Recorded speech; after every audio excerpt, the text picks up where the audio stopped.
rose-colored glasses. Try the new and delicious True Shake Strawberry. RallyX is presented by Nova Motorsport, First Corner, True Shake, and Proven.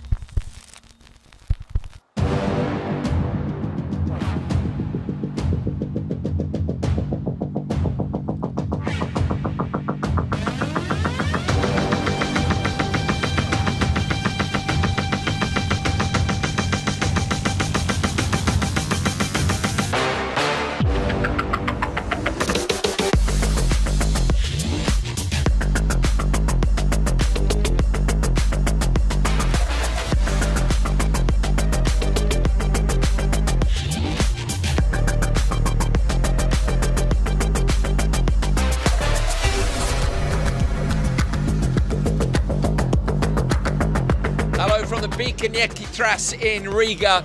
We are up in Latvia, coming to the Baltic region, and we're back in the heartlands of where RallyX is from. So we've got an absolutely packed entry this weekend. Can't wait to get started. My name's Andrew Coley. This is Hal Ridge. Hello, mate. Morning. Or is it afternoon? Baltic, isn't it? Oh, it is. I was going to do that. Absolutely freezing. If you're not from England, and when it's cold, we go, it's Baltic. So we are in the, and it is cold. When we arrived last night, it was cold. It was like 3 degrees yesterday or something, wasn't it? And it was 25 degrees a week ago. So yeah. It's, when the trucks were dropped off, apparently it was shorts and t-shirt weather. Now the Jamaicans look particularly uncomfortable. They look like they're going to the Winter Olympics, not to RallyX. Martin obviously back in the supercar. Hal, we've got cross car out on track at the minute doing Q2. Open four-wheel drivers, Q1 has happened already, but there are a lot of supercars here. It's not going to be so easy for the guys in the FC2s. Absolutely, we're back into the northern region where a lot of these the drivers are starting their year really. The Latvian locals, obviously, they've got a home event, and Martinov supported the championship last year. Fantastic for him. Also close for Maiko Tam, who's returning, won the AM Championship a couple of years ago. Did quite a lot last year as well with his M Sport built Fiesta. So was P3 last year? I think so. Yeah, in the Pro Series. So yeah, there's the levels high this weekend. It is indeed. We've got a bunch of new cross cars too. We've got 2 days of RallyX here, Friday, Saturday. It's a bit unusual. I know today's schedule is late because it goes through to the evening to allow the locals to come and watch. Brilliant concept. Rallycross after work on a Friday. Oh, amazing. We've said that for ages, haven't we? And also, we don't want to go up against the other sports on Sunday, but the National Championship is here on Sunday and they will be going up against it. Now, I don't know if Yanis is here. Doesn't look like he is. And the lads, Hal, are repairing or rebuilding a drive shaft up at the back. But Yanis, this is Yanis Balmanis, of course, Latvian driver, exceptional rallycross driver and the fastest driver in Q1 already. Yeah, former European champion in the Super 600 Championship, RX3 as it's known now, fought for the European title in this Peugeot 208, Hanson-built 208. For a couple of years, and he hasn't been seen for quite a while. Remember, of course, that Balmanis was a front runner in the World Championship, wasn't he? A podium in Canada, rather, a few years ago, and really should be the benchmark this weekend, shouldn't he? But there's, like we say, we're not just hamming up the field, but Victor Pranks was so quick in Holland a few weeks ago. Destroyed everybody. It's going to be tough, isn't it? Well, Victor ran away from everybody, but he's not running away here. Him and Yanis got into each other in turn 1, which is just behind you. Let's come around this way and have a look. Julian Munier's normal car is parked here, and he's in one of the Race of Champions cars. We think he had an issue this morning. And this is turn 1 here, Hal. And it's the classic left-right off the start, which I love, because if you lose the start and you're on the outside, you can dive to the inside. Or you can go round the outside and then you're on the inside for the right-hander. They're coming round the last corner now, the cross cars. I love the Joker merge here as well. It's just at the finish line. Here we go. And it's committed, that turn 1. How much action has there been in rallycross history between that final corner? I think Petter Solberg in the wall, in the Citroen DS3 in the wet when he couldn't see, and that big fight he had with Matthias Ekström, and then the first couple of corners here. There's been so much drama through the years. The thing that swings to mind is Timmy Hansen in the wall in 2019 in that battle with Robin Larson. And then coming back. Yeah, absolutely. The 50 points right there in the interview after the Heat 3 on Sunday morning. Yes. But these section of corners has produced some amazing action, and like you say, that left-right really gives you the opportunity to go around the outside to get to the inside for turn 2. It also invites you to try, even if it's not possible, and that's why we see lots of drivers go wide in the wall, you know, from a neutral Tim Zion on perspective, the wall, it's brilliant for action. And then getting out, Tim got out and waved at the crowd in the pouring rain. Everyone went nuts. And the Joker merge coming out of that last corner is brilliant, because if you run the car wide, the guy on the standard lap can get underneath you. So frequently you see drivers hold it inside, but then when they hold it inside, you can outgun them around the outside. So it's a great track layout, and I suppose some of that comes from the fact that although it's at a GT3 circuit here in Riga, it was very carefully designed, wasn't it? It's one of the more recent rallycross tracks, and I think as a result of that, it's got some great design features. Arguably, there's been some amazing new rallycross venues, certainly since 2013, 2014, but this is right up there, isn't it? And some of the infrastructure that they have here has been replicated. They did for themselves in Latvia, run by RE Events originally, but some of the concepts they introduced have been used in all sorts of other venues all over the world. The Riga curb, they call some of the curbs, because those big curbs that you don't really want to cut, but you can't afford to cut too much, but you also want to gain the time. You know, those sorts of physical barriers that mean you don't need track markers are brilliant, and that was generally introduced here. Yeah, so it's a cracking place. So it should be a good day's racing. So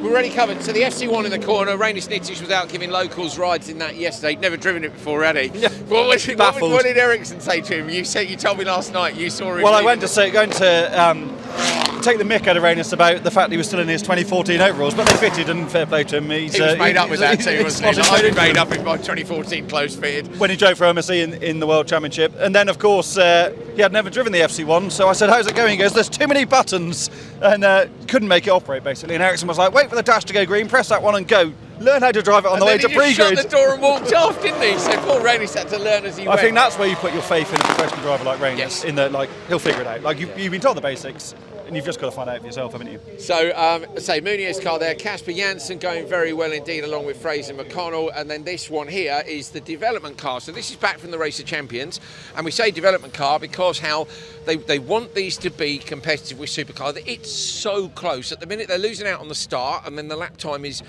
almost there. But they've got a little bit of a trick up their sleeve, haven't they? Yeah, I think there's also been some niggles, as there is in the development of any car. They ran the FC2 through the course of RallyX last year with Kevin and Oliver Ericsson. It then went to America and did its first event, and now it's come back.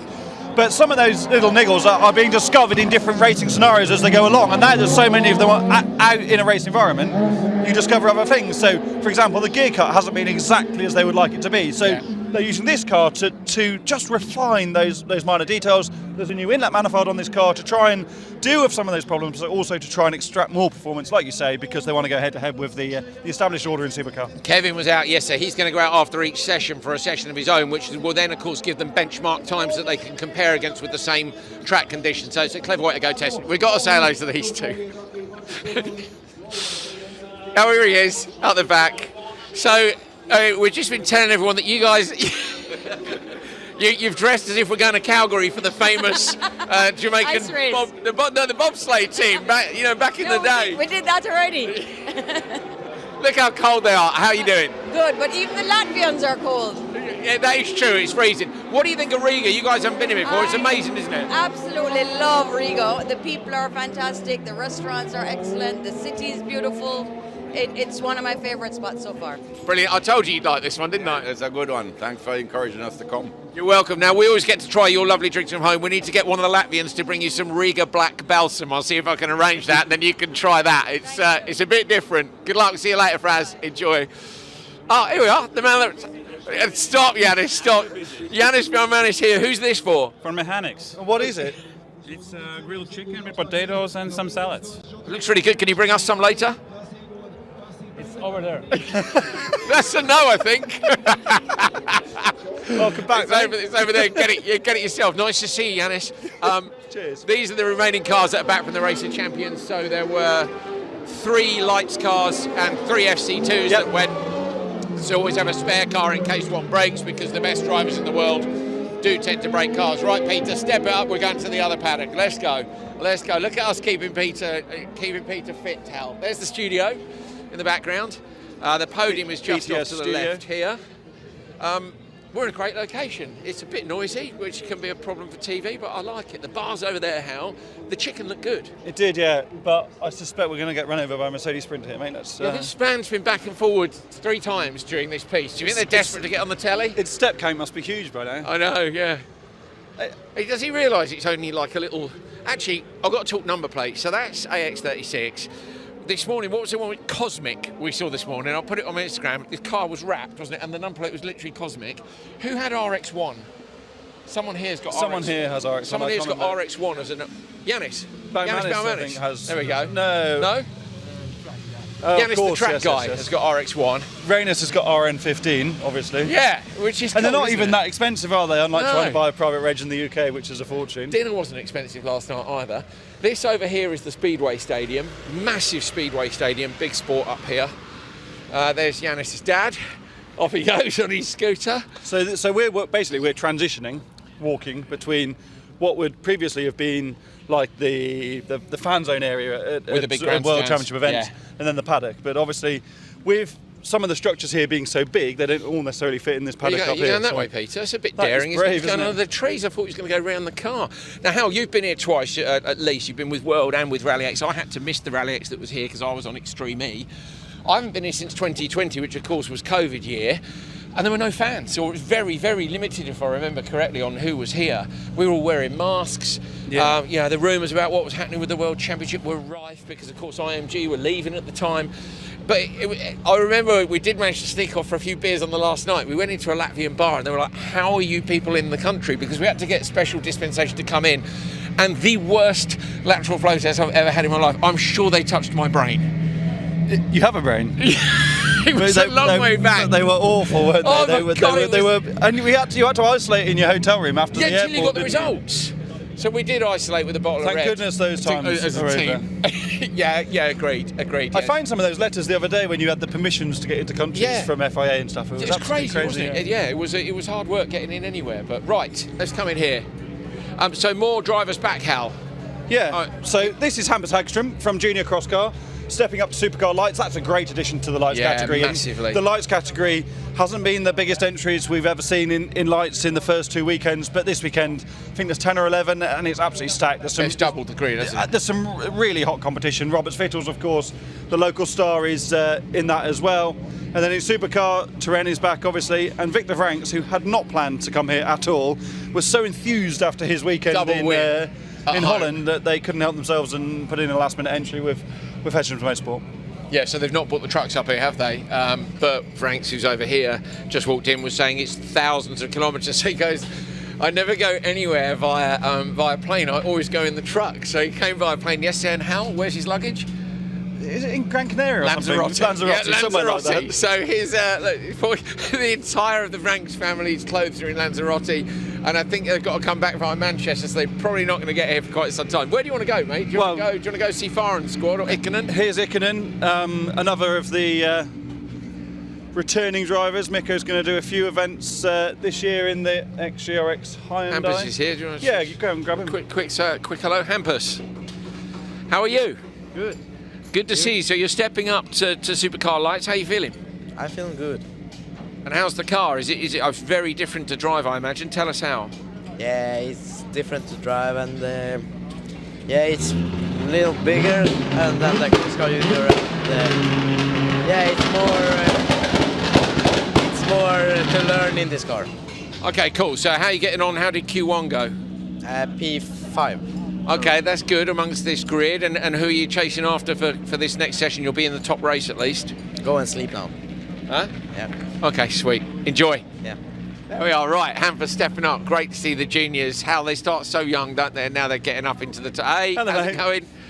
Getting up into the top category. Sorry, I interrupted. I wanted to speak to him because he was there. Yeah, of course, and I think someone like Hampus, who was so quick in junior, it's much like Lucas Anderson, who he's going head-to-head with this weekend, who stepped up from junior and then went straight into Lights and was so quick. He's also in that lovely position, isn't he, Hampus, where he's coming in with not a lot of expectation. I think what we've seen with Lucas Anderson is he came in, won all those events, and then the expectation comes to put a season together and try and win the championship. That comes with different kind of pressures, but Hampus is coming here on the back of stepping up, no real expectation from anybody outside of himself. Yeah. And you can just drive free, can't he? And I think we can expect big things from him. Oh, so do I. I mean, fifth in the first session straight. There's 10 cars here, halfway up. I think he'd be happy. I mean, he won't be happy. He'll want to be P1, but like he's been used to being P1. This is a nice story, isn't it? Mikko Ikonen's back, as we said, with the this is the latest generation of the GRX Hyundai from World RX, and his wife is driving in the Toyota, this is the car that Ismo drove last year yeah, in Finland, and they've decided to go racing together this year, which is absolutely fantastic, and they've made some changes to the car as well, so what a wonderful thing to do. Mikko's got some more plans up his sleeve as well, which will mean multiple cars in the awning with him in them later in the year, but for now it's just a 2, and what a thing to do. Oh, it's amazing, mate. It's absolutely fantastic. I'm kind of hoping we might see Ismo again later this year. I don't know if he's got any plans to come back or not. Hal, this car was the final iteration of the Hyundai, which you commentated on, of course, in 2021, which was the very last year of internal combustion at the highest level, so it really is the latest gen. Yeah, and that was the car that then Nicholas drove later, didn't he, in 22 in RallyX when he won the championship, so yeah, that is a weapon. I need to look at it again. Is that the best rallycross, purpose-built rallycross car ever built? It's right up there, isn't it? Because I still argue that the Killer Polo was more WRC than rallycross, whereas this was taken on by a rallycross team. This is the geekery that we're here for. But this is the minutiae, isn't it? Because VW Motorsport were involved in the PSRX thousands project. Of hours of development. But they had all of that support, and at the same time, it was still ultimately a WRC platform. That is still a WRC platform, but it's had a rallycross team make the changes to it. Does that then make it more of a rallycross car? Very difficult to say, but that is definitely up there. And I think if I was to go and choose a car to race at the highest level, it would probably be the Hyundai, because to me it looks the most versatile. Looks like it's got amazing traction. Is it better than the Killer Polo? We've got no reference for that, have we? I love it. I love it when I really make Hal think. He stopped there just. I don't know, because we haven't got any direct references, have we? No. I would say. We'll never know. What we need to do, we need to get Johan Kristoffersson to drive both, to drive that in a season and see how it goes. But is it better than the current KMS internal combustion car? I think that's probably a close run thing as well, because not the factory Volkswagen and hasn't had the factory budget behind it. Yeah, very closely related. But the chassis is different as well. Whereas the chassis on this is a Hyundai Works WRC chassis, so I don't know. Hal Ridge, ladies and gentlemen, knows more about rallycross than anybody else. Sitting on the fence massively. No, yeah, you did sit on the fence there, but I'll let him off, that's fine. Vitals, racing at home with the Farron squad, and an addition to the Farron squad as well, so 2 cars here this weekend. Yeah, so Roberts made his lights debut in Holland a few weeks ago, and he was running out of his own setup, but with the help of Eric Farron. Eric's now taken him under his wing in the tent. And that makes a big difference, doesn't it? It's not just having a bit of catering, it's having all of the experience of Eric's team around you to set the car up, to be able to fix it when there's a problem, to have all those bits of insights that a team like Team Farron has. You know, think of all the success that Eric's had himself as a driver, which not many people will remember, and then as a spotter with Sebastian Loeb, he's worked with all these different teams. Loeb won here, didn't he? He did, yeah. 2016. What was it Eric said? I've won all the races here, I think, yesterday, which he's not at all cocky. He's so lovely. He said it with a big grin on his face. I think Roberts was quickest in Q1 and can easily fight right at the front. It wouldn't be a surprise to see him win on either day. And then at the other end of the spectrum... Yeah, because Roberts got so much experience... Phoebe Cake, who's stepping up from the junior Swift category in the British Rallycross Championship. This is her first event in a four-wheel drive car, her first event in anything other than a production-based 1300cc Suzuki Swift. This is an epic step up for Phoebe, and the only person that she should try and satisfy at any point is herself, in that if you can improve your lap time with every time you go out on track, that's an absolutely brilliant result. I think the level here, with people like Roberts, with people like Lucas, with Hampus Hagström, who has won in the highest level of junior cross car in Europe, I would argue, to put yourself in that field is a massive deal, and I think she's brilliant for coming here. So just needs to improve every time, and she's done a great job. Don't put the pressure on yourself. We spoke to her mum last night. She said, I feel like she's going up from junior school to big school. I said, no, she's going up from junior school straight to college. Like, this is a big step. The most important member of the squad here I can't see right now, it's Max, which is Eric's dog, who we met yesterday. Looks remarkably like Eric. I know. Kevin Hansen messaged me overnight. He goes, Eric, he said that he looks like Eric. He's got the same hair colour as Eric. So yeah, it's Max. I can't see right now, but he's a great addition to the squad. I think we are running out of time. Let's have a quick run up here then, because Linneman... Look at Hal, he's actually running, because he's been told he's only got 1 minute and there's more rallycross he wants to talk about than we can possibly fit in. Me and Peter will stroll. Peter's not running. Go on, Hal. Can you still hear me? Yeah, you can. Good. Let's see what is going on in here. Here is Ulrich. Ulrich, just quickly, mate, what is going on? Peter, come around here and look at the massive wires going on under this Polo. What's wrong, mate? the car caught fire after the free practice one, so the wiring loop burned, and some wires are more important than other, but we try to fix the problem, and hopefully we can be ready to be out. So the most important thing is that you're okay. How big was the fire, first of all? But also, like, a fire is a nightmare, isn't it? Because of all of this damage that you can't necessarily see and the untold damage it does. The fire was not heavy. It was just in the rear of the car. I think it was some oil from the Indian cat's tank was coming out to the exhaust. But yeah, the smoke was coming from the car, and the first I thought it was from the tires, but it was continuing. So I went out to look in the back of the car, and I was burning inside. So luckily there was a marshal who helped us to stop the fire. Oh, mate, best of luck with getting it fixed for later today. Thank you. So there we are. Great update from Hal and Ulrich as well. Really, really hope they can get that car sorted for later on today. It's a brilliant venue here. As I said, there's been some amazing rallycross over the last decade or so. Decade, maybe less than that. Whatever. Great racing. Decade? There we go, decade. We've sent Vigo out with the drone to have a look around it. Let's show you around Bikenieki Tras in Riga. Wondering, Tras for track. It's on the sat nav, isn't it, Hal?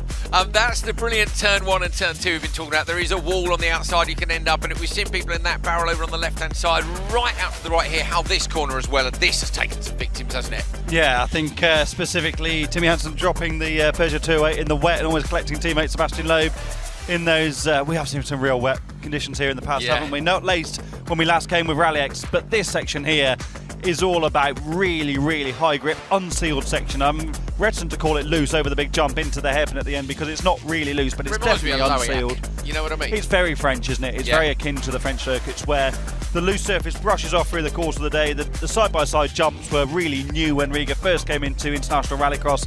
The massive curbs and then the fantastic choke emerge at the end of the lap, as you described, Andrew. In our paddock walk, you can go for various different attempts at an over and under move there back into the second lap. It's absolutely brilliant around here, and I can't wait to see the racing later on today. No, me too. I noticed Vigo's gone under the gantry there. How do you think that's because we were goading him last week? Go under the bridge. And he's like, of course I go under the bridge. Going under the bridge is easy. He's a bit of a legend, isn't he? So we've had a qualifying session here already, of course, for the junior cross car and cross car. And in fact, they'll have done their Q2 as well by the time they get to... sorry, we'll see their Q3 later on. Look how sideways there are. Some more sideways than I thought on the tarmac sections. At the moment in cross car junior, it is Carl Svedland, who of course has had a good start to the season by attending the 2 previous RallyX events down at Montalegre and also in Holland. So Svedland is at the top of the table with a P2 and a win. The first session, though, was won by P2 Matalamaki, who is another one of our returning juniors. How now we come back up north. Yeah, a lot more depth and numbers in the junior cross car and the cross car field this weekend. And a lot of the familiar faces from the last couple of years. P2 Pira there, number 16. Our favourite number, favourite livery. Always a favourite for having a massive number on the front of the car. But yeah, lots of regular RallyX viewers will be familiar with a number of the names. Is etc. Hukar and co back this weekend. And the Senders. Yeah. Svedland, who was so competitive last season towards the end and has been so good this year, has had the upper hand in Q2 and puts him at the top of the standings overall. Yeah, it does. So Svedland, Matalamakis, etc. Manisto, new name for us, Pira, Stubrick, Fredriksson, Schnack, Hukar, Antila, Hegland, Nielsen and Yulalami. Joanna Yulalami. So Hal, I'm assuming that's younger sister of Uniton Yulalami. Fantastic, that's what we want to see. On to cross car, lots more RPM, as you know, and you'll recognise the leading cross car there. That is, of course, Thomas Merstad, who's had, again, a great warm-up start to the season. It's been absolutely flying. Looking down our list, a DNF in Q1, unfortunately, but went much better in the second session with a P3. Currently leading is Armin Rag, who, again, is a new name for us from Estonia with a P-Tech Extreme buggy. Leads from Martin Ugart, one of our regulars, then Orav Frederick Martin from Estonia. So the Estonians are here, Hal, in quite some strength. Yeah, not far away at all, is it? And it'd be lovely to see a top flight international rallycross event in Estonia at some point in the future, because they've got some fantastic circuits and a lot of Estonian competitors. We'll see that across the board this weekend. Right up to open 4-wheel drive. Here we see Isaac Cetra making his return, the former RX 3-star Super 1600 in the European Championship, and this is the merge. That's the merge, isn't it? That's that thing. Do you get on the gas and open up the inside? Do you stay down low and try and keep people from trying to sneak around the inside of you? It's a fantastic track layout, it really is. There's turn 3. Look at the size of the wing on that. That's got some downforce on it, isn't it? So much downforce, it's bent the tips of the wing down low. There we are. Petal Tree there taking the race win. One of the standouts, I think, from the last couple of rounds was relatively nowhere last year in cross-car. Gone to JC Race Technic squad for this season and is doing a great job with them. Not too far. Look at the nose of the Pace Motorsport machine lift up, going over the jump. That is Cerner, I think, isn't it, at the front of the order. It's Armin Raag, who is currently in the top qualifier spot with a P3 and a P1. Ugar is second with 2 seconds, then Orav, Martin, 3, Muro, Isak, etc. Parmelis, Pertinent, Cerner, Ozelins, Yulalami. Ozelins is our new driver who's come from MX2, was almost a factory rider in MX2, had a terrible crash last year and broke his neck, I believe we were told, and was told he must not ride a bike again, so he's switching to 4 wheels. Great to have him here, and P11 is impressive against the likes of Yulalami. Merstad, is way down despite a good performance in the second session. So he was P3 with that early race win after a DNF. He'll want to get himself further up. Hal, I'm pretty sure it'll be 3 semis for these guys with a mega entry like this. Yeah, absolutely right, yeah. So plenty to fight for. Awesome. Right. Welcome to Riga. Look at this. Look at that backdrop. That's turn 1 out there. Some sort of, is that a hawk or a pigeon, Hal? Let's say it's a hawk, shall we? It's blatantly a pigeon. I haven't got my glasses on. It could be a hawk. You never know. You just never know. Right. We've got a surprise for you. So don't get too excited. It's not that, you know, but get quite excited. Get quite excited. What's Peter pointing at in the background? He's pointing at things over there. Maybe he's pointing at the surprise. You've been asking for some merch for a little while. Have a look at this.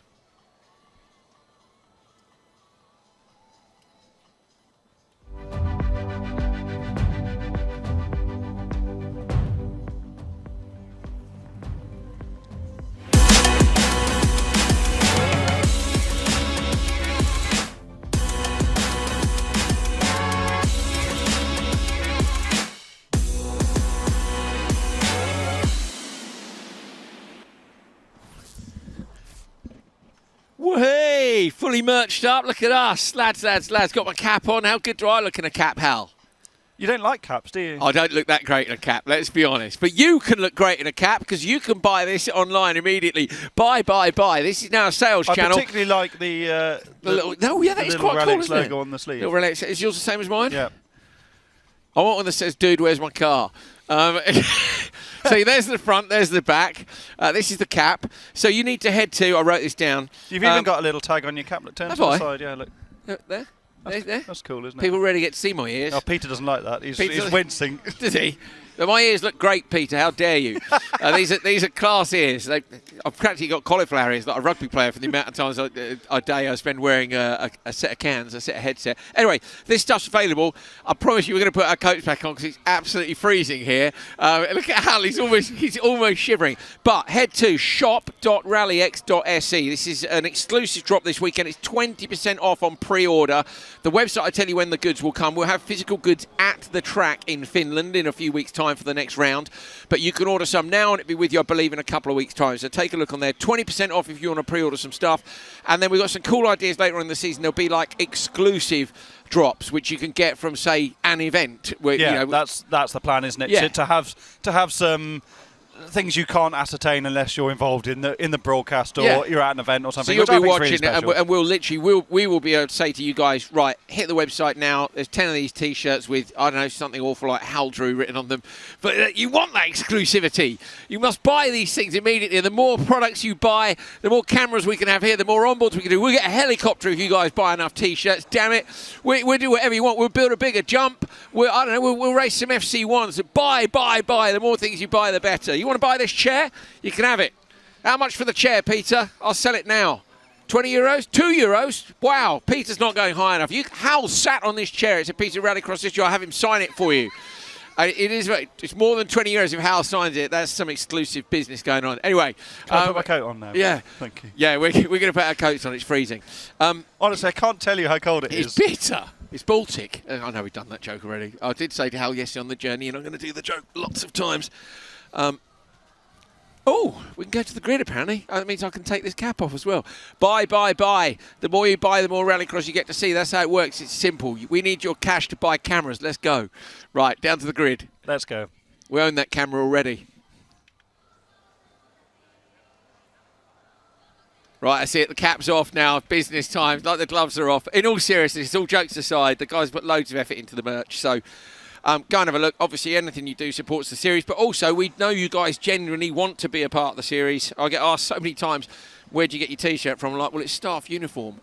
I mean, you know, you can probably have it at the end of the year. We tend to change uniform each year. Although I have the grey zippy from 2 years ago is still my favourite piece of staff clothing. So but I've got the gilet on today because it's cold. What about you, Hal? I like this jacket. That's why I wear it all the time. Yeah, I like the grey one. You know, the grey one's more of a summer. I didn't flex, get a grey one. Did you not? Locked out there, yeah. Oh, mate. Peter always wears the grey one. Me and Peter like to style that out. Right. Woosah. Right, Utti Ikonen, John Nee, Emil Hammer, Anton Carlsen and Peder T. Jensen are in this one.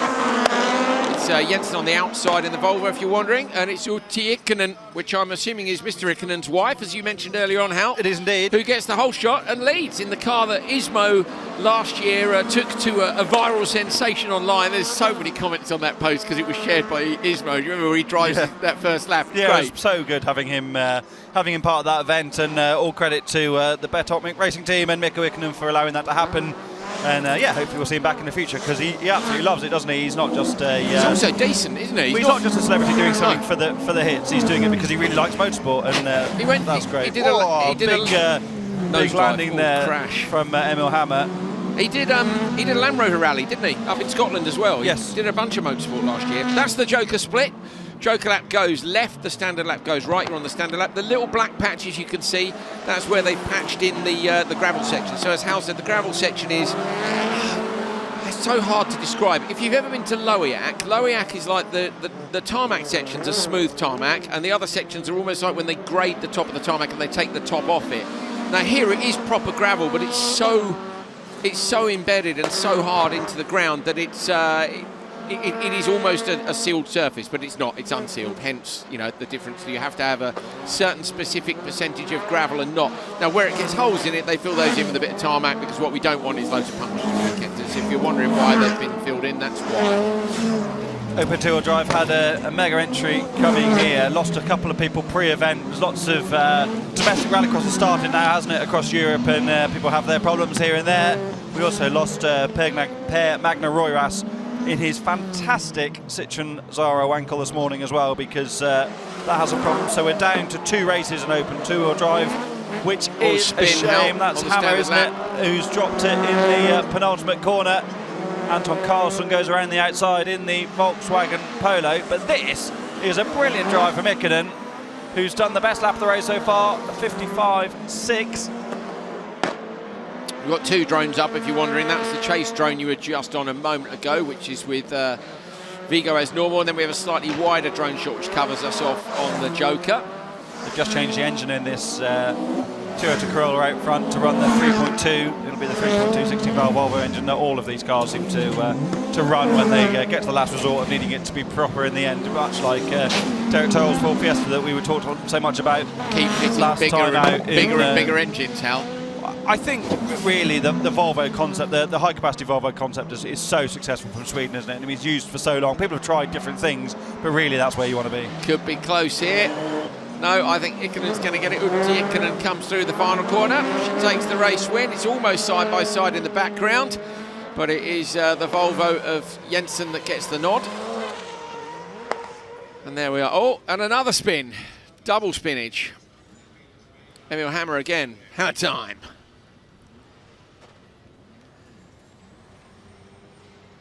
Every time you see me, I'm dope on the floor, and what a cool name, Hal. Yeah, okay, 3-point turn at the finish line. Not the end he was looking for. Maybe we could sell some MC Hammer style trousers with a RallyX print on them. That'd be cool, wouldn't it? Yeah. Would you I don't know if that would. Would you do the dance? You know what I mean? I do know that one. Hammer time. There was Hammer time the first time round with a spin in the standard lap and another one at the finish line. Vigo's chase drone look coming over the line there. It is a good merge. These two corners as well, coming onto and off that front straight, are impressive to say the least.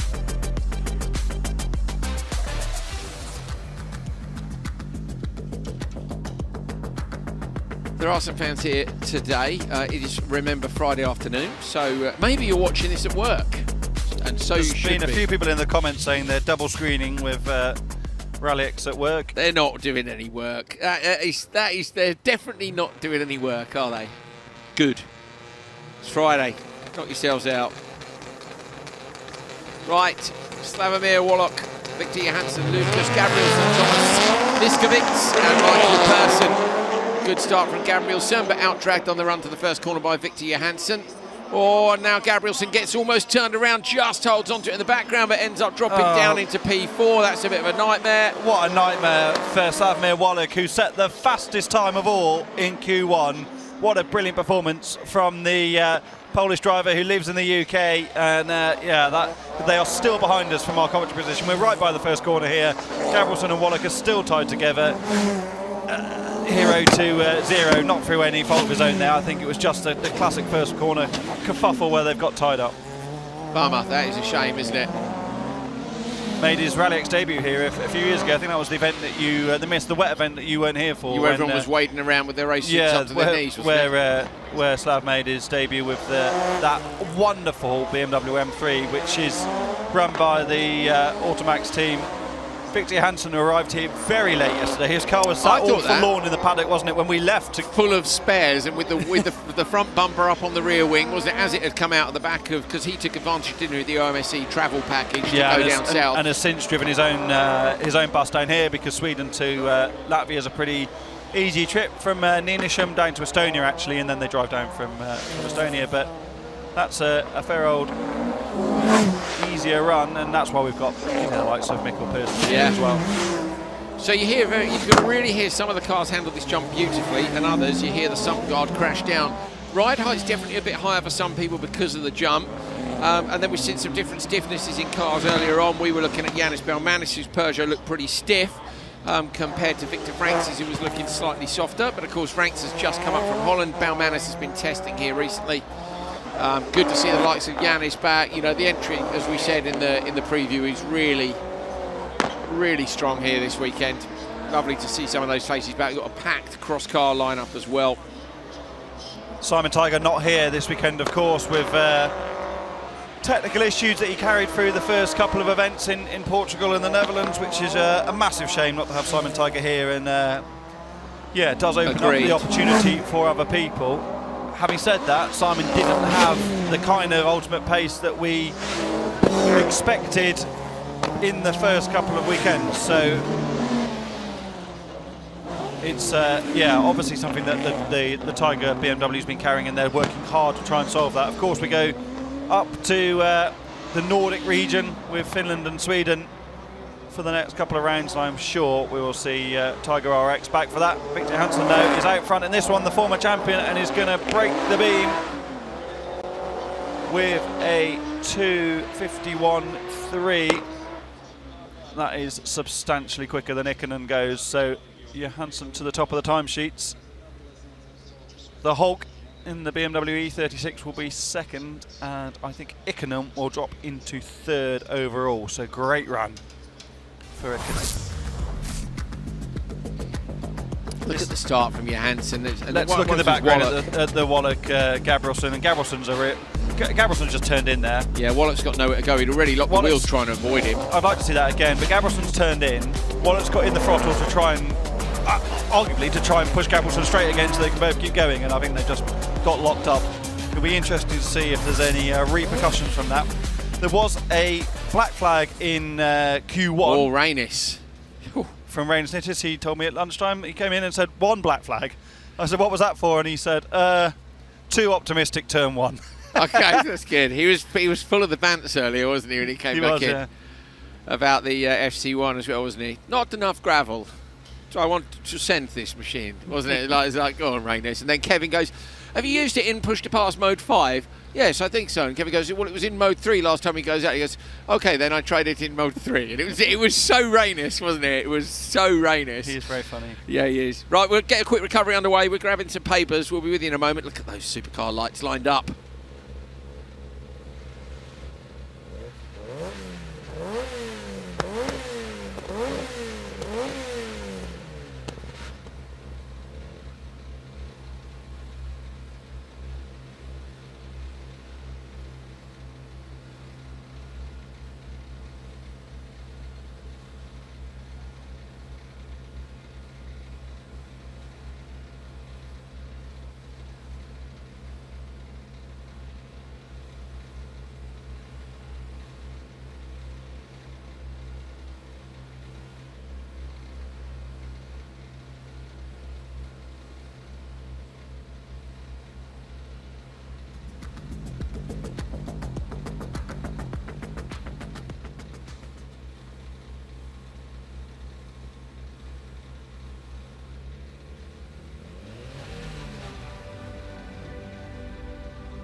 So you can see Wallach there taking the opportunity to check if his steering was straight on the way back effectively to the paddock. So little wiggle left and right.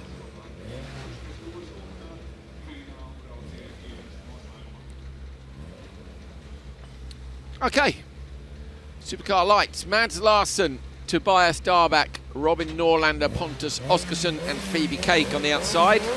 British driver who's 15, I think, making a international rallycross debut this weekend. Tobias Darbach down in P7 after the first session.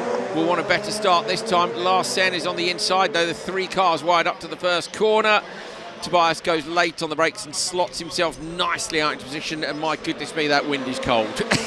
Pontus Oskarsson doing a great job there to go inside turn 1, try and go around the outside in turn 2. Pontus making the step up from junior cross car. Oi.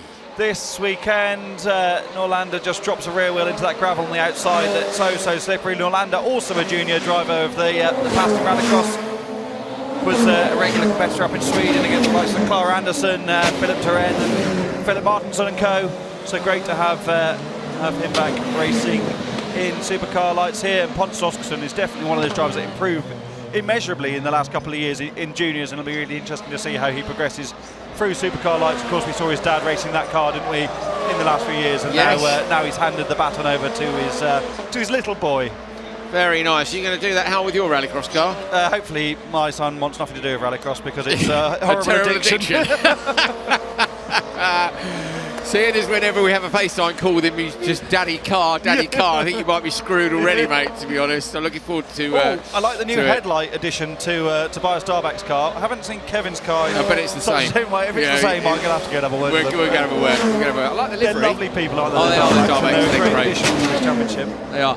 Interesting to hear again the sump guards crashing down, although of course it isn't a sump guard in the front of these cars, it's a diff guard because they're mid-engine. There is a guard underneath that part of the car as well, but that you can hear the front of the car coming down. Norlander, they run so low. They do, yeah, and that's a real lights thing, isn't it? Yeah. In the history of the lights, you hear the sump guard on the rear always rattling, don't you, with the reverberations in the chassis.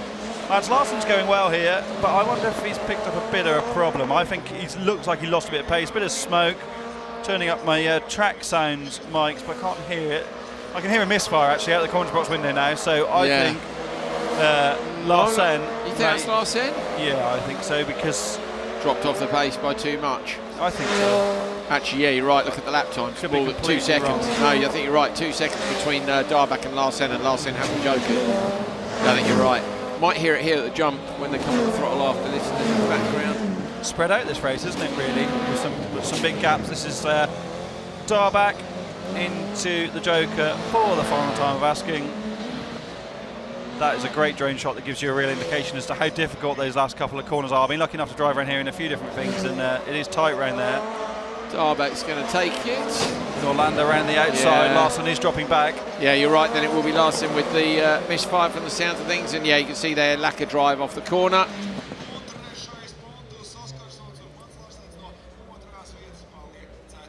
So Hal, Phoebe Cake's done her best lap on the previous lap to this. It's a little way off the pace of the other drivers. She's 15. It's her first time in this car with a competitive field. But looking at her lap times from this morning, she is slicing seconds off each time. Yeah, that's because she's got a lot to learn. We know that, but it was a long way off. She took some 4 seconds off it before, another 4 seconds now. She's getting there bit by bit. Yeah, I think the pace she had in testing was significantly better than it is at the moment. I think a lot of that is the pressure of racing in one of these events. There's autograph sessions, there's paddock walks with TV cameras. It makes it a very different thing, doesn't it? Rather than going testing with, someone as lovely as Eric Farr and who you can have a nice day with at a track doing a test. Yeah, quite a different thing. So she said to me yesterday, she goes, I don't know what to do. She said, because obviously she's there and in the thick of it, running Swift back in the UK with the family. And it's like we don't really know what to do because we're just sort of here. And Eric's running everything. Vittles, Anderson, Kevin Darback, Mounier and Hagström. Mounier, the nose comes up quickly on the Race of Champions colour car. He had a car swap this morning, but they're 4 wide in the run to the first corner. 3 cars off into the gravel on the outside. That's a disaster. Vittles is out in the wall. Synchronised reversing. Reverse, they've all got away again. Come on, who can win the reversing race? Oh dear, nightmare. Hagström gets away ahead of the other drivers, but that is a shocker into turn 1.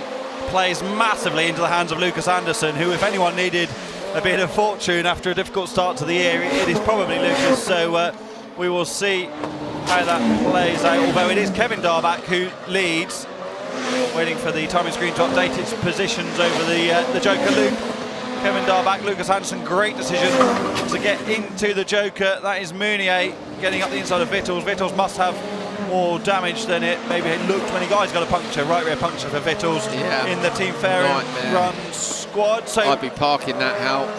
There's 10 cars. Yeah, you're in. I'd be parking that and saving the damage. The rim's probably gone already, but looking at the wobble on it, I'd suggest there's more damage underneath. So let's go through some info updates as we stand. Kevin Darback, he's leading. There's your info, and he's the tallest man on the paddock by some margin. Lucas Anderson, the JC squad have done a load of work to that car to get it repaired after his roll and then that misfire that was bugging him all weekend in Holland. Got those strong results, but they've had a lot to do. Hampus Hagström stepping up from juniors for this season. You talked to him in the pre-show. Julian Mounier, right, that car is the Race of Champions car. That's his chassis from last year. That was the car that OMSA had available to go to Race of Champions. The deal was that this weekend he would always go back into that car. That's cool. The car he drove. So we didn't know that this morning, They had a massive load of flight problems yesterday, so in the end they had to ditch the flying business and drive. So they got as far as they could in Europe last night. They've been up all night. They've driven from the middle of Europe somewhere to get here. The plan was to swap the bodywork that he's been using so far this year on chassis 9, which is actually Casper Janssen's second car, onto this car. Brilliant. But they didn't arrive in the paddock until 8 o'clock this morning, just in time to go out for practice. Mounier had never been here before and went second fastest in practice, or he was in the top at least. Wow. I think for me that's because this is quite a French type it's very circuit. French. It's high grip. Mounier drives on the front axle. It's all about precision and high grip. So that worked well for him. And then Robert Vittles, to complete that, made his lights debut, didn't he, in Valkenswaard, but was running under his own tent, out of his own family setup, with the help of Eric Farr. And they've now decided to go all in with Team Farr, like Phoebe Cake has, and so they've got a lot more support this week. Yeah, well, he was leading the standings after winning Q1. Unfortunately, with that incident in turn 1, he will drop back. Kevin Darback was in P2 in the standings. And Lucas Anderson, was in P3. Lucas Anderson was P2. Are they quicker, Hal? No, by a tenth. Tobias Darback did a 2:45.4. And Kevin's done a 2:45.5, so it's a Darback So- 1-2. Tobias just bettering his brother. Which means I think Lucas and Kevin will be P2 and P3, which means they'll stay. Yep, they will. They'll be equal on points, won't they? They'll be equal on points, which means Lucas will. No, Kevin will go ahead. So will it be a Darback 1-2? No, because Tobias was P7. 37 plus 50 is going to be 87. Let's have a look back at this first corner, Andrew, while you're doing your Go on, arithmetic. There's yeah. Vittles on the inside. What has happened there? So Vittles has had contact with Anderson, got turned sideways. He's been pushed into Mounier. Poor Hampus Hagström on the outside had nowhere to go there. So I think that could well get looked at. This is later in the race. This is Mounier going around the outside of Vittles because Vittles has got the right rear puncture. Fair play to Roberts. He gave Mounier a lot of room there when maybe someone else would have shut the door. That's the damage from turn 1. Look. Mounier won't want the damage on the Race Champions bodywork because that's not his, but I'm sure he won't be too worried about it. After driving all night. It is a bit gutting though, isn't it? So this is what my prediction is, Hal. My prediction is Kevin Darback in the TQ spot from Lucas Anderson. Equal on points, but Kevin beats Lucas in this session, so would be at the top, whereas Tobias Darback had an issue in the first session, so will be P3. That's my guess on the intermediate standings. I don't think we've got the standings, but if I'm right, I'm going to give myself a Tunnocks tea cake, which was brought to us by a lovely Scottish rallycross fan who flew here and said it was easier. As we said, did we say that in the preview this morning? Yeah, we did, didn't we? I can't remember. Basically, it was easier for him to get here than it was to get to Liddon Hill. Lives up in Dundee and flew directly from the north of Scotland across to Riga. Mega. That's how easy it is to come and watch one of these rounds. Come and join us somewhere. We are going to hear, I think, from Rainis Nittis, if you can hear us, Rainis, about that first. Hello, there you are, mate. What do you make of that first corner? Can't hear you, mate, for some reason. Press a button, Rainis. Go on, random button. Try that one. Now you hear me. Yeah, Yes, now we hear you. Perfect. You mean supercar lights, turn 1? Just switch them on. Yes. Yeah, Me for and Hal me are it was switching the lights on racing. and off. Okay, Go on, for sorry, me it was Rainis. racing. For me it was racing incident because Vitos was turning left, but then the blue car from the outside was pushing also his rear, and he was not able to turn, and all of them went straight. So yeah, I didn't see exactly one driver making issue there. So all together, and 3 of them lost, and 2 went away. Thank you, Rainis. Great insight. Overall, how has it been going today? What's the driving standard been like? Now it's been quite clear. 2 black flags already now for too optimistic in turn 1. This is what I also mentioned in the driver's briefing, that we have to respect others, and if you see that you cannot make the corner first, then you back up and drive second or third, but not destroying other cars or breaking your own car. Yeah, good for you, Rainis. There are walls here, aren't there? And you can't disappear through a wall. There isn't any runoff. Yeah, you just hit the concrete, break the car, pay invoices to part manufacturers, and maybe not enough for full season. Rainis has been there. Thank you, mate. He knows the pain. Thanks, Rainis Nittish, our race director, doing a brilliant job and handing out penalties very fairly and consistently, we think. What are we waiting for? Are we ready to go? We're just pausing to talk to Rainis? I think we're waiting for us. They are. Oh, look at that. New. Buy. Shop.rallyx.se. That wasn't there for very long. Fair enough. Elias Svensson in the FC2. Philip Toren in the Polo. Martinov in the 208 and Ulrich Lindemann on the outside. Martinovs with a good start, but into the side of Toren on the run to the first corner. Svensson tries to go late, but ends up P3, and it's Lindemann after all that damage. How the fire underneath the car, they've managed to get it sorted, and he's out in this session. Fair play. Lindemann using all of his experience there to send the car around the outside. You've got to trust the people on the inside. I don't think Ulrich really knows the drivers he's racing against that well to make that decision, but still he had to go for it, having missed Q1 earlier on, as you say, and wow, he is a sucker for punishment, isn't he? Putting all of that effort into getting here. He's had all sorts of problems this year so far, and yet again issues this morning, and I cannot explain to you how difficult it is to repair a wiring loom like that. It's tough. Hal's you've got a piece of the loom, haven't you? Stick it in your Instagram story later on so people can see. Is it at Hal Ridge? Hal Ridge, yeah. But I'm sure RallyX will share it. But it's just It's spaghetti, but of the thinnest. It's the thinnest wire, isn't it? It's like cutting up an internet wire and then trying to refix it, and it's covered in dirt. It's been melting. It's a nightmare.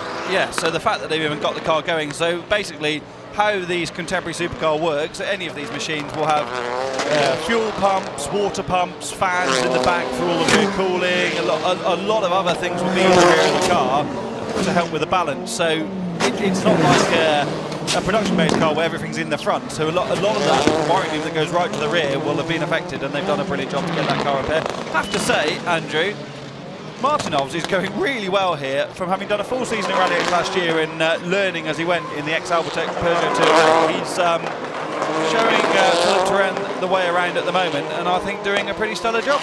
I like the livery as well. This is a brand new livery look compared to last year. There's some of the yellow still in there, but I really like it. It's cool, isn't it? Well, it's not. At least it's not Andy Scott or Jack Thorne going around anymore, is it? Exactly, Because, which is what we thought, wasn't it? I'm never a fan of someone continuing a livery when they've bought a car. We were talking about Andy Scott in great terms earlier on. Was it yesterday on the way in? Andy Scott and his lovely wife Ord, who used to look after the TV team and sort all our food out and everything. And Andy Scott caught me out taking the mickey out of his shorts. I was in a bar at Linden Hill. We'd filmed him up on the cliffs doing the Vikings Are Coming feature about the Scandinavians coming to fight the locals. And he was there in his running shorts. So I was having a bit of a laugh with the guys in the bar. One night, one of his mechanics was in the bar and he told Andy, he said, "You're not getting any food unless you come down here in shorts." So we all had to go down there with their jeans rolled up. Linneman's going to take this after a brilliant repair job. 238.3. That's compared to a 236.8. That would have been third overall in the previous run, so that's absolutely fine. This Hall as well is a track where the conditions don't change as much as they did somewhere like Valkenswaard, where they changed enormously from session to session. Not quite the same here. No, absolutely. It's very consistent on the track evolution. In fact, I would argue that the track has evolved now. All the loose has been brushed off the unsealed surface, so it will be very consistent. The temperature's going to drop a lot, I think, which will be a factor for the tyres later on, but certainly in terms of track conditions, it will stay fairly consistent. That's Linneman around the outside. Martinovs gave him a lot of room. I think a more experienced or aggressive driver in Martinovs' position would have shut the door into turn 2 and given Linneman a headache there, but Linneman got exactly what he needed, and I'm sure the Danish team will be sighing a massive breath of relief, because that could have been going home pretty quickly with that damage. Yeah, absolutely. Good driving from Svensson in turn 1 as well, just got out of it and slotted into third. As Rainis was saying, if you can't get into the turn in P1, you've got to give it up and slide back a bit in the order. Linneman takes it from Svensson, Martinovs and Turenne. Look at that. That's a drone shot of a grid. Look at that. 5 cars perfectly lined up, ready to head to the first corner. Philip Martinson, Fraser McConnell, Mikko Ikonen, Kasper Janssen and Bruno Blumbergs. What is that on Blumberg's roof? I don't know, but I like it. Some sort of monkey creature? David Attenborough, I am not. Monkey creature, look. And there we see the monkey creature. In its habitat, the roof of a rallycross car. It's cane on the run down to turn 1. Bad start for Riga in the middle, wasn't it? Good start by McConnell and Janssen too. Janssen out in P3 on the outside. McConnell trying to stay outside for the inside in turn 2. He gets there. Janssen up the inside as well. Is he going to get to P2? He's not. Fraser gets run out wide. Going to lose position on the run to turn 3. Tries to stay out, but he gets onto the dirt. Kasper Janssen's inside now. McConnell needs to shut the door. He's going to end up 4th here. He does hold on just to P3. Well, brilliant racing between the two FC2s and the supercar out front, giving each other just enough room while also racing really, really hard. There we saw the torque of the Renault supercar engine pulling out of turn 2 and just driving past Fraser McConnell. Kasper Janssen, though, is so good at that close combat car positioning, isn't he? When Kasper's in the mood, in the zone, he is absolutely brilliant, and great job there. They've joked here on lap 1, so they're kind of come out behind. My concern is whether or not Blumbergs or Ikonen will hold them up. Remember, it's only 3 laps, so probably not looking at it relative pace-wise. Ikonen for sure won't. I think if he can clear Blumbergs, Ikonen is in one of the best rallycross cars ever built. Inside, look at that. Hal said it earlier, and he's trying to make the most of it there side by side. Now they're definitely going to be in the way. In the background, still the race goes on. Ikonen slides up the inside and does hold position on the exit, so he went inside Blumbergs. I thought he was going to get done on the exit where he got back up the inside for on the exit. So often you see that by going too deep, but good job for Ikonen. He's in. They look aesthetically the same, those two cars, don't they? But the Bloomberg's car is based on an R5 Rally Shell, and as we know, the Ikonen car is the latest of the Giro time. For the merge here, because Casper Janssen. Where's McConnell gone? Has McConnell dropped further back? No, he's still there, I think, in the background. Over the line. On to the last lap. Where is Fraz? He has gone. He has gone, hasn't he? He's at the back, sorry, but something must have happened because he's a long way behind. Did Janssen, he get? Maybe he got caught up in that incident, did he? With Ikonen? I don't think so. No. No? They joked at the same time. Well, maybe he did. We didn't quite see it, did we? No, sadly not. So Martinson out front with a healthy lead. Ikonen has to joke it from P2, but behind everybody else has Casper Janssen. Coming down behind, he's got the better of Bloomberg. So this time round, Ikonen's going to go. Is Casper Janssen going to get him back? Janssen into the right-hander. Watch the joker here. You'll get a good idea of the two different laps, side-by-side jumps. Martinson's going to be there before Casper Janssen. Janssen, I think, is going to get there before Ikonen. Definitely a problem for McConnell at the back. So Janssen gets P2 at the joker merge. Ikonen slots into third. Bloomberg is fourth. And an unseen problem for Fraz sees him in fifth. Martinson does a 40.2, so a couple of seconds behind Linnemann. Martinson also returning this year after a great run last year. He remember he was leading the championships after the first couple of rounds, wasn't he? What did he win the first day in Tierp on the rally sprint, and then had a really strong start, and then just didn't quite have it come the end of the season. No, he got P2 at Estring, but there was a string of being in the final, or he did just miss out on the one. Missed out in Alvsbyn. But he was in the final at the others. 4 podiums last year and P4 in the AM standings for Martinson. Someone says, Coley, it's a cat. It's a cat, is it? It was a Latvian animated movie at the start of the year that won some awards. The Wicked. cat from the movie Flow on the Roof.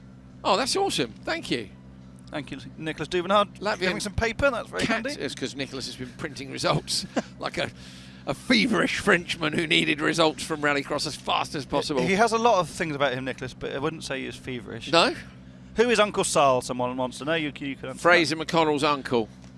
Uncle Sal. He's often here. He's a great bloke, actually, Uncle Sal. But he's not here at the minute. There's just Stephanie and Peter here this weekend, but Uncle Sal is Fraser McConnell's uncle. What a view of the paddock. That's a great shot, isn't it? From wherever we are. That must be a drone. That's the helicopter Hal that we bought since we sold all those T-shirts earlier on today. Yeah. Let's see if we can see what happened to Fraser McConnell. So Ikonen made a terrible start.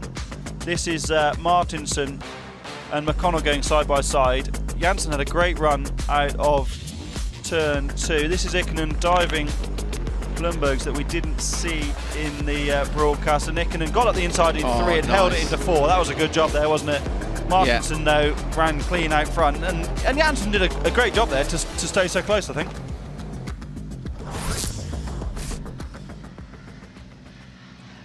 Martinson, Casper Janssen, Ikonen. I think it'd have been closer to Janssen if he wasn't in that fight with Bloombergs. And I say a problem for Fraz. Casper Janssen and Fraser McConnell are both just driven back in. One last race in Q2. This will be a good one. It will indeed. Yanis Baumanis, Maiko Tam, Victor Franks, Joni Tapainen and Anton Seppa. Tapainen, last year's champion in both open and AM four-wheel drive.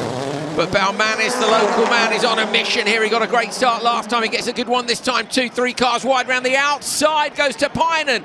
But Baumanis bursts from the pack, holds on. In the background, Franks 3 wide. Going to get the squeeze, surely towards the tyres. Oh, Maiko Tam, a big handful of opposite lock, holds on to that. Absolutely amazing stuff. You say Frank's puncture, Hal? Yeah, front right. Oh, so he's gone down. Baumanis leads then. Fantastic job by him. That was a proper start. We talk about experience, Andrew, and Yanis Baumanis displayed the experience of a former European champion, World RX podium finisher. They were all on the brakes, getting squeezed into the first corner. He almost slapped the wall on the inside. Then you saw the nose of the car pick back up where he thought, right, now's the time to bail on this. So he's driven out of the move. You cannot do that without a whole heap of talent and experience. Great job from Baumanis to get himself out of the scrum. And then you saw what happened to those that didn't quite do it. Tam and Franks got all tied up together. Tam did a great job actually to save the Fiesta from being spun. Mate, how he held on to that. I really thought he was going around its high speed through here as well. Franks just caught on the outside of that train to 3. So they're now all up into turn 3. In the background, Anton Sepper and Victor Franks have both joken. Of course, Franks is going to be hemorrhaging time with that puncture, so it's tough luck for him. But these three, what do you do now when there's only 2 laps to go? They can't all do different strategies. No, I think Tapanen has to go. I think Tam ought to stay out. If I was these three, I would definitely joke from second. I would have stayed out. Tam does stay out. Yeah, he's made that decision for himself. And the spotter said, Ivo Triberg, so I'm sure his spotter for him said stay out. And or to potentially Joker. option. Yeah, but he's made that decision himself. You can't make that decision as a spotter because you can't see in the broadcast. He's a few seconds behind. Good job from Maiko. When they say option, and the reason Hal says Tapanen should have joked is because he's in P2, he's in that train. If he doesn't go, Tam will go behind him, and then he's lost the opportunity. So it was good that Tapanen went. Tam was going to go, so if your spotter says... Oh, Baumanis has got a problem here. It's gone backwards.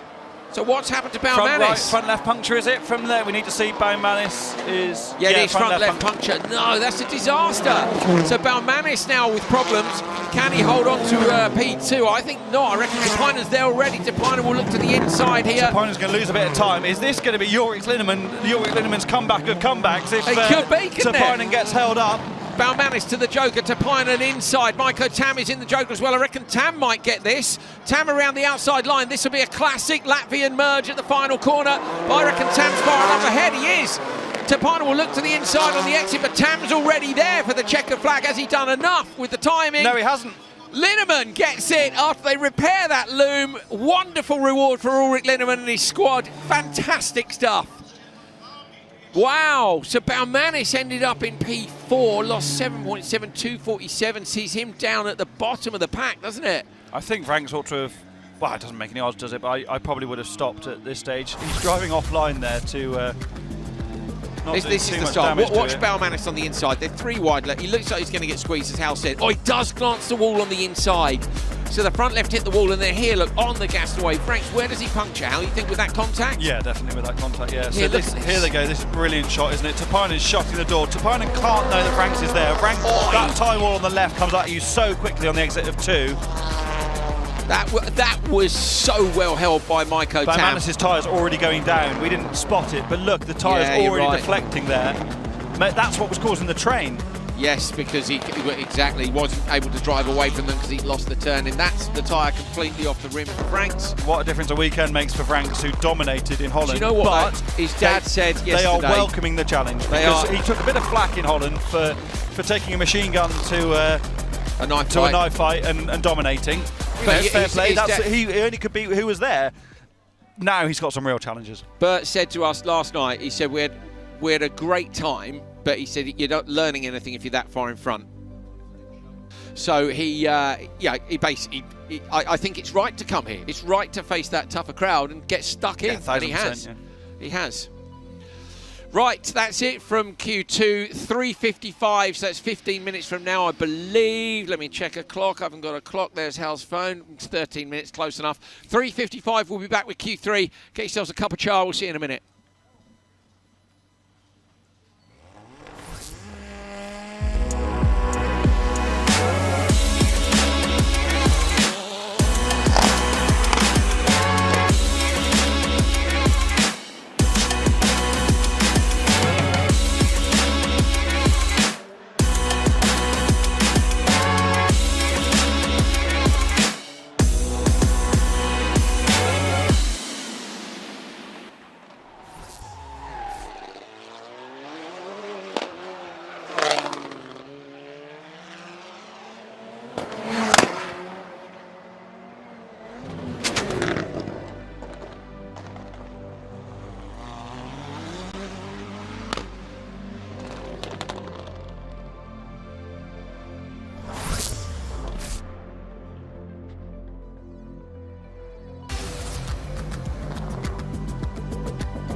Welcome back to Bikanieki, the fantastic track in the background here. This is an old Soviet-era park. It's a GT3 track, which I think is the only FIA-certified track in Latvia. It's a mega circuit. It's like a mini Nordschleife, loads of crests and stuff in the woods behind us. And then the purpose-built track, which was built for the World Rallycross Championship and which other series. Obviously, the National Series is here Sunday. RallyX has been here before. It's great. It's fantastic. I'm Andrew Coley. This is Hal Ridge. We're cold, but we're having fun. We're across your comments. Wow, you guys are commenting fast. We try and answer things if we can. Don't forget you can get your merch if you head to the RallyX shop. You can't get one of these. This is a Maiko Tam hat. They've just dropped them off. Look, autographed Maiko Tam hats for me and Al. Thank you very much. But you can get one of these, a RallyX hat, and you can get a T-shirt, which we're both wearing the T-shirt, but it's too cold. We're not taking our jackets off, so you'll have to go to the website to look at it. It's shop.rallyx, look at that, .se, where it's the world's shortest graphic. Colour, make that graphic last longer. Even I can't read it out quickly enough. He's laughing. So yeah, head to the shop now. You can pre-order 20% off only this weekend. And there'll be some exclusive stuff on there later in the year. So maybe we'll be in Finland. We'll say something stupid. They'll make a T-shirt, and you guys can refuse to buy it because we said something stupid. But I think it's a cool idea. Yeah, great. I'm all for a bit of merch and merch it up. The T-shirt's really comfy, actually. Stickers. Need stickers. Everyone likes stickers. Look at the stickers. This is the sticker situation. So we try to get stickers whenever possible. Oh, I've got you one of those. Have you got that one, the Hoonigan one? No, I don't know. I've got you that one. Hold on. Oh, you can't go anywhere. We're talking about stickers. Hang on a minute. Hold on. Look, these are the stickers. They're my spare stickers. That's a Bucky Lasek Subaru sticker there that I got from Vermont Sports Car. Hold up, Hal. Here you are. I saved you this last year. We're going. Leah Block gave me those. And that's for you. From her and Lucy. They were at Goodwood, which is why it says Sussex, which of course is where I live. Well, not Goodwood, obviously. If I lived at Goodwood, I'd be loaded, because I'd be Lord, what's his name? Lord March. Lord March. Well, be Lord Coley if I lived at Goodwood. But Lord March is already doing a great job down there, so it's unnecessary to turn his estate into a motorsport paradise because he's already done it. Jumpstart. He's got a rally stage at his house, Hal. He's pretty, and a hill climb and a racetrack. He's pretty much nailed it, hasn't he? Yeah. He does need a rallycross track. That's true. But who doesn't? Oh, Lord March. We need a word. I wonder if he's watching. Lord March, if you're watching, sir, could we respectfully have a rallycross track at Goodwood? What do you think, Hal? I think he's not watching. Okay. So it's irrelevant. It's fair. It's fair. There was drifting for the first time ever at Goodwood this last weekend. Oh, hey, lads, Hal, come on, get the picture at the back here. Viestas is here, one of our old mates, and another one as well. Good to see you both. Viestas handles the social media for a very well-known driver and was a big part of the organisational team here when the World Championship was here as well. And he recommended a great restaurant to us last night. We gave him a phone call from there to ask for advice for other Brits who were partying in the capital. We weren't. We went to bed early last night. Very sensible. So Hegland Nilsson, Joanna Yulalami with a very similar livery to Jonathan Yulalami, and Alex Antila on the outside. Now on the inside, in the Edge machine, the big square-looking cross car. If you're not familiar with cross cars, there's a bunch of different chassis manufacturers, and there are different rules for the different age groups. So in junior cross car, they limit the revs, limit the power. Junior cross car is 600cc mostly, Suzuki engine. Maximum RPM 9,300, minimum weight 420 kilos, and one-way adjustable shocks. So they're not allowed to go super bonkers with the spec. When you get up to cross car, it's mostly 750cc. That's changed a bit actually, because I wrote those notes a while ago. We're now getting into some quite different engine technology, aren't we, as the bike manufacturers changed what they do as well. Same weight, 15,000 RPM though, another 6,000 RPM, which is why you hear the juniors on the limiter here and there. What we got, Hal? Hit us with some questions. Go, short fire round. Hit me. Anything you want. Just having a scroll. Lots of chat about me and you racing. Right, so Hal thinks he could take me. I reckon he would, because he's tidier than me. He took me at when we raced at the Larder race. The Larder race is a good story, isn't it? Hal smashed me at the Larder race, although I so did. we both. So this is to abbreviate a long story. We're 2 laps to go, so we'll be all right. Rainis invited us both to a Larder race in 2015 when World RX was growing and Rainis was doing loads to increase his profile. Blah, blah, blah. We came out here and we drove these Larders, single make Larders. We were with Guy Wilkes, Yannis Baumanis, Topi Heikkinen, Andreas Backel. We had an absolutely great time. A lot of it not repeatable on any sort of broadcast. I actually beat some of those drivers as well, and Hal beat a lot of them too. But we did though. Like, yeah, we did. But we went to this airfield to test. We landed from the airport. Exeter Base collected us. Your friend who is coming later. He's coming later. Collected us from the airport. We went to this test, and I remember sitting in this larder, and you and Guy Wilkes came past absolutely broadside in front of me, and I thought, I cannot do that. I'd never driven rear-wheel drive before, and then we just had the best weekend ever, and I had a pretty good car. It was awesome, and I absolutely thrashed you. So you did, mate. You did. I still swear he had better tyres than me. My tyres were knackered, but he did. He smashed me. He did. And Guy Wilkes did brilliantly too. Although he had an absolutely brand new race car, perfectly built, wasn't it? Lightweight. Yeah. I think it's fair to say ours had done a few laps. Yeah, Guy had some local intel, didn't he? That helped him massively. Definitely would have beaten him otherwise. I need to find the picture. It came off some throwback. Yeah, and then we drove RX 150s at Linden Hill, didn't we? And I was convinced I was going to be quicker than you, and I could see where you were on the track in every lap, and we were in exactly the same place. So I was like, oh, God damn it. That was recent. Was that the media day last year for British Rallycross? No, it wasn't. Was it really? So I think it'd be very close. Hal is much tidier than me. A lot more experience in rallycross. Mate, Hal is a very good driver. He's driven most of the world rallycross cars, and the teams don't trust you with machinery like that unless you're very good. Put it this way, I've never driven a supercar, and Hal's driven most of them, so that gives you a good idea of the level of trust. However, Hal, who's got the more sideways photos? You definitely have better action shots. Actually, whilst hemorrhaging tenths, I was just about to say that. Yeah. Seconds. I know. But if you get the chance to send it, you just got to go for it, haven't you? Alex Antila did a 3:01.7 then, and for reference, earlier on that would have been 3:017. That's his quickest time of the weekend, but by a tenth. So some work to do for Alex to climb the overall standings. Okay, Terpainen rather than Terpainen. Thank you very much for the correction, much appreciated. Now this is from John Gladden, who says, as a cat dad, I was just going to tell you about Oscar on Bloomberg's roof. Brilliant. The Oscar-winning cat on Bloomberg's roof. That's great. There's a statue in Riga. I want to go and see the monkey cat statue. I know it's not a monkey. I know. But thank you, John. Much appreciated about Terpainen. We will do our best with that. On the grid, Stilbrook Fredriksson, Pira, Schnack and Hukar on the outside. This is Jeri Hukar, the younger Hukar.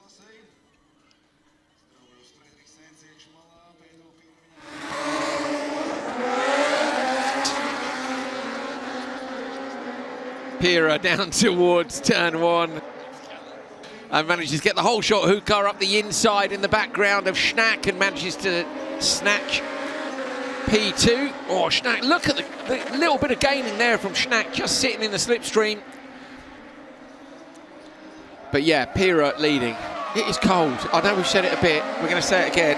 Fredriksson running out the Linneman promotion team and doing a lot of learning. The last couple of events was in both Portugal and Holland for events earlier in the year. Peter Pira, we know, was super quick last year. And Jeri Hukar still looks not old enough to drive a junior cross car, although has been around for a couple of years. I can never get over how young Jeri looks, but fantastic to have the Hukar family back here this weekend. A lot of Finns down here actually, aren't there? And as such a strong region for rallycross, clearly they are very competitive as well. They do a lot of cross car racing, the Finns, outside of RallyX as well. A lot of the Finnish Championship is very strong, in fact so strong that they have different events on different days for the cross cars and the cars now in Finland. So yeah, not a surprise to see drivers like Peter Pira going well. And as we said in the highlights of Q2 earlier on, Peter Pira has a fantastic number on the front of the cross car, which makes it very easy to read.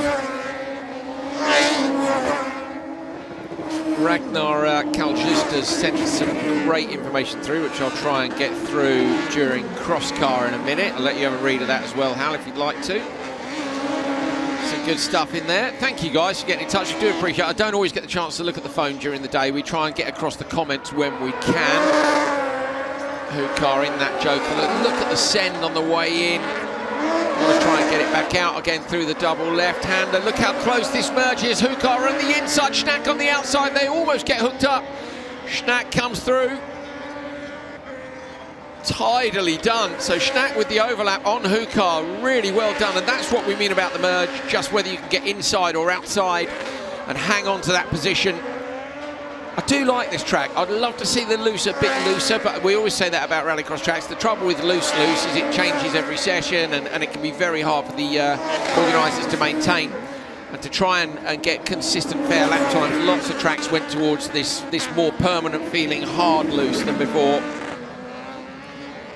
Oh, Hukar with a move there on Schnack, so lovely. Back into P3. Going both ways between these drivers. I can see the brake lights flashing on there, just chucking it in with a bit of left foot braking. But it's P2 Pira out front, who takes the joker on the final lap. Is Rick Fredriksson going to get there too? Hukar will look to the inside, but there's not enough power in a junior cross car to get there. Fredriksson gets P2. But it's P2 Pira who wins 2:57.9, and that is some 4 seconds quicker than Alex Antila.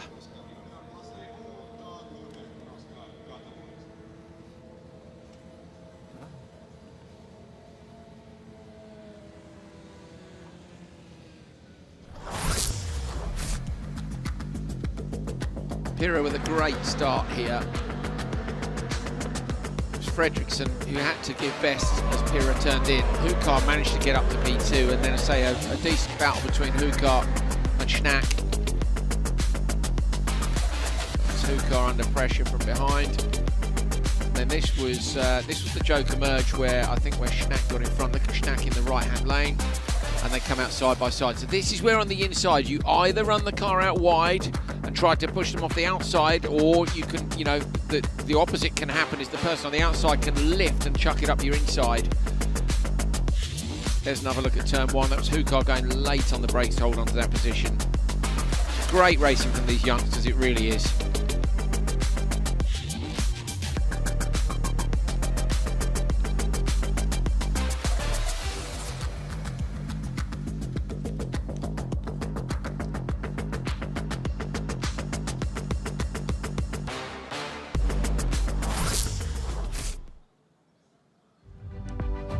P2 Pira, 2:57.9 to go top of the juniors. Fredriksson, Hukar and Schnack. Of course, we have another race to come.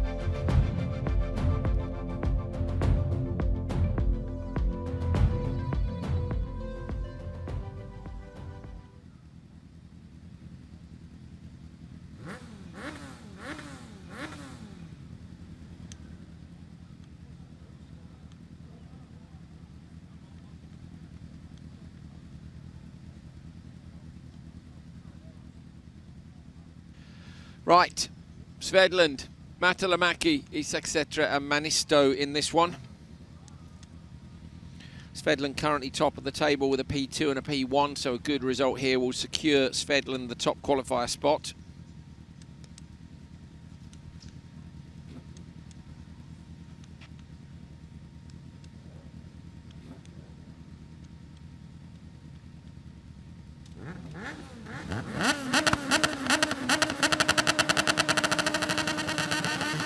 So a great shot from the drone to give you a good idea of the reaction times of the drivers.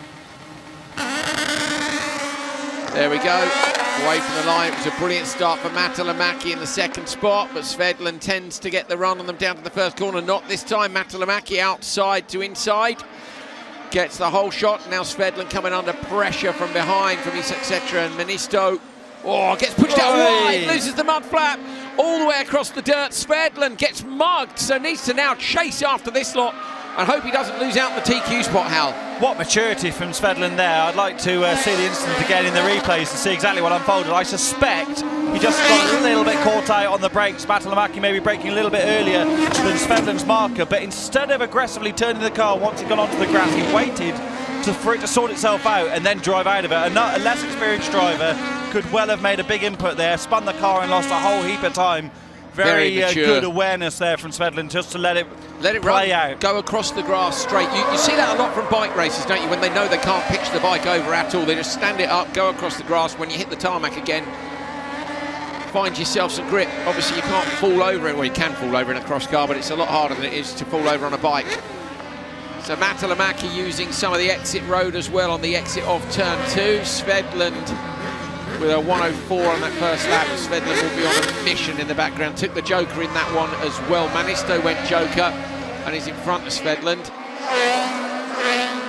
Trying to make up time in the background. Svedland's margin. Oh no, Svedland was equal with Matalamaki.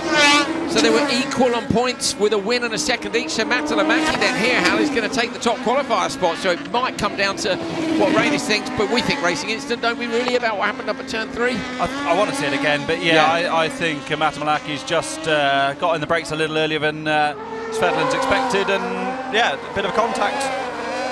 If ever there was a Racing Instant, that would be it.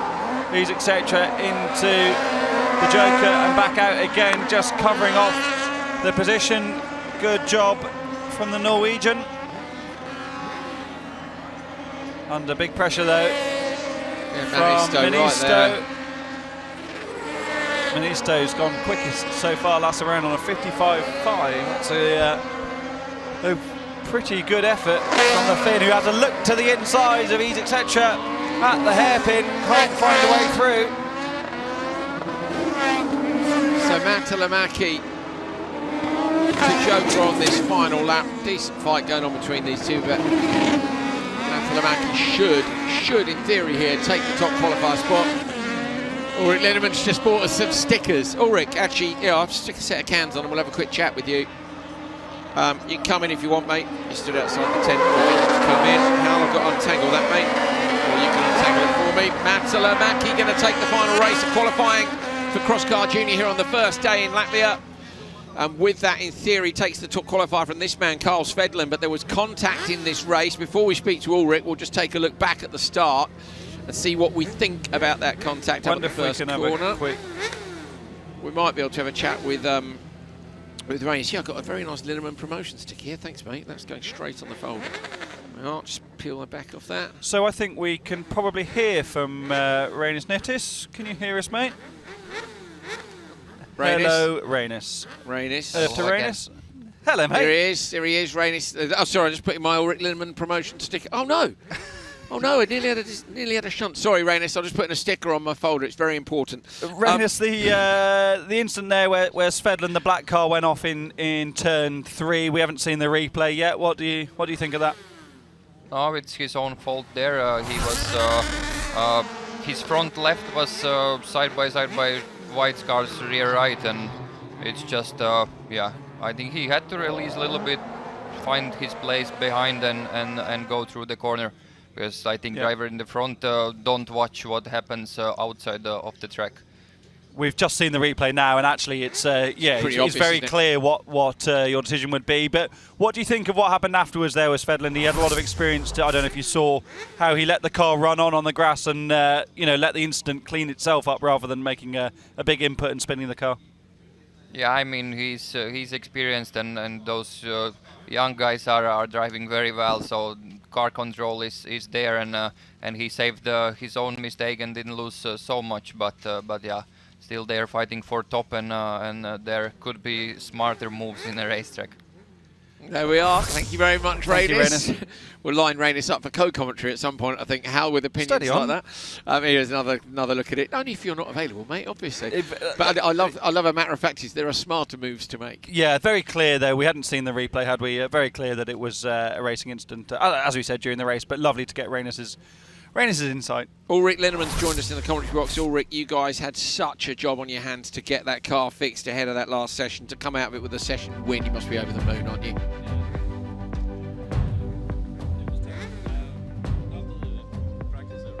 That we could fix it before Q1, but yeah, that wasn't possible. Luckily, we had a lot long springs before Q2, so we made it.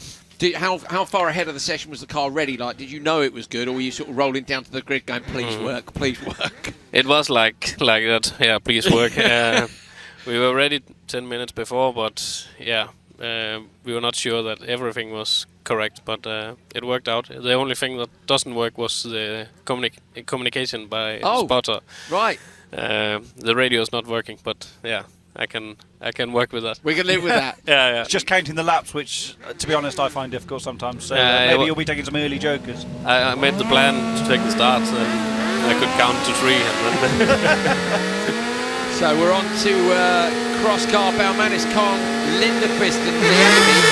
Lindqvist was our centre of the weekend last time out, and obviously hasn't had it all his own way, but he gets a great start this time. So Lindqvist gets the whole shot into turn 1 and again into turn 2 with a lovely flick. Chucks the car back around. Niemi super committed around the outside, stayed in the throttle a long time, and was well on top of that cross car. We've seen her rise up through the junior ranks, and to be fair, wasn't at the sharp end when she first began, and we've seen a real improvement from Maiju throughout her career. Fantastic to have her back this weekend, and the cross car field is so strong here in Riga. It is, yeah. Hal, I think Lindqvist must have heard us because he's in full send mode again, which we like to see, don't we? Wheel up in the air, 3 wheels on the track. Ulrich, have you ever done cross car? Just a little, not really much. I have tested the cross car of Sigurd to make sure that was correct, but I've not done much cross car. So it's not for you think? It could be. The senior cross car are amazing. The speed is nearly the same as a supercar. So it's wild, isn't it? Yeah, it's wild. Talk to us a little bit about Linneman promotion. You've obviously got your own troubles going on, but you've got 2 other drivers with you this season. How is that going with both of them? Sigurd is doing well. I think he is the youngest in the field, so of course he have much to learn. And he's Matt, a junior cross car, of course. And then Mats is really doing well, I think. This is Mats Larsen in Supercar Light. Supercar Light. Yeah, it's the first year he is driving with sequential gearbox, and he drove the Danish championship with a Group N car last season, so but won the championship. So for sure he have car control, but for Supercar Lights it's a big experience. How valuable is it for those drivers having you also competing in the same events? Of course, your experience can help them whenever you're there, but when you've experienced the track conditions, when you know what's going on as well, does that help you to give them better information? Yeah, I think so. We're sharing data. He's look at my V-Box data from the in-car, so he look at my driving lines. Just quickly, Yanis Baumanis, a different Yanis Baumanis here in the Hornet R1, which is the yellow and black coloured car here. He's having a proper go at Maiju Niemi. Fastest lap on the last lap by some 0.6 of a second, and might have been able to challenge Lindqvist, I think, if it wasn't for the traffic. Naomi goes Joker. Baumanis goes into the standard lap. Look for Lindqvist. Lindqvist is well ahead in the Joker, but another different cross car, the Hornet R1, Hal. Love to see the variety. Brilliant, isn't it? As Lindqvist goes to the line and is going to stop the clock with a 2:46.4. There's a battle at the back as well. A 2:46.4 would have been, as I rummage through my paperwork here, about 6th or 7th in the last one, I reckon. So a good step up from where he was earlier. And we'll of course be hoping, well, he will be hoping for lots of fights in the other races still to come, to slow the others down and ultimately get a better result, because cross car is absolutely stacked here, isn't it? And while 18 of these drivers will be making it through to the semi-finals, being at the back of a semi-final grid when only 2 progress is going to be tough, isn't it? So you want to be as far up as you can. Yeah, just looking at the results, Lindqvist only had a couple of shockers in 5th and 6th in the finals in Holland, 1st and 2nd in the finals in Portugal, but here Hal Lindqvist was 18th and 23rd in the 2 sessions, so hasn't gone well so far. But it is a very different circuit, isn't it? Yorick, talk to us a little bit about this track, because we've been in Montalegre and Valkenswaard, which are proper old school loose surface venues, and we come here, which is very different. Yeah, this is I will get at circuit racing, but you have jumps, so not take circuit cars into this, but it's not really rallycross. Terrapin, Jensen, Cerner, Hoffman and Yillalami. Oh, Cerner looked like he hadn't got away well, and then somehow he's in P1 as he heads towards the first corner. Yillalami comes around the outside, then to the inside. Cerner gets collected by his own teammate. Terrapin, disaster for Pace Sport. Isn't it, Hal? That's an absolute shocker. So I think it's Yillalami who got the whole shot with the carnage going on behind it. And he drops a wheel off into the dirt. Hoffman and Terpering are your top 3. attitude in those cross cars through turn 3. So we were going to do a bit of testing yesterday, but unfortunately with the technical issues that were on site, we didn't get to drive Harlem. Turn 3, I think, is the corner I was most nervous about. It's really? high, yeah, it is high speed I'm time. nervous about. Why? Well, because yesterday you'd been jumping on to lose. Nah, not worried about that. That's absolutely fine. It was the high speed tarmac left-hander with no runoff on the outside that I didn't like. Oh, Rick, which one's scarier? I will see I think it's turn 8. It's the right-hander before the last turn. The right-hander with the big curb. That's the scary one? Yeah, because you land with no control on the car after the little jump, and then you have to turn into the right-hander. And if you not do it correct, then the left-hander afterwards is absolute nightmare. Yeah. Really? There you go. But this is someone talking about trying to achieve lap time rather than trying to achieve completing the lap. They're two very different things, aren't they? Yeah, we just didn't want to put it in the wall. You were saying about this being a circuit racing track. Talk to us a little bit about car setup as we see the compression on the suspension over the jump from the cross cars, because you could run the car super low and super stiff here if it wasn't for the big jumps and the big curbs. So how do you set the car up compared to other venues? We make it much harder, changing to harder springs and harder setup, because... He's in the wall almost. How did he hang on to that? Sorry to interrupt, Ulrich. He went sideways across the barrier.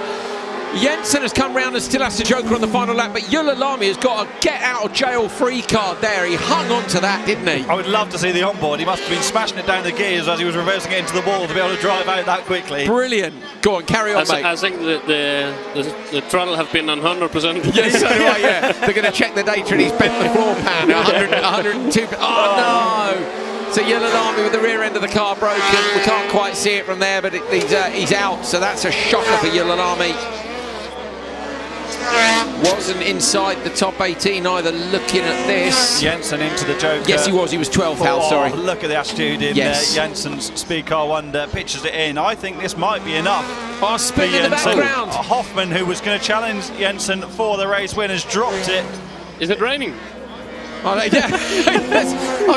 thought he was serious for a minute, but yeah, they're dropping it left, right, and centre. Jensen 2:48.4. So that is a good time by Lindqvist, isn't it, in that last one? Desperately trying to get back in. There's bodywork, flapping look off the side of Turner's car after the contact in turn 1 with his teammate Terraping. This isn't Formula 1, mate. We don't need rain to spice things up. We've got Yorick Lindemann, because there's always some sort of drama there, isn't there? Setup. You were midway talking through it when Lamy smashed into the wall. So go on, tell us. We make the setup much harder because we have nearly no gravel here. So the gravel section is even more rough than the tarmac. So the car is much better in a harder setup. So not really old school rallycross, this one. But there is a compromise, because you still need to deal with the curbs and the jumps, don't you? So you can't go as stiff as you maybe would like, because the jump would become a bit of a nightmare. The first jump is really serious. The big one out the back. Feels like you land on the chassis. Yeah, it sounds like it too, mate. It sounds like it too. Have you got stuff to do? Yeah. You can stay if you want to, but I don't want to. If you're still fixing wiring looms. I think we have something to fix. Okay, you better go, Ulrich. You're far too polite, mate. Thank you. Thank you. Bless him. He's standing there just playing commentators with us, and I'm like, hang on a minute. He said the radio wasn't working, so he has got to go. Ulrich's off. Thank you so much, mate. Good luck. Isn't that fantastic? Aren't we lucky to have that kind of access? Yeah, we really are. Came to bring us stickers. Yeah, I know. I love that too. Poor bloke's got no radio. He's like, the lads are talking about stickers. I'll take some over to him. Who wants to see stickers on the RallyX site? I think he was probably coming to collect some Supercar Light spare parts, because that's what most drivers end up down here for. Peter, can we sell stickers? Yes, Peter's just thrown a handful of stickers at us. How much are they, Peter? £8? 0. 5 free stickers. If you want a sticker, come to the commentary box if you're in Riga. Yeah, that's a good idea. Give you a sticker. Yeah, we've got stickers. Come to the commentary box if you're here. Hal's going to pick them up and he's going to show them off like I don't know. What he used to do the prizes, didn't they, in shows? What's it called?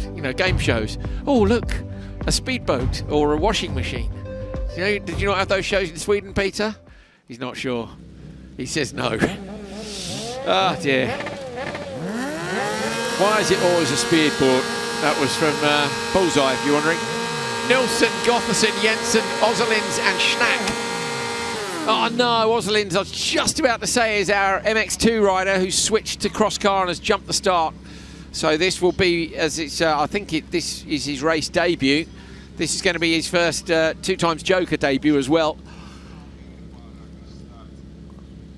They're going to push him back. That's just easier. Roll the tyre. There you go.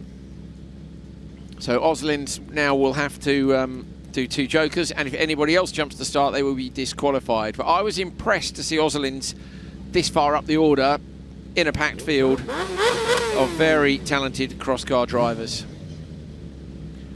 The slippery flag is out, Hal.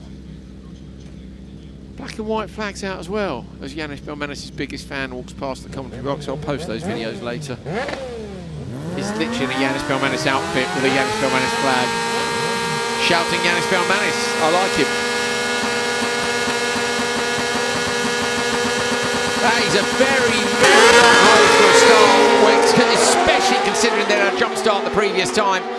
Great one from the inside by Nilsson. Gotherson gets to P2. Oslins had contact with Axel Schnack on the run to the first corner. So Oslins P3 with a double joker to do. Gotherson 6 right up and behind Nilsson's rear wing. God, Oslins was so tidy through turn 3, Hal. He's absolutely smashing this. Yeah, that working away at the wheel, finding the balance in the car. Oh, a little touch of the wall was there through the right-hander with the front right wheel. But this is a very good performance, isn't it, from someone who is brand new to this discipline and to cars. Yeah. An amazing performance. He was saying it, okay, first of the jokers now, so we'll see if we can follow Oslins for a minute. The team manager was saying yesterday, wasn't he, that he was quick immediately. And we did say, if you come from a bikes background, cars feel really safe compared to bikes. But I have to say, oh, fantastic from Nilsson. Sideways through the first corner with Gotherson. I was really impressed, super tidy, and I think in the background he might actually gone a bit too sideways in the joker, but Oslins was so tidy in turn 3 that it closed the gap down to the leaders by 10 or 15 metres. And Eric Nilsson and Kalle Gotherson are right up there with you know, some of the best, as there's a move for position in the back as Oslins looks around. Axel Schnack in the background has dropped to position, has he? Let's try and see that in the background. As Gotherson runs a bit deep. He's got him, yeah, he's got him. So Oslins doing a great job. Oh no, missed gear or a problem. So Oslins, as that happened on the landing from the jump, could have broken the drive chain or something, but Oslins after jump start, then a brilliant lap, then a pass, has unfortunately retired from the race. What a shame.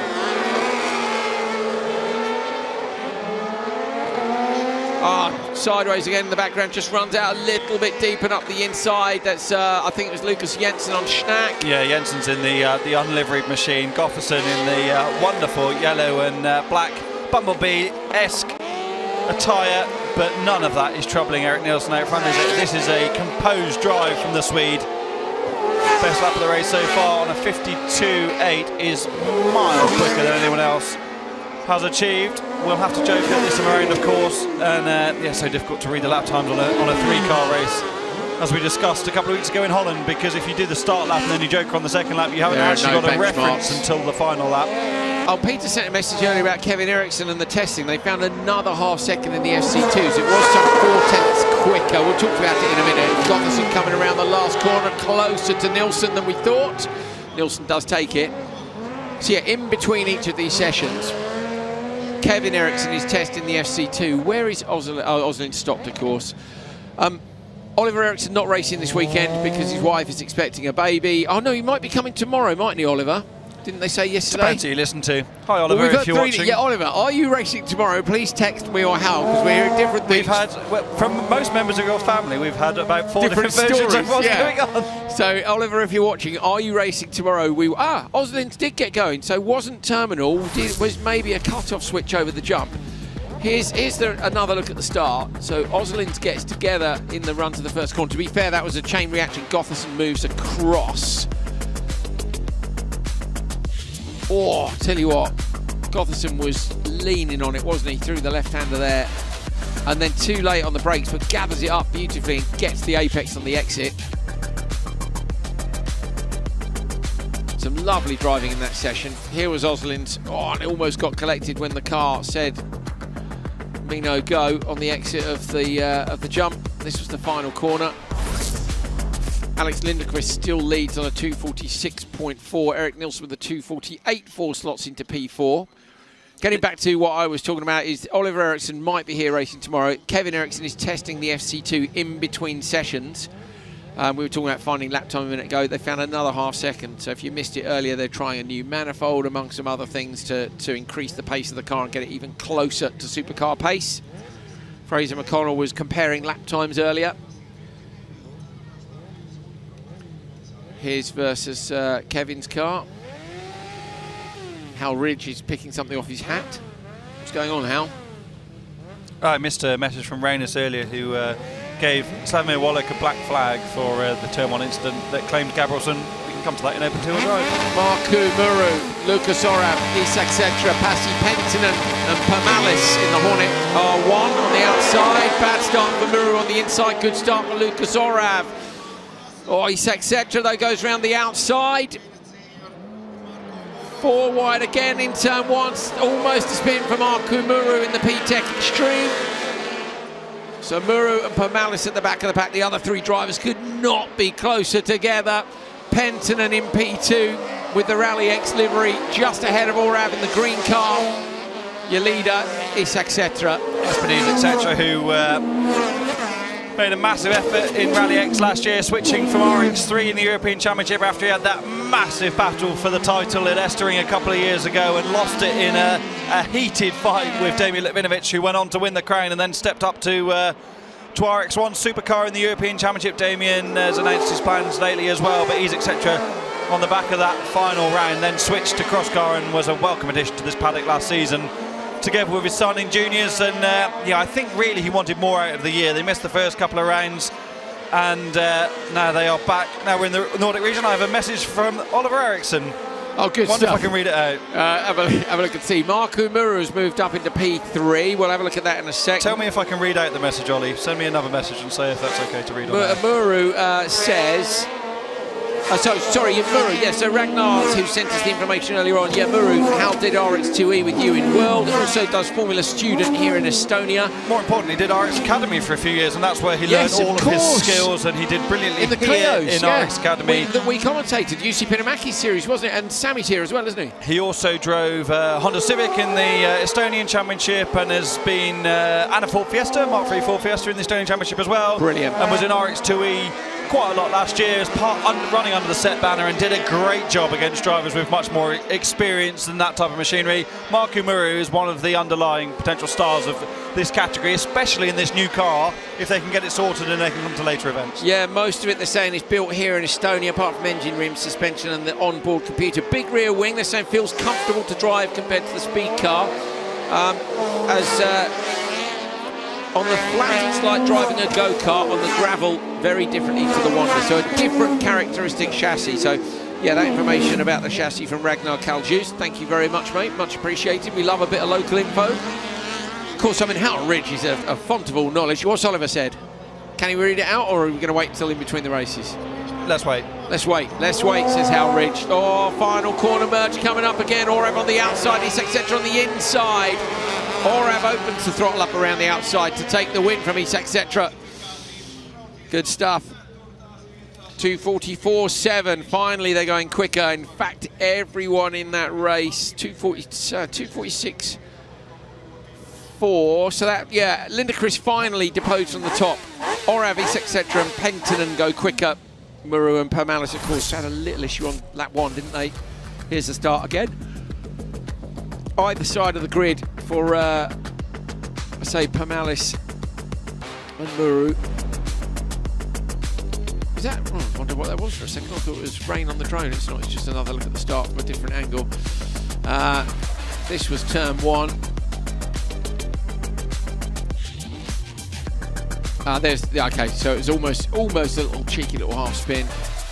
Marku Muru, even with that, got up into P5 in the session overall, so very quick indeed.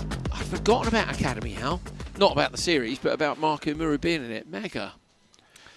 Ollie Ericsson's participation, as we see the confirmation of the results, Lucas Orav taking the best time so far in this session, really depends on what happens imminently, and I think that is in a fluctuating state. I've asked him if we can say what he's actually written. Can I read it? In a minute, yeah. Okay, good. Right. Newgard, Igmerstedt, Vettel 3 and Frederick Martin. Great start in the middle of the grid by Igmerstedt, and on the outside Vettel 3. Oh, it gets a big old squeeze across. No! Igmerstedt and Martin Newgard hooked up just for a moment. They lose a bit of time, and that's going to release Vettel 3 out front.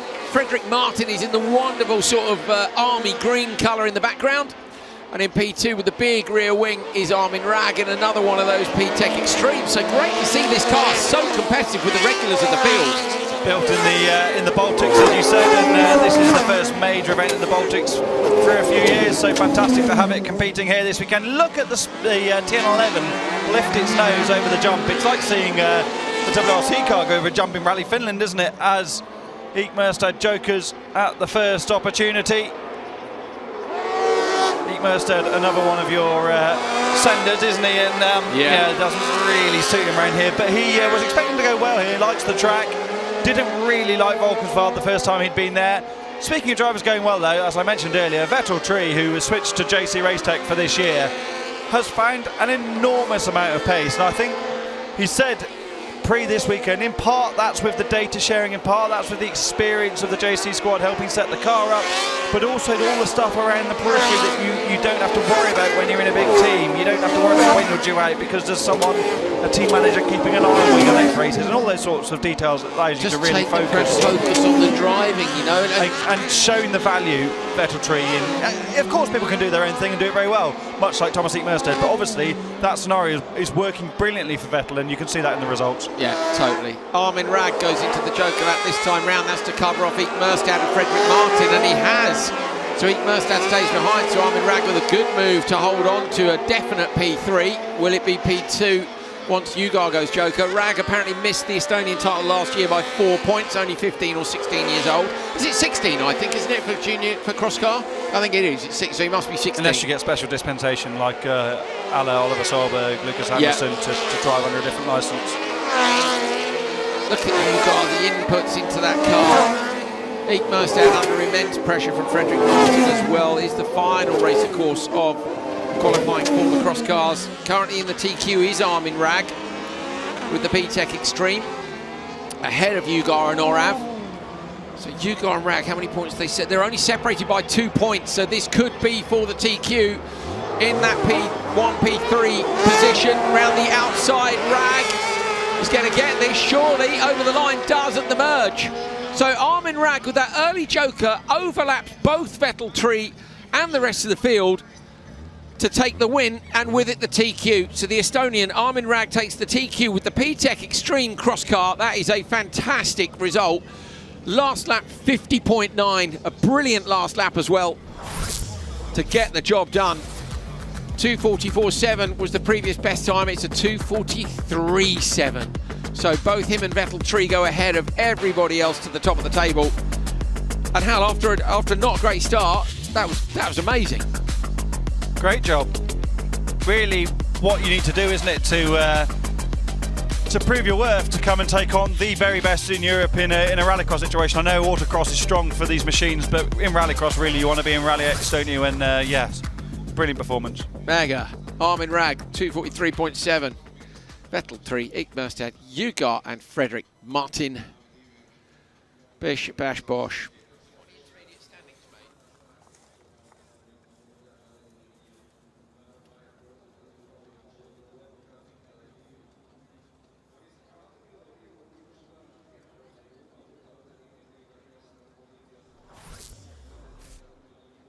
So Armin Rag takes the TQ in cross car from Lucas Orav, Ugar 3, Martin, Muru, Isak Cetra, Penton and Igmerstedt.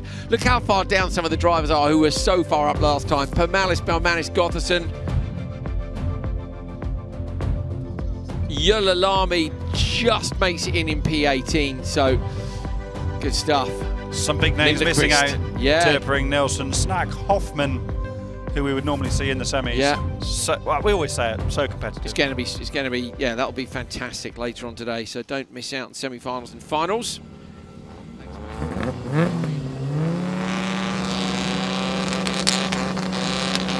So John Nee, Anton Carlson, Emil Hammer, Lucas Gabrielson and Slavomir Wallach.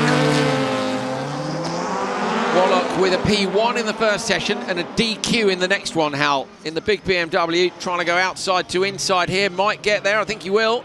Nicely done by Wallach there. That's a great move from the outside of the grid to get up into P2 in that big machine is fantastic. Brilliant. I think he obviously does know he's got great traction there, and if he can get it turned in around the outside, he was probably going to get the better of Nee on the exit of 2. Gabrielsen, who was an absolute weapon last year and super quick coming down from Finland, starting his RallyX campaign, and also quick. It was these two that got tied up in the first corner, neither of them finished, and then Wallach got Reynes with a black flag for causing the incident. Reynes actually sent me the drone shot, which we didn't see in the broadcast, and yeah, that gave quite a different angle to what we'd seen from the trackside camera. So a DQ for Wallach. With only 10 cars though, that won't necessarily hamper him too much. If he can get a strong result now, climb back up the order, get a good starting position for the semi-finals, and then it's all about what you can do in the knockout stages of this event. I wouldn't be surprised to see Wallach go with Gabrielsen here, because the pace difference between Gabrielsen and Wallach, I think, compared to the drivers behind, is probably too big. Only Anton Carlson in the background has jokered so far, so I would definitely, if I was Wallach, and he's got a great spotter, I assume, in Krzysztof Skorupski, who runs the Automax team. I would probably stay out and follow to the end to make sure you get a good race time rather than ending up in an unnecessary fight. So are they going to go joke and they go separately? Of course he does. Yeah, okay, he's got lucky because everybody behind, not everybody, I thought he was going to... I think he's got enough on Nee, hasn't he, to come out ahead as Wallach into the Joker lap. Oh, it's going to be closer than he'd like. Nee around the outside, Wallach on the inside, but Nee runs a bit deep. Wallach holds on. The right decision from Krzysztof Skorupski, well done. That's it, Hal, you tell him. You tell him. Well, I told them that not to do it. And they did it. Yeah. That's right, Hal, you tell him. Because Gabrielsen continues to lead. The Starlet, what a weapon. Little tarmac rally weapon as well back in the day, and still used to good effect, particularly in Ireland, I think, isn't it? Yeah, they love a Starlet over there. I love a Starlet. Yeah, that's he did, didn't Killarney he? Historic last year. Was that right at the end of the year, wasn't it? Yeah. Yeah, he sent it too, didn't he? Go on, Calla. So over the jump in the background, Gabrielsen from the big wide drone shot on the inside. Wallach. This should move Wallach back up the standings. Wallach was, he says,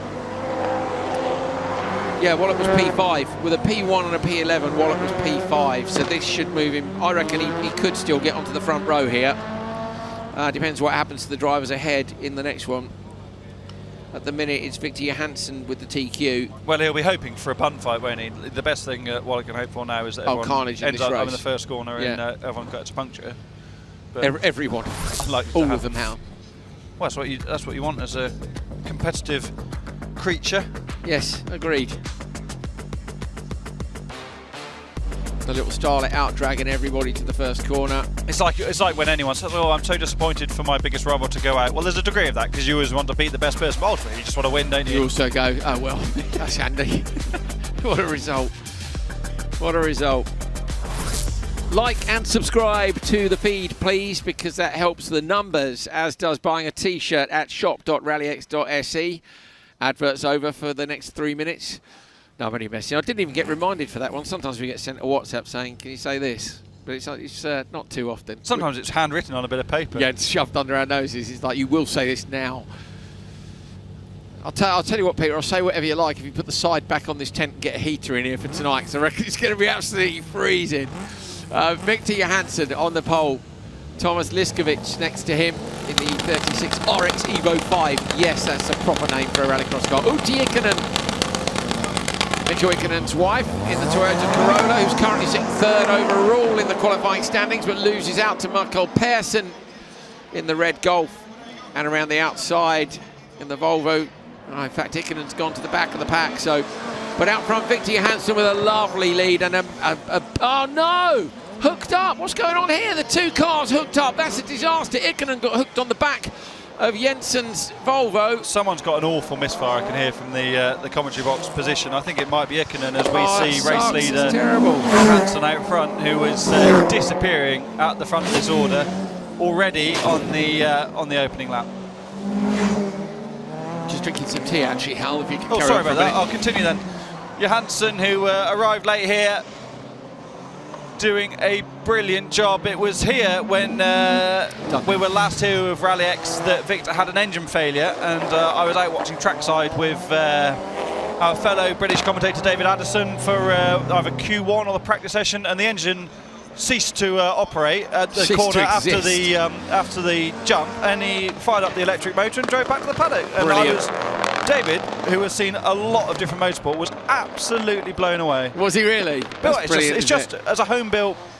Do you remember how blown away Tanner was, though? Tanner Phelps. Yeah, He's also couldn't believe it. yeah. And these are people like ingrained in motorsport, coming and seeing something and thinking, wow. Factory Volkswagen driver Tanner Phelps, who did lots of development work on the most successful rallycross car in the world, basically in the Beetle, which had a fair bit of heritage in the Polo as well. And yes, okay, I've never seen a man with a mobile phone for a dashboard and a mini electric motor in his Mercedes-Benz 190 Evo Alpha H. I mean, what's the Alpha H bit, Hal?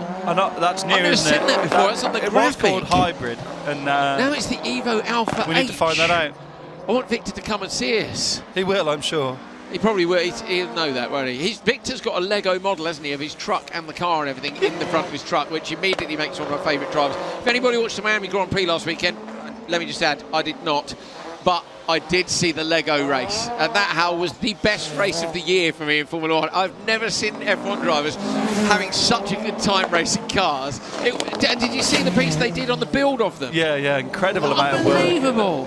So good of you. Was it Autosport that did the piece on the build? Yes. Go check Autosport's Instagram channel and see the build of the cars. It's like hundreds of thousands of pieces. And then they were just smashed to bits by F1 drivers who thought it was brilliant just to run each other off the road in Lego. It was the noise too when they ran into each other and the bricks just went flying. It was like playing Lego on the PlayStation. It was wonderful stuff. Johansson drives for the line and sets the time of 2:50.1. That is not enough to beat Lucas Gabrielson, who fights back massively from being stuck in the wall in Q2. Wallach did a 51.0. So where's Wallach then? How third overall now? Third overall. So Wallach was fifth. There was third in the. Well, I'll tell you what. We're just going to get the intermediate standings. I'm going to stop with the live maths. It's ever so dangerous for my small brain. As we were talking about earlier. It's cold in the grandstands. Is it decidedly smaller, your brain, now after the lateral flow test in 2020? Yeah, I know. It's just digging bits out of it. It was just savage. I didn't know your nose cavity went up that far. This was where Ikonen got hooked up. Real shame on Jensen and the Volvo. Look, and it just pulled the nose off the car. Yeah, cheers for that. It's a shame, isn't it? Someone had a terrible misfire. I don't know if it was Jensen who then made it to the end. I couldn't quite hear in there. Ikonen and Persson retired, look. I had my track sounds turned down because there was some horrible revving going on earlier that distracted me. Victor Johansson takes the race win on a 2:50.1, but it is not enough to go fastest in the session. Lucas Gabrielson stopped the clock on a 2:48.5.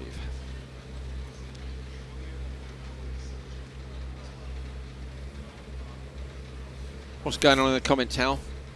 People asking why we're racing on Friday. We're racing on Friday because this is the Rallycross Power Weekend, and there's the Latvian-Lithuanian Championship on Sunday. Previously, when we came here, we did RallyX on a Friday and a Sunday with the local race on the day in the middle. Now we're doing RallyX on Friday, Saturday, and we're running later today, so people can come here after work and watch the Rallycross. Which is why the which is a great idea. Actually, I'm all about running Rallycross in the evenings because I think that's a good time to get people down to come and watch. Well, one-on-one. So I liked. We did a lot of evenings in Nitro, and we found kids were leaving at a certain time of the evening because it got too cold. But I like the idea of a Friday night followed by a party. Too cold for that at the minute. Then some racing Saturday. Me and Hal, we're going to run one of these series soon, aren't we, mate? Island RX. Island RX is That's the one. Yeah. You'll find us in Hawaii, or Madeira, or Ibiza, or the Isle of Skye. And, too cold, mate. I'm up for it.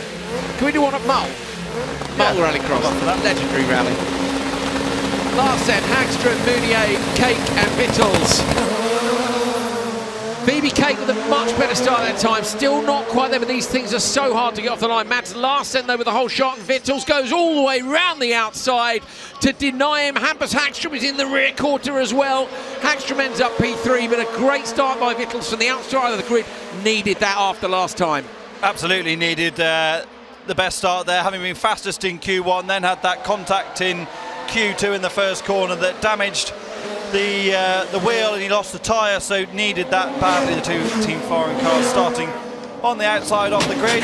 Mads Larsen, we were hearing from Ulrik Linnemann about him, his first season driving with a sequential gearbox, the Group N champion from Denmark. As Hampus Hagström, the newcomer to Supercar Lights, runs wide. Julian Meunier, who now has his original bodywork on the front, into the Joker. Because they damaged, so Meunier's nose got damaged in the last race. I was just looking at it thinking, oh, they shot it over. It's like, yeah, not because they're trying to get the bodywork back. By the end of the weekend, he might have his whole body back on the they just keep smashing bits of the Racing Champions one up. He's paid for it now, hasn't he? Might as well crack on. There's all tyre marks down the side of the lovely Racing Champions livery, but there we go.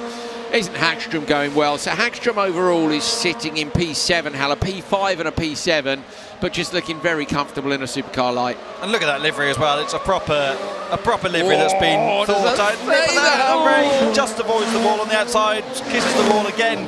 That's my bad. Right-hander. Commentator cursing a child. Come on, Andrew, do better. That's very unfair of you. Do better. Yeah, great start, and what an environment to learn in. Like we said, the pressure is coming, just like Phoebe Cake, for example, the pressure is coming only from himself at the moment. It's all about learning, and I think he's doing a great job. Just to touch on Phoebe, because there's a lot of chat about Phoebe in the comments. I think she's doing amazingly to have put herself in this position. They know the level's high, and it's a massive challenge. So, you know, there's some suggestion that you ought to learn not at the highest level. Actually, I think if you put yourself you accelerate the learning into the biggest fight, then you're going to learn much quicker. So you accelerate the learning. And sharing a tent with Robert Vittels. He's the quickest driver in Q1. Imagine, you know, even the prospect of sharing that data and watching the onboard is so valuable. You can't really replicate in a test situation. So massive kudos to her. I know her brother Matt has messaged he's watching while working on the tractor back in the UK, which looks much warmer than it is here. Oh mate, yes. And doing a good job. Robert Vittels though is absolutely flying here, Andrew. I don't want to fix the tractor, Hal, but I'd happily have a bit more temperature. Let us know what's wrong with the tractor. Fascinated. No, working on, as in operating. Oh, no, I thought you were working on it as it. Okay, fair enough. Driving the tractor. Yeah, I'm up for that. 43.0 for Robert Vittels, which is the quickest time of the weekend so far in Supercar Lights. There we go. So he's Vittels laid down. Yeah, he's P4 with that first a P1 and a P10. Will another P1 be enough? It's very much going to depend what happens to the Darbacks. By the way, the Darback brothers who are up in the next race are equal on points. One of them has a P1 and a P7. One of them has a P2 and a P3. So Tobias and Kevin, equal on points, going to do battle for the top qualifier spot in this next race. Oh, hang on. Lucas Anderson is also on that amount of points. So Anderson with the P2 and a P3, Kevin with a P3 and a P2, and Tobias with a P7 and a P1. So my maths were wrong, Hal, classically, but Vittels was only 3 points behind them and has just gone quickest there. So if they can't beat Vittels' time, he will take the top qualifier off them all, because you get 5 points extra in your qualifying points for taking the top standings. Very complicated, but actually very easy to understand once you get your head around it. 50 for a session win, 45 for a P2, and 42 for a P3. So winning the session does just give you a big extra break. Tobias on the inside, then Kevin, Lucas, Norlander, and then Oskarsson on the outside. But it really is about the two Darbacks on the inside for me, Tobias and Kevin. Surely they're going to be sensible. They're a bit too sensible. Lucas Anderson drives around the outside of them and gets the whole shot, but everybody gets through turn one clean. Great job from Lucas Anderson there. Used his experience to really lay it down in the first corner, ran the outside wheel just into that dirt on the exit of turn 3 and got a little bit out of shape, kept the foot in the four-wheel drive power straight and pulled the nose straight. Now he needs to lay the lap times down, because as you said, Andrew, it's not just winner takes all in this race for the top qualifier position. Whoever does win needs to beat the time of Robert Vittels, who's just won the previous one. So you cannot do anything other than push as hard as you can. So Tobias Darback goes on the standard lap, Kevin Darback goes Joker. Tobias has the little stripes down the headlights as well. So I think basically what's happening, Hal, is the Darbacks have realised themselves it's hard to tell between the two cars. They're adding more and more stripes to it, which is good for us. Here he comes through. Well, the Hansen team in World RX weren't particularly keen on making their cars look so different from the top a couple of years ago in World RX, until Kenneth Hansen got totally confused while spotting for the wrong car for almost an entire race, and then after that they realised they needed to change the sun strip. And that's exactly the same story with Subaru Motorsport USA, who had 3 identical Subarus in the race. And then the spotters were like, hang on a minute. I think they did mirrors and the wing stripe across the top of the rear wing, which was fantastic. The sun strip is always a good one, isn't it? And that's what the Darbacks have done with the yellow strip across the top of Tobias's car. I like Norlander's livery. I think it looks wicked.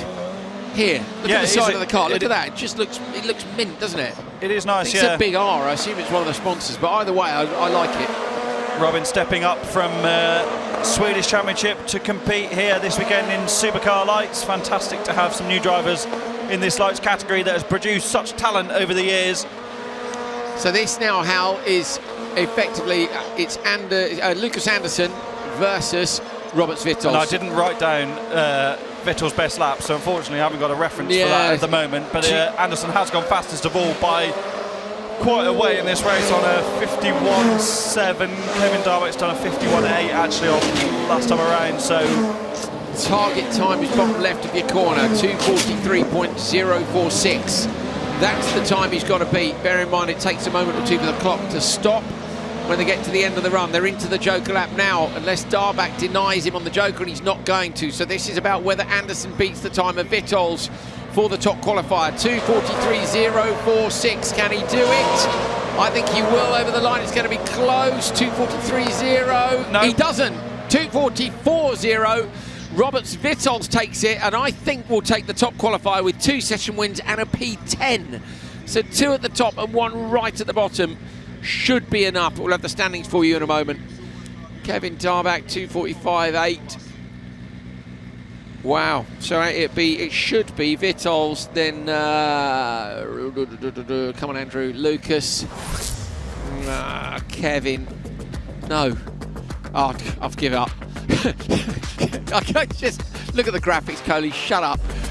I can't. I've checked out, to be honest. I can't add up, mate. I just got basically. I'm just hearing you muttering. Vitals is TQ. I was trying to think because the other 3 were all equal on points coming into this session. We're going to find out any minute now where they are. Well, Anderson will be second, surely. Yeah, he will now. Yeah, and then Kevin, and then Tobias. Then a Darback. Yeah, a 1 of 2. Yeah, actually, all I had to do was look up, isn't it, and look at the result from that last race. Hey, and so it is. Roberts Vitals. Look, that middle one is a P10, but with a win either side, right to the top. Anderson, Darback. Go on, how are they ripping into me? Because I'm fine. No, there's some debate going on in the comments about the liveries, and Stuntman Lee says, a little yellow stripe doesn't help me watching on my phone walking around Lidl with my wife. Yeah, brilliant. Yeah, good for you. I agree. I'll go see the Darbacks in a minute and tell them there's people in Lidl, don't you know? They've been dragged there kicking and screaming. Someone says, how long have you been in Lidl? I bet he's living. You should have stayed in the car park, mate. What I normally do is say to my wife, I'll be in a minute. I've just got to send a couple of text messages. I sit in the car for 15 minutes and then go in just before she gets to the till. Okay, 15 minutes? Yeah, yeah. She's pretty quick. Well, you think that's long? I don't know, we don't go You've got a child, we just have to order it. You order it online? Yeah. Do you? Can't get supermarket. Really? Yeah. No, my other half likes a bargain. You only get there's like 2 for this or something like that's on offer, whatever. She loves all that. I always buy extra stuff like, I don't know, baby girls, that kind of thing. Philip Torres, Fraser McConnell, Yannis Dalmanis and Victor Ranks up in open ball drive. Oh no, McConnell doesn't get a good start. The supercars around him just out-dragged the FC2 down to turn 1. McConnell goes round the outside into P3. Yannis Dalmanis slots into second, but it's Victor Ranks, the double winner, the double victor, even last time out in Holland, who is in the lead here, but he's under pressure in a very similar machine from the local driver, Yannis Dalmanis. Very, very similar indeed. In fact, Baumanis owned both of those cars last year, but Hedstrom bought the other one. The Hedstrom team, Peter Hedstrom, won in extra-ring with us here in RallyX last year, and now Baumanis is looking at the rear of his old car, driving the car that Baumanis drove in Euro the last couple of seasons. And Franks has got a lot of understeer there through the... Contrasting styles, isn't it? Looking at the turning point. Well, also looking at the setup of Franks' car, it looks very soft, doesn't it? And the ride height at the front is quite high, so obviously they're playing with the setup. He's going to be using his tyres a lot more than Yannis, isn't he? Yannis is linear through the corners, Hal, and Victor is sideways on the exits. This is... oh, lovely stuff. A slow flight across the top from Vigo there, and the car's coming in underneath. Lovely, lovely stuff. So all drivers are allowed new tyres this weekend, even if you've competed in in The Portugal previous and two, Holland, yeah. where we were for the opening rounds of RallyX this season. So that really eradicates any advantage or disadvantage you have. So Frank's and Baumanis have the same tyre strategy options available to them, rather than Frank's being compromised at all from using his tyres at his home event a couple of weeks ago. Well, I'm surprised Baumanis didn't go Joker there, but nobody's gone, so I guess I think he was McConnell's worried. too close, isn't he, in the window? McConnell's 2.1 seconds off the back of Baumanis. Last lap though now, so what are you going to do? You might. But they're both in recovery mode, aren't they? Having both. So This is the puncture race from the previous one. yeah, So I still might have tried to edge him, but if he doesn't, maybe he just doesn't feel that there's the extra paces there. I think sometimes you've got to play the long game, haven't you? And that's where the experience of someone like Yannis Baumanis comes in, isn't it? He needs to get to the front of the semi-finals, and then try and find. I'm trying to think where they were coming into the session. We'll have a look at that right now and see if we can figure out what's occurring. Both into the Joker lap together. Victor Franks from Yannis Baumanis. Franks drops a wheel off the outside. Baumanis looks to the inside line over the jump. No room to pass there, and that just goes to show you how what you've said a million times. If you do an alternate strategy, you might have got there. Tiny mistake. It'll only cost him a tenth or two. Victor Franks takes it 2:36.1. Baumanis 2:36.5. Fraser McConnell comes through 5 seconds later with Philip Toran behind. Remember McConnell in the FC2. Hal is loading up some results for us now. the internet isn't having its best day, I must admit. Is it the internet or the printer? Because I like throwing printers in the skip, but I fear that it might be the router that's got to go in the skip today. Yeah, something's not going on with the connect. The printer's only about 3 meters. Sorry, 3 feet from me. Where's your man in Lidl? What's his favourite thing he's bought? Every week we talk to him about favourite livery, favourite 90s rally car. What's the best thing in the trolley, mate? We want to know. You can't keep everyone in the comments waiting. What's it? Is this a beer run for the weekend? Is he? Is he going to have a barbecue, or is it like something terribly dull? Oh, he's got home now. Oh, is he? What Yeah. was it? What was the best thing? I want to know. Make him reply, please, sir. Okay, more supercar action coming up.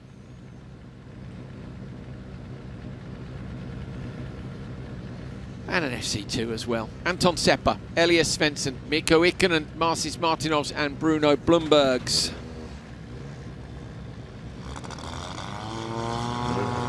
Baumanis. Yeah, Victor Franks is down in ninth. Baumanis was P2, so... Oh, very equal start across the front for Ikonen and Svensson coming together on the run to the first corner with Seppa as well. Svensson goes outside in the FC2 around the outside of Ikonen and holds his position. Oh, he's now, Ikonen looks to the inside and the Hyundai. Svensson doesn't know he's there, gets a bit sideways. He was in the door, but not too hard. Nice driving from both Ikonen and Svensson there. Svensson wouldn't have known he'd had a crack at him and holds on to the position. Ikonen gave up a bit, I think, in turns 1 and 2. Maybe could have forced the issue on the outside and wouldn't have ended up in that position. He was side by side with compatriot Seppa on the way into one, but Ikonen isn't the sort of basher in a supercar that some are, and wouldn't have wanted to get too tied up with someone else, but probably could have done more there. It's difficult, isn't it, coming back for your first event of the year when other people have been driving a lot. You may be a little bit more rusty than you would like to be. Into the Joker though for Mikko Ikonen, first time of asking. Anton Seppa, who absolutely flew when we went up to Kouvola in Finland last year, and great to see Anton coming to a different event and doing very well indeed in the Skoda Fabia. Only 3 FC2s here this weekend, if you're wondering. Well, if not counting Kevin, as we said, doing the development work. And Oliver, how have you figured out if we can read that message yet or not? From Oliver, basically, arrival of Charles potentially imminent, and what he does next depends largely on that. Okay, so if Child comes immediately, Oliver will jump on plane and come and race tomorrow. That's when I missed Julius a couple of years ago. That was the gist of it. If things happen quickly, then yeah, it would have been possible. But the other way around doesn't really work, does it? And Svensson runs wide, Ikonen inside, done him. Ikonen's on the fastest lap of the race so far, 49.8 compared to Seppa, who's done a 50.0. Ikonen's on a flyer here and did well there to get out ahead of Svensson and not lose the time.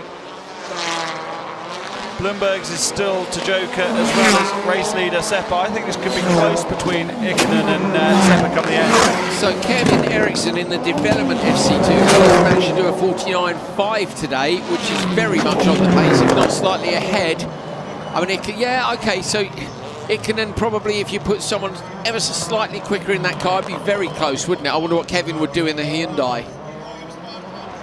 Through the left-hander, Seppa holds on, Ikonen trying to come around the outside, drop inside, oh, and he gets it on the inside line. That's what we were talking about this morning, and that's why I love the Joker must have a problem, here. Andrew. He had so much understeer through the exit of the Joker. Can we see the car? Somebody's stuck it in the wall on the inside as well there, Bloomberg's. Is that after the flag? Can we see the green and white car, Mr. Director, please, in the return to the paddock, if that's possible? I don't know if we can see it from anywhere. I'm sure he must have a puncture because that was understeer city. There it is. Be on the other side. If we wait on this shot, thank you very much.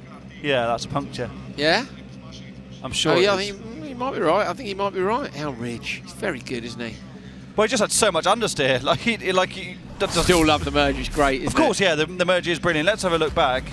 This is the first corner where Ikonen gives up early on. Done the hard work, Mikko. Yeah, he might as well stick it out around the outside there. Very respectful, and we have to respect that indeed. Was it the Hyundai that Timmer ended up in the wall in? It was, wasn't it? No, Fiesta then, wasn't was it? Yeah, I think so. I think it was just a hard landing there for Seppa. Look at the... oh, yeah, I see what you mean. It's terminal, isn't it? And then Ikonen realised... Great awareness from Ikonen to cut back under. Svensson nearly got him, look. Or did he get... No, he didn't quite. Mikko Ikonen, 240.6. Seppa with a puncture loses the win. Svensson just 2 tenths behind Bloomberg's and then Martinov's. Someone asked why Kevin Eriksson is not driving. Kevin does so much for this championship and he is so busy. There he is in the background, actually. Thank you for pointing that out, Andrew. He's going to do some development running in a minute, but he doesn't have the capacity, he feels, to be racing as well as doing all the work in the championship as well. But he can do a bit of development running, which has a very different requirement to it, and that's why.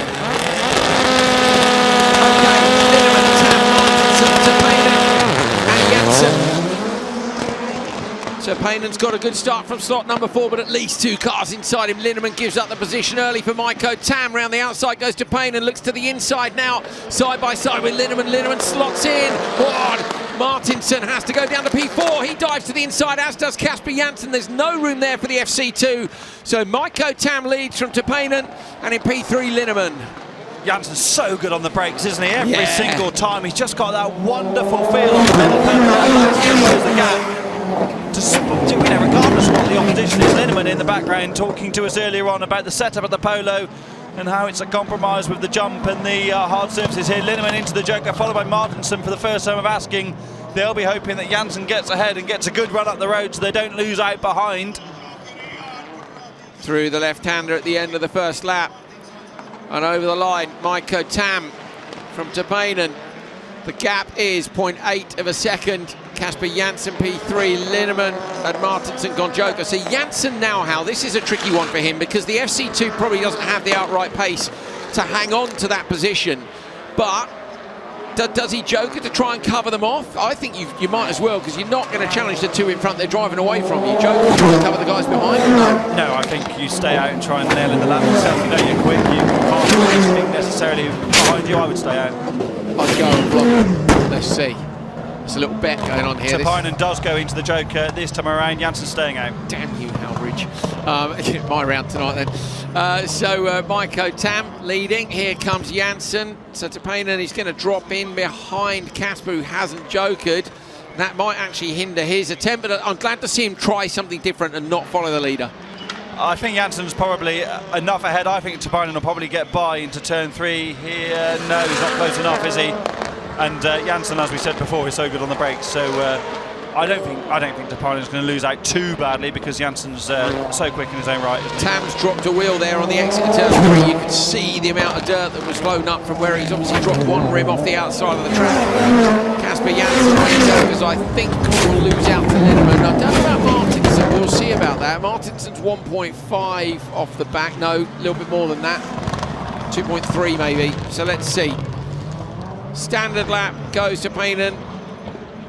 Maiko Tam is in the Joker. Tam coming through here, currently in the top qualifier spot. Maiko Tam going to cross the line in the background. Jansen's had a big moment, but Tam takes it, 2:36.8. Victor Franks wins the session. Baumanis is P2, and that might, no, there's only 9 points in it. Tam will be the top qualifier. So Maiko Tam will be top qualifier. Kasper Jansen with a big moment on the final lap in the Joker. But good job by Maiko Tam. They disappear off around the grandstands. That's where the GT track comes in and joins back on. So we run, I think we run reverse direction, don't we, compared to GT? Yeah, we do indeed, yeah. A couple more questions in the comments. Why is Ollie Eriksson not driving? He's at home, imminently expecting the birth of his second child. Someone says it was the Hyundai when Timo flipped in turn 2. That's actually a different scenario we were talking about with Timo when he crashed the Fiesta in turn 1. So yeah, it was the you're right, it was the Hyundai where Timo rolled just there, but it was one of his other incidents with the Fiesta in the outside. There is Jansen getting crossed up on the exit of turn 4. Maiko Tam driving to the line. We don't actually see the incident there for Kasper Jansen, but a strong result for Maiko Tam ahead of Tapainen, Linnemann, Martinsson and Jansen, who made that mistake on the final lap.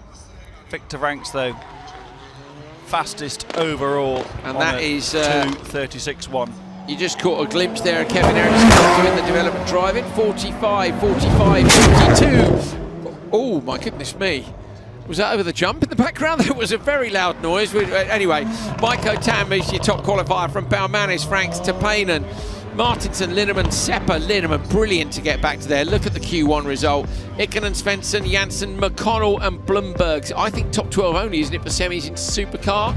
So McConnell's made it, Jansen's made it, all three. In fact, look, Elias Svensson, the top of the 3 FC2s. Great drive by him, and all 3 FC2s make it through to the semis. Will any of them make it to the final?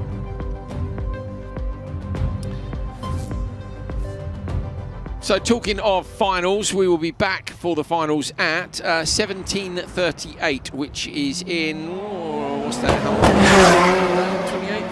28 minutes time. Can you hear the jump in the background? Can they hear that at home, or is that only us hearing that here? I don't know, I'm going to turn it off. I don't know either. We'll turn that down. So Kevin is outside, out there having a play in the FC2. Say the lap times are looking favourable compared to the Supercar. They're trying to find a bit more time for the car, but that's why he's not competing. Keep your questions coming in on the comments on YouTube. Like and subscribe. RallyX, what is it? Shop.rallyx.se if you want to buy any of the stuff. There goes Kevin. Looks good, doesn't it? Yeah, I like the livery as well. Yeah, me too, me too. Right, that's it from us for now. 17:38. Join us, semi-finals and finals. See you then. Kevin, you are not competing this weekend, but you seem to be a really buzzy man. Can you explain us what you are doing behind the scene here? Well, we thought this would be the perfect opportunity to do some more development with FC2. Obviously, you know, it's been never really enough time to make tests, and to test on a race is perfect. But the last time I was testing in the race or RallyX, I actually rolled. So we said maybe we do it outside of the race itself today, but still to be on the same day, to be able to compare to actually the world's best supercar that we have here this weekend is perfect. And so I've been out after each run in the track maintenance. I've been out and I'm doing my runs and my heats, and so it's perfect. So then we can compare directly the lap times against the top supercars, and yeah, just trying to do everything. Obviously the car was built more in purpose of a specific tracks, more North American style, with more jumps, more tracks. And if you look here at Riga, for example, it's in my eyes full tarmac and some concrete as the gravel. So very different kind of track, and so we're just trying to find a sweet point in that as well, because on gravel I actually think we have the fastest four-wheel drive car out there, but we lose some on the tarmac and a little bit small stuff like gear changes and stuff. So we are flat out, and improvements are good. We are really close now to the top guys in supercars, so let's see if we can maybe help some of the FC2 drivers with some information for the race on Saturday. Can you be more specific about the areas that you are working on this weekend, or is it a top secret mission for you? No, I mean, nothing is top secret. For sure, I would say the suspension and the chassis is the major thing, to really find that tarmac kind of track. The European tracks, like I said, is very different to the ones in North America. So we need to find, we also need a car to be able to do both without spending shit ton of money and having different setups. Like for example, if you look at rally, you have, if you want a tarmac rally car, it's X amount, and then you need to buy this amount to be gravel. We need to find a car that is, the whole idea is to find an affordable, fast, open four-wheel drive car. And so we need to find a window where it works both for the crazy tracks and for the, more racing style tracks as here. Suspension one, also some gear change, some launch. Obviously we see we need a little bit more against the supercars in the launch, and my launch today feels good.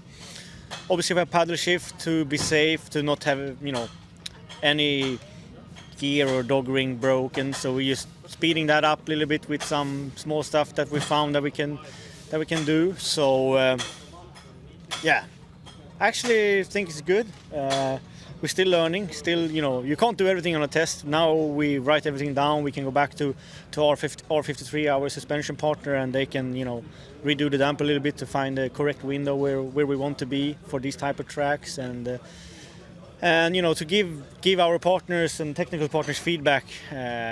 Of course, it's important. So, but yeah, I'm actually quite happy, and we'll see what we can for sure do with the FC2 car for Finland and onwards. Do you think that before the end of the weekend you will be able to beat the top supercar lap times? It's a bit your target this weekend, no? For sure the target, and obviously when we have Baman is like I raced him a lot in World RallyX back in the days. I know exactly how good of a driver he is, and he comes here with probably one of the old factory Peugeot car that was at the peak, probably one of the best cars. So it's perfect to compare. I know exactly the level of him and the pace he has, and we can compare. Even though I'm getting old and soon I'm out of date myself, but still I can be fast, and we're close. We need those now. Now it's like 3-4 tenths left, and we have some ideas. So interesting. Thank you, Kevin. Thank you.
So if you are new to RallyX, or if you just want a reminder, we have a bunch of different cars that race out on track. So let's go and take a look at each of our different classes. The RallyX ladder begins with Junior Cross Car. 600cc engine, 9,300 RPM. They're limited because you can race one of these machines when you're 11 years old. You can begin in the year that you turn 12, and they're limited because it's all about learning for the future. The racing in this category is super, super close. The drivers are absolutely amazing. This is the perfect way to get on the RallyX ladder. So, once you're done with junior cross car, you can move up to cross car, but not until you're 16 years old. So that can be 5 years of experience. You're going to need that experience because these cars don't have any of the limits that the junior ones do. So we're talking 15,000 RPM from between a 750 and a 900cc engine as a general rule. These things are absolutely rapid. They can lap the track nearly as quickly as a supercar in some conditions, and we've seen some of the best racing in the history of RallyX between the weapons that you can see here. So if you're on the RallyX ladder, you probably go junior cross car, and then move on to one of the four-wheel drive classes. But this is the wild child of the RallyX paddock. Open two-wheel drive is exactly what it says on the tin. Run anything you want, as long as it's only powered by two wheels, front-wheel drive, rear-wheel drive, it really doesn't matter. This is the reigning champion, Simon Tiger, who runs a BMW M3 with a rotary engine and a turbocharger attached. There's such a wonderful array of cars in open two-wheel drive. It's the traditional rallycross class that's part of RallyX, and it produces amazing action and, more importantly, amazing engineering. Okay, so cross cars and open two-wheel drive, the clue's in the name, they're two-wheel drive. If you want to make the step up to four-wheel drive, this is the first car that you use if you're on the RallyX ladder. This is a supercar light. They've been around for 10 years. There's more than 50 of these chassis in the world, although some of them have been modified into a car that we'll show you in a minute. Four-wheel drive, sequential gearbox, 2.4 litre normally aspirated mount tune engine with around 300 horsepower. They're running through the gears now, warming the engine up. It's a fantastic piece of kit if you're looking to learn four-wheel drive and make your way up to the more powerful cars. The headline category in RallyX is open four-wheel drive. And one of the main contenders is the traditional supercar machine. These have been the gods of rallycross for a very long time. Previously known as Division 1 many years ago, 2-litre turbocharged engine, 6-speed sequential gearbox, permanent four-wheel drive transmission. They can out-accelerate a Formula 1 car to 100 kilometres an hour. But what RallyX is doing is opening up four-wheel drive to a range of machinery. Space frames are allowed, different four-wheel drive concepts are allowed. Let's take a look at one of the new kids on the block. So if you were watching RallyX last year, you will already know who that new kid is. It is the FC2. Now, Hal mentioned supercars have been around for quite a long time. They're actually a bit of a dying breed. It's quite hard to find the parts for them. And the idea behind the FC2 is to create a vehicle which can compete very nearly with those supercars. Now, the Ericssons developed this car last year. They didn't quite manage to take a win, but they were right up there in the mix. And you'll see the FC2s in open four-wheel drive, but they will also have their own final all year as well. 2.3 litre, turbocharged, sequential gearbox. They're around 450 horsepower normally, but you have a push-to-pass button on the car, which gives you an extra 100 horsepower and takes them very, very close indeed to the output of those supercars. It's an absolutely brilliant piece of kit. We've got a packed tent here. It's going to be a brilliant season, and those are your classes for RallyX 2025.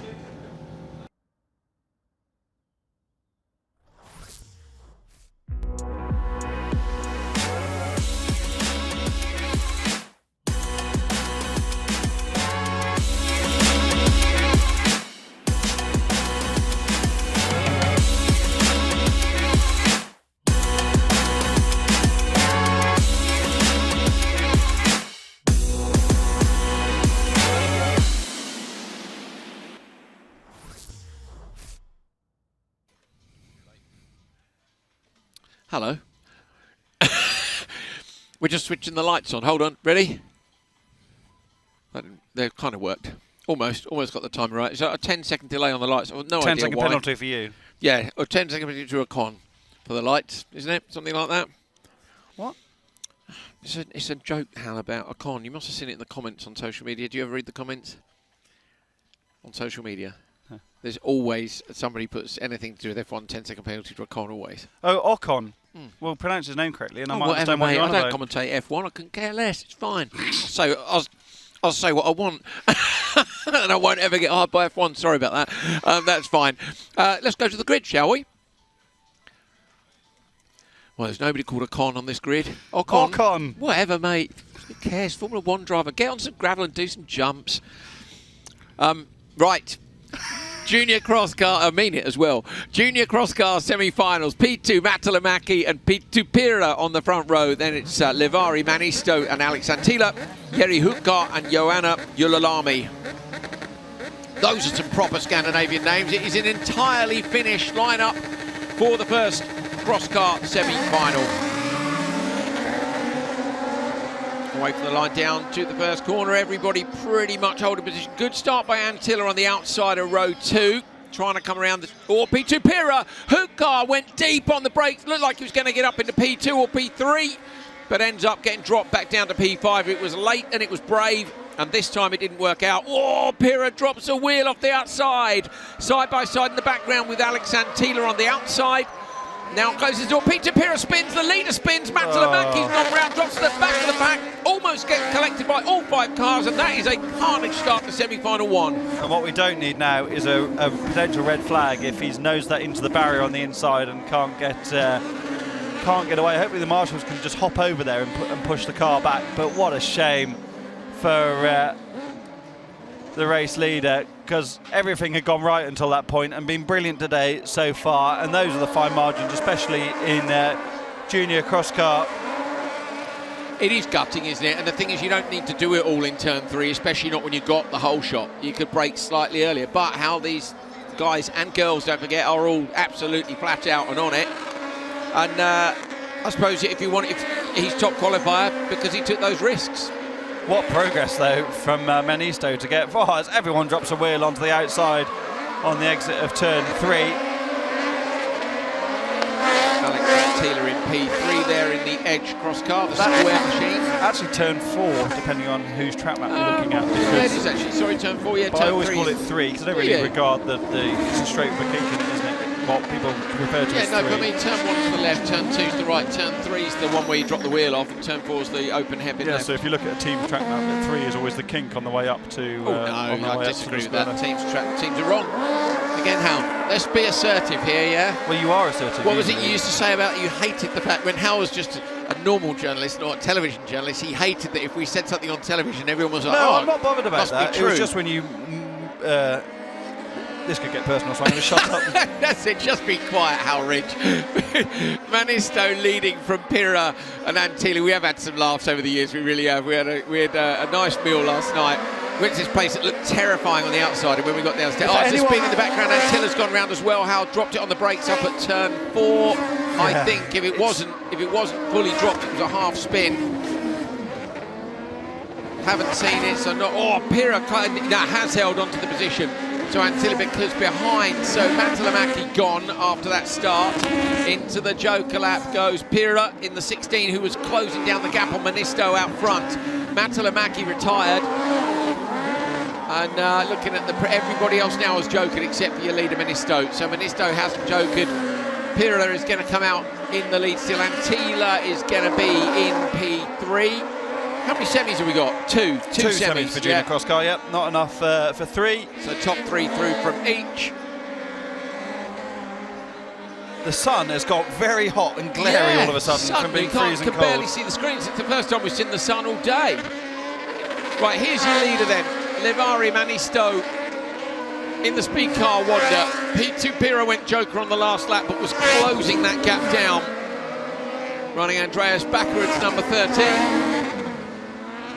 I think it's fair to say Backward is the most well-known driver with that number, and a lot of these youngsters have come up as fans of our current crop of the world's top drivers. They're old enough now to compete and they want their numbers. So, yeah, it won't be long before they'll be handing them over. P2 Pira was on that big old push. Pira might try and come in tight here, but not going to get there. Manisto's going to take it from P2 Pira. And Alex Antilla, who I think, as I say, had almost a half spin on the brakes up at the hairpin. Oh no, another couple of laps. I'm in qualifying mode. Still laps to go. They've all joked by lap 3, Hal.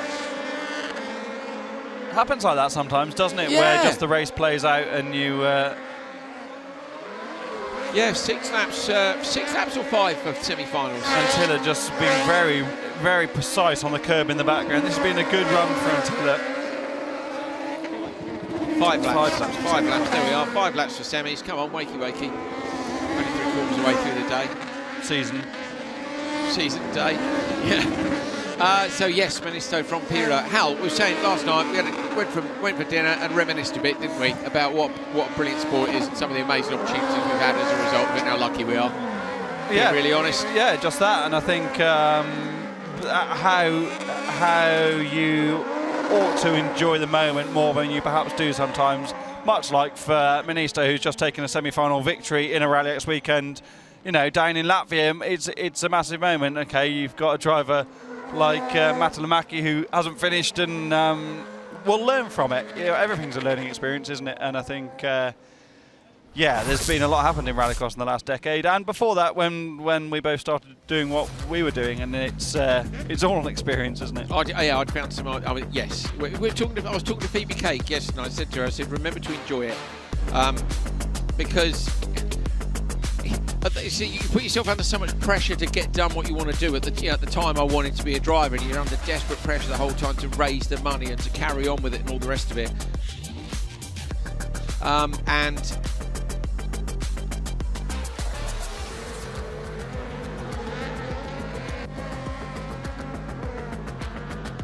yeah, remembering to enjoy it. I said to her, enjoy the experience. I said, you're in Latvia. It doesn't matter that the other drivers will be faster than you at the first. You have to learn, but just enjoy the process as you go. And that is really important, but it's hard to remember sometimes when you're stressing out about what the next job's going to be or where the next job's going to be and how you're going to raise the money to go racing, whatever it happens to be. But it is a good, fun sport. There is, it's a real shame for Matalamäki, who has a spectacularly brilliant name, who's going to have to be recovered from this one, but we'll have another go tomorrow. That's the great thing about the double headers, isn't it? Yeah. There's always a tomorrow on the first day, whereas if you'd had a shocker on the first day and there wasn't a second day, or if you had that shocker on Sunday afternoon, you've only got one opportunity, haven't you, to have a good one. The suspension's broken on the front of that thing, so it was never going any further. But so straightforward are these things to work on that it's very rare that sort of problem can't be resolved overnight, and especially with something like the Speed Car Wonder, because there's so many teams here running them. Yeah, you borrow something if you haven't got it. And that's the wonderful thing about rallycross, and specifically paddocks like RallyX, where people don't take things too seriously and are willing to they'll even come and help. People will come and help you work on the car all night. Yeah, we spoke about lots of things, about that Lada race coming here back in 2015. Getting to know everybody in the paddock over the years, people that have come and gone from the sport. The levels that have come and gone from the sport. One little ratchet strapped on the... they've got one on the other side, just the one. Broken front left steering, so you can see the steering arm hanging off the front of the hub. And back go the forks of doom to be parked up to pick up the next victim.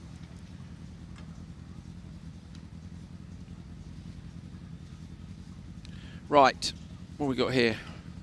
One of those for you, handing out the paperwork. Oh, all intermediates, thanks, Al. Well, why have we got 3 of those? Did you want 3 of those? Yes, give them here. Oh, there you go. Why, is this for you to keep some? No, it's for Nicholas. Oh, Nicholas, right, okay. Look how grumpy Al's getting to give those here. He's in printer mode. Right, cross card. I just can't deal with you filing everything in a massive pile and losing it. Oh no, you see, yeah, I suppose that's why I've got one of these folders to slide everything into, mate. Look at that, all the different track configurations. Thank you, mate. Oh, cross card junior grids, mega. Did you? Sorry, was the sarcasm a bit too high there? What's in the comments, Hal? Anything? I don't know, Andrew. At the moment, I'm sorting out paperwork. Oh, you're sorting out the grids for me. Thanks, mate.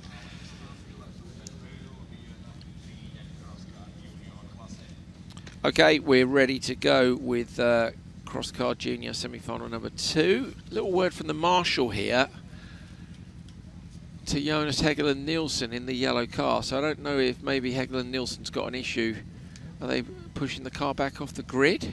I think they are. So Hegel and Nielsen, or is this just another back? What's going on? Come on, are you going to drive that back to the grid? Yep.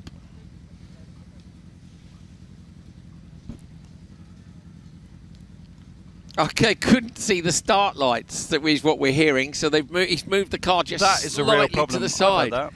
Really? We can't see the lights because of the angle. The angle and where the roof of the car is. I'm trying to think if they're further forward. Are they further forward or further back than they were further back for the line start? There we go. Further back. And the lights are a long way away here. I did think that. So the lights are on that gantry that says Bikanieki Tras. Sometimes you can't see, and you just have to react to the by cars everybody around else. you. Ready to race light comes on, you'll watch that go out, and then you wait for the green, and there it goes. Svedland and Etc. on the front row. Schnack on row 2 in the white car with Fredriksson in the red. Schnack has got the better of Fredriksson, and Nielsen at the back in the yellow car. So they've ended up, Schnack has managed to go up one place, and Etc. Oh, look at that, and Svedland. Look at the amount of road. I mean, that's just a little bit too much by Fredriksson. In the background, opens the door up. Nielsen not close enough to take advantage. But every one of these juniors using every centimetre of the road and a little bit more. This is all for Etc., Svedland and Schnack to lose, really, based on previous form, isn't it? So the top 3 need to be a bit canny with their joker strategy. Neither the top 2 joker nor does Schnack, because you don't want to fall into that traffic behind. Does anyone go in the background? Yep, Fredriksson has gone, and so has Nielsen. So I probably wouldn't have followed then, but yeah, that's how it's played out. Vigo came in while we were in the little break in between. He said, I heard you talking about with the drone. He said, do you think I'm flying too close to the cars? I think he thought we felt he was distracting. I was like, no, mate. I said, we're up for you flying under the gantry. Do whatever you want. And he did also say he liked it when we dared him to fly underneath the bridge in Holland. So he said he couldn't resist it. And I say that because the little drone you'll see quite often in the shots. Vigo is such a talented pilot. He really is. I think I've just seen Stephanie McConnell with an apple juice there, Hal. That must be to warm her up. Well, now the sun's got in, it's absolutely freezing again, isn't it? Whereas Etc. is piling the pressure onto Carl Svedland here at the front of the order. Etc. has really stepped up in this return to RallyX this season. Where was Etc. last year? Down in P11. P11 last year. I don't think Etc. was in a final last year from memory. I'm just looking at not a single final, Hal, you're right. Third, yeah, I was going to say third in the semis at TM1, but actually that was all based on time from the rally sprint. So, yes, hasn't made it through to a final last year. And so to be hassling Svedland around here is a pretty good effort, isn't it? Yeah, and this is the first event this year as well for Etc. So, as you said, it's a big step up.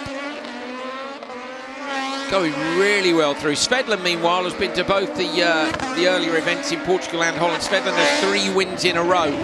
So won the second event in Portugal, won both the events in Holland, was third in the first event in Portugal. Hasn't been off the podium, but Svedland now up against a field with more depth to it. Yeah, absolutely. I think we've seen some massive grids in junior cross car in the history of us doing this, and you see that in all over rallycross across the world, and obviously certainly Europe, that the junior classes are sometimes very strong and sometimes they peter out a bit and then they're strong again. We've seen that in the UK quite a lot, but you've got to remember this is the only age-based class, and what happens is a lot of the drivers who are in it grow up and get too old for it, and there isn't necessarily the next young drivers coming through, and then there's a whole host of young drivers. So the other categories don't fluctuate in the same way based on age, because you don't necessarily graduate out of a category. Look at Supercar Lights.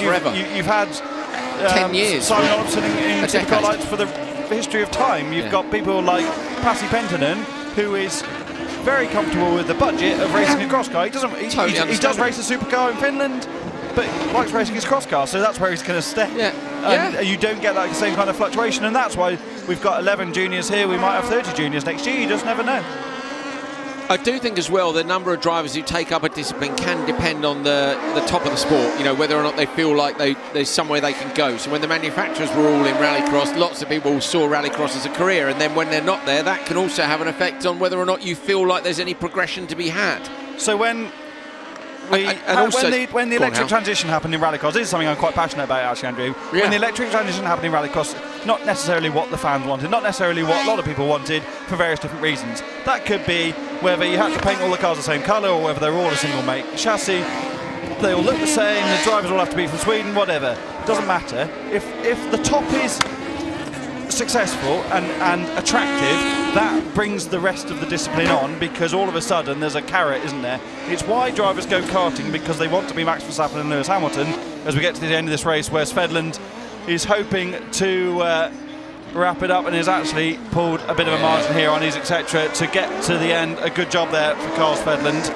He's etc. going to go through, and I think Fredriksson in P3. You need the top of the sport to be really strong for the rest of it to succeed. You can succeed at different levels without the top being strong. I don't deny that. Yeah. But when I think RallyX over the last few seasons has been brilliant, and the top of the sport has been somewhat confused with 2 series on either side of the Atlantic. But there is also a carrot here that you want to race in the highest level in RallyX with OMSE, for example, that have a massive awning here, the hospitality, and there were the all great that comes drivers. with Don't it. forget Christopherson and Ekstrom and Co were racing here, and so suddenly you were like, well, hang on a minute, I can go there and not be in the World Championship or Nitro. I can afford to do RallyX. And it doesn't matter what the series is. You need the top to be. You need the top to be attractive. You need drivers like Kevin Eriksson, Timmy Hansen, Jan Kristoffersson, Andreas Backert, and whoever being. Looking like they're professional drivers, being professional drivers. That's what these guys do as a living, because you think, oh, I could do that, and then you get involved in the sport, and then you need a ladder, blah blah blah. But you need the top to be strong, and we've seen the top being strong has such a direct return on how full the junior categories are, and we see that in RallyX, don't we? Because people want to step up through this ladder within Supercar Lights, into FC2 now, open four-wheel drive. That there is a ladder there. The sport needs to be strong at all levels. Shop.rallyx.se if you want to buy some clothes, some merch. There's a merch drop today.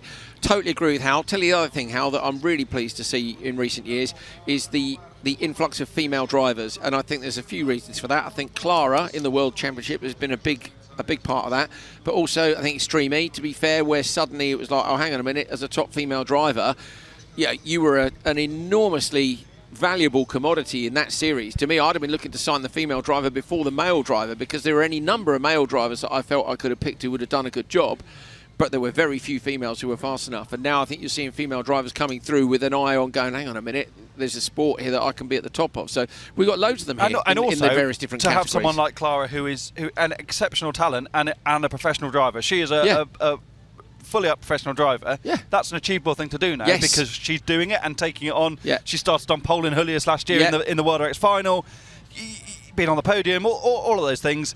So it is achievable because she's done it. Yeah. And then you see it, don't you? So yeah, so it's nice to see some full grids again in the background. Look, we've got a couple of full grids lining up on the pre-grid, but we've got one on the grid ready to launch down. Your top qualifier, Armin Raag. Then it's Vettel 3, Espanese, etc. Roberts Pamalis, Romet Cerna. And at the back of this one, Marcos Ozelins with a great start in the orange buggy on the outside, but out front it's Vettel through, gets the whole shot. Now Poleman moves down, all the way from the outside in P6, up to the inside of P3. Ozelins almost made that stick and he ends up 4th. Fantastic! Ozelins is driving in such a different way to everybody else, runs really wide on the exit of turn 3. That's allowed Cerna, is it, to get up the inside? Yes, it is. Ozelins, Hal, I'm assuming, is used to 20 bikes wide into turn 1 with a leg sticking out on the inside, so I reckon he's feeling pretty brave in a buggy, but I'm impressed. We're used to seeing drivers of cars or vehicles go head-to-head. We're not used to seeing someone apply a whole different rule set to it, because they see it in a whole different way, and moving the car around, finding the gaps. Currently running 4th on the road. Yeah, so the car in front jokingly didn't follow him in, which is another good sign that he has an understanding that all the cars here have got pace. Look at the pace of him, Hal. I'm really impressed with this guy. All over the back of Espanese, etc., who we know is one of the talents in rallycross. Remember his etc.'s amazing performances in that Citroen Saxo and Peugeot 208 in Super 600 a few years ago. Vettel Tree, though, he's still having another look. He's having another look in the background, Hal. Ozelin, remember the top only the top two go through, so you've got to get a swerve on, hasn't he? He's got to get a swerve on indeed. Vettel Tree, though, absolutely flying out front in the JC Racetech run car for this season. That is an upturn in form. Have a look in your stats 100 where Vettel Tree was last year, because this is a massive upturn. Having said what you said last time around wouldn't have about gone in there. Oslin's.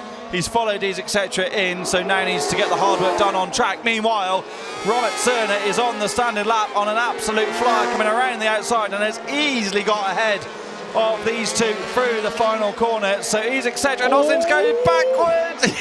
There's a lot going on here. Vettel 3 last year made the final once, Hal. Only made the semis twice outside of making the final once. So yeah, you're absolutely right. It is a massive, massive difference. Oslin's, Hal, is very inch perfect in terms of using all the track. Okay, lap 1, yeah, he did go completely off onto the dirt, but super close to the barriers. Cerner's lost that flapping bodywork that was off the line. It's obviously party company. That was flapping at the end of Q3. I wonder if it had sat down enough that the team didn't realise it was loose. Yeah. And then it was flapping around away from the start. But fortunately for him, there's going to be no unsafe car flag because that is now parted company. And indeed, Cerner has the fastest lap of the race on a 51.0. So Vettel Tree qualified 4th overall, Hal. Just trying to figure out. That was Rag into the Joker, Andrew. Sorry to interrupt. Okay, so good, Cerner hasn't done enough. Rag is still ahead, and if Vettel Tree gets in and out of the Joker and maintains the lead, Cerner won't be making it through to the final. So Vettel Tree qualified 4th. Rag is in this one and will make it, but on the second row because Tree will beat one up the inside. Oslin's with a pass. It's a pushy one. I can't be honest. That is brave. I think the gap was there. The gap was there, Andrew. Okay, they've had contact with the front wheels, but the move was well on its way by then, wasn't it?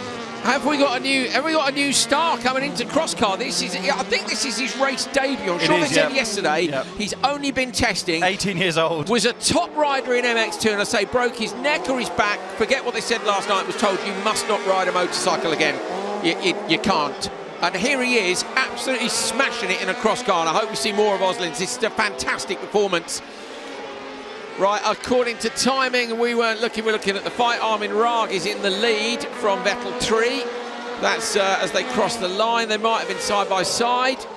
Well, 6/10 of a second difference over the line, so I think, they're not then. Yeah, something's happened to Tree, and I hope for his sake it's not a puncture because that could cause him to not make it. No, it's just pure. Looks like there must. Is there a puncture right here? No, I don't think there is. So I think Rag's just been on an absolute flyer. Cerner's come right to the back of them, but it's not going to be enough for the Estonian, I don't think. Armin Rag from the top qualifier spot is going to win semi-final number 1. That will see him on pole for the final. Vettel Tree goes through. Robert Cerner is going to miss out in P3 by just 1.2 seconds. Marcus Oslin's. Hal, something happened to Oslin's earlier, I forget what it was, but he had a bad qualifying result, and I can't help but think that with a better qualifying, look at the start he got in that one, coming up through the grid. I'm excited to see what he might be able to do tomorrow. A few more fans here, now work has cried off for the day.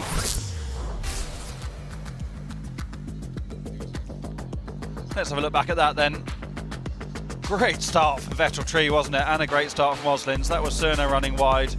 I wonder if Cerner hadn't run wide there in the first corner, then got caught in the traffic. The end result might have been quite different because wasn't far away at the end. Only 1.2 seconds off making it into the final. What a performance though from this new P-Tech machine. And Rag making it through on their RallyX maiden appearance. Rag takes it from Vettel Tree. They're the two which will go through to the final. Some people with a high vantage point there over the track. Whereabouts are they? I'm trying to figure out there towards the edge of the paddock, I think. There is a spotters tower behind myself and Hal.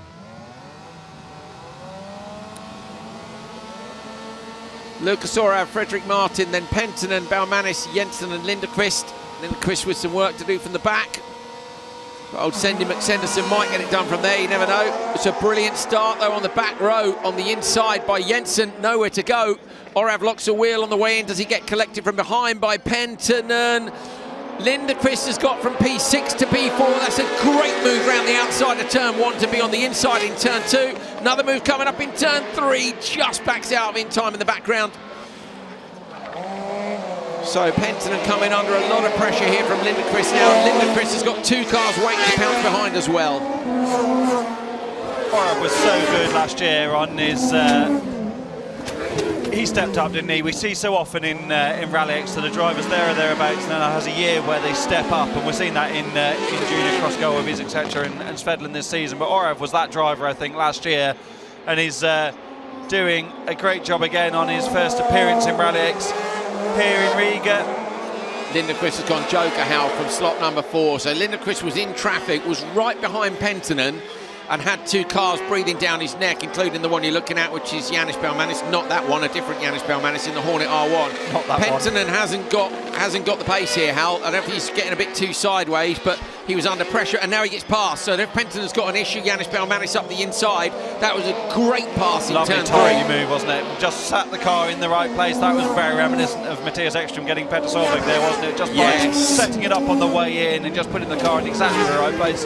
All the power on the exit. Interesting to see that there's so many different chassis having the nose rise over the jump here, isn't it? We haven't seen that before. I wonder if it's actually quite a bit quicker now in the run-up. Jensen's gone Joker. This is to try and cover off Lindqvist, but I reckon Lindqvist will be there, because remember, this lot have been fighting in front. So Lindqvist trying to make his way up through the pack. Meanwhile, Lucas Orav leads from Fredrik Martin. Where is Lindqvist at the merge? He does get Jensen. So timing screen shows that Jensen has dropped back into P6. Lindqvist, though, is 3.4 off the lead. Hello, we haven't even spoken once today about Joker Delta, and this is probably somewhere where it is actually quite consistent. We just haven't got round to it. There's been loads going on to talk about instead. We haven't really worked today yet, have we? But we can have a good look in this one. Baumanis now sets the fastest lap of the race on a 51.2 for reference. Orav's done a 51.3 and Fredrik Martin's done a 51.6, so the pace is very similar at the front of the order. The leaders, of course, in speed car wonders. Pasi Penttinen's gone Joker now, so will Lindqvist get up another one? I'm not sure Lindqvist is going to be close enough out to these guys out front, but having said that, Baumanis in the Hornet was a little way off the back of the pack, and they're all there now. Baumanis again goes quicker this time around, just takes a few hundredths of a second off his previous best. So the lead 3 drivers have still got to Joker. He'd like to think one of them's going to go on this lap. If the front 2 don't go, and I think it's going to be Martin, probably isn't would. it? Just like it was in the lights race we were watching early on. They've got the gap, haven't they? Martin surely has to go. No, it's Baumanis choosing to take the extra route. Then again, you're not necessarily fighting for the race lead, are you? With only 2 slots to go up, and so something's happened to Lindqvist as well, Hal. So he's dropped way off the back of the pack. Was wondering whether or not he'd managed to get an overlap over the course of the race, but right now Baumanis did Joke from P3. But I think I thought Martin would go, but what I actually think is that perhaps you wouldn't, on the basis that the 2 of you are going to make it. Yeah, you're going to be quite happy to be making it through to the final with only 2 going up, and when only 2 do go up, it's a big risk, isn't it? So yeah. The only issue, obviously, as well, I always talk about, is if Orav drops it now, then you've had it, haven't you? But we did see a mistake earlier on in the Joker. It was Victor Franks, just a tiny little wheel off. Into the Joker lap go the 2 leaders. So Lucas Orav and Fredrik Martin. Great job by them. Lindqvist did well at the start of the race and look, he might be making hay. Janis Baumanis has smashed in some fast laps. Baumanis on the outside. Can he steal one of the 2 final positions? Got to get a good exit, but he's not close enough. Very close though. Janis Baumanis with a brilliant drive, but not quite enough to get into the crucial top 2. Lucas Orav and Fredrik Martin will go through to the final.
So Orav and Martin have made the cut, and we have one semi-final still to go for cross car.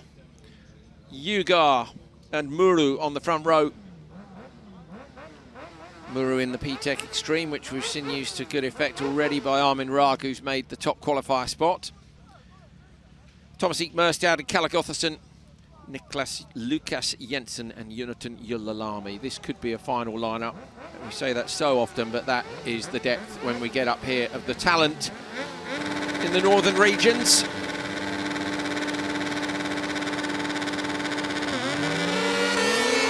Double dip of the clutch at the back of the pack. No such problems on the front row for Yugar. Gets away nicely. Gotherson alongside Ekmerstad. Ekmerstad has come up from row 2 into P2.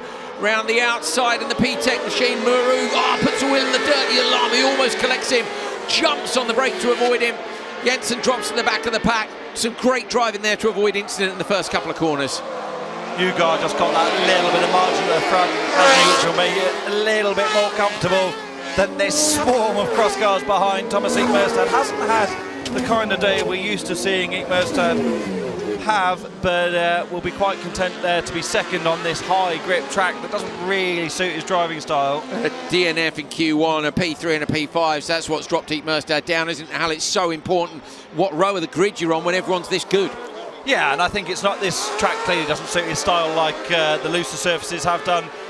It is massively suiting Martin Yugar there, who is eking a gap out front. His best lap at 51.5 first time around, a 52.3 for Ekmerstad, so nearly a second gained from the race leader on the opening tour. Markku Muru in the P-Tech machine, Jokers at the back of the pack.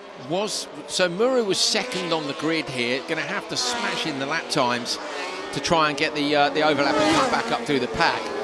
Yugar's driving away from Ekmerstad here.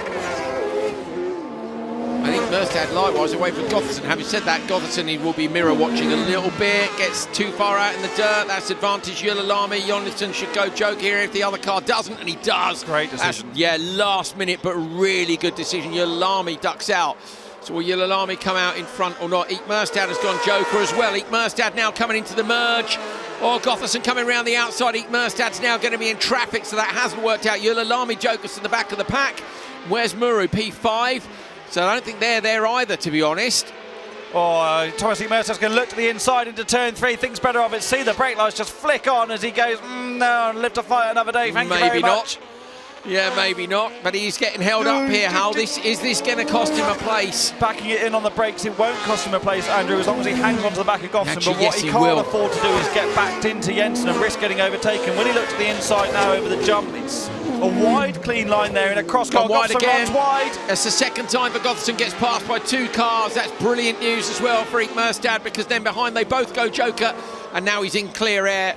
So no problems now. Ekmerstad's just got to keep it tidy. And I suppose, Hal, this is again when you spot we're getting ready to go, forget about it, mate. You're not in this battle, but you don't know that when you're in the car necessarily. For sure, and you're also trying to extract the most lap time you can. You're also trying to play cat and mouse with the driver behind, because if they make a mistake, you're then going to gain that position, that net position at the end.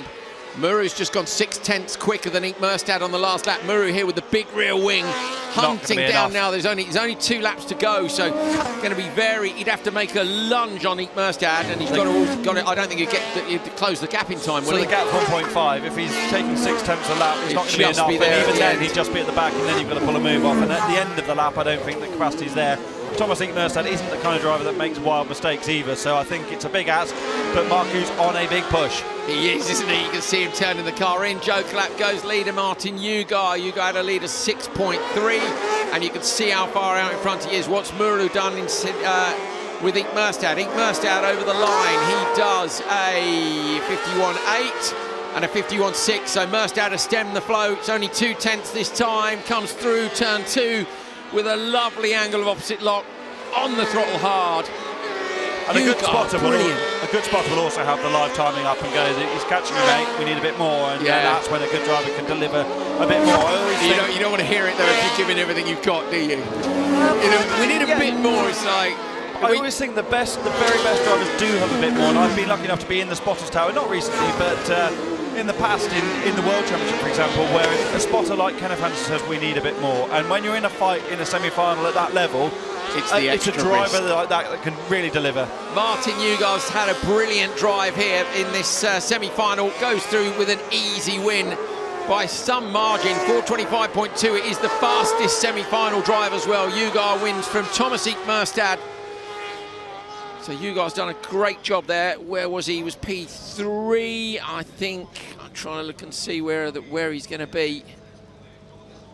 I think that might be enough to stick him on the front row. But either way, Ugar is right in amongst the mix. Ugar as well, don't forget, has been with us since the start of the season. So has had plenty of seat time. Yeah, never off the podium. Ugar's had 3 P3s and 1 P2. And with a drive like this in the semi-final, you'd have to think Ugar might be on for a fight here as well. He wants to maintain that podium run. He's been so good, hasn't he, this year? But yeah. Through qualifying, there's been bits and bobs of things that haven't really worked out for him. Switching to pace motorsport has really helped him, because he had that ultimate pace, didn't he? So young, stepping up to cross car, but couldn't quite put it all together. And yes, he's had some troubles, but at the same time, I think the raw ability is there, and if he can get it all together, he could be he could win this championship. There is no doubt about that. Ugar takes it from Thomas Merstad, then Marku Muru, Yulalami, Jensen and Gotherson. So Ugar and Merstad through to the final. Just looking to see about Yulalami, trying to figure out where Yulalami's been. Yeah, only made the final once actually so far this year, Yulalami. Shop.rallyx.se, 20% off today on pre-orders. The products will be with you in a couple of weeks, I believe. Check the website for more details.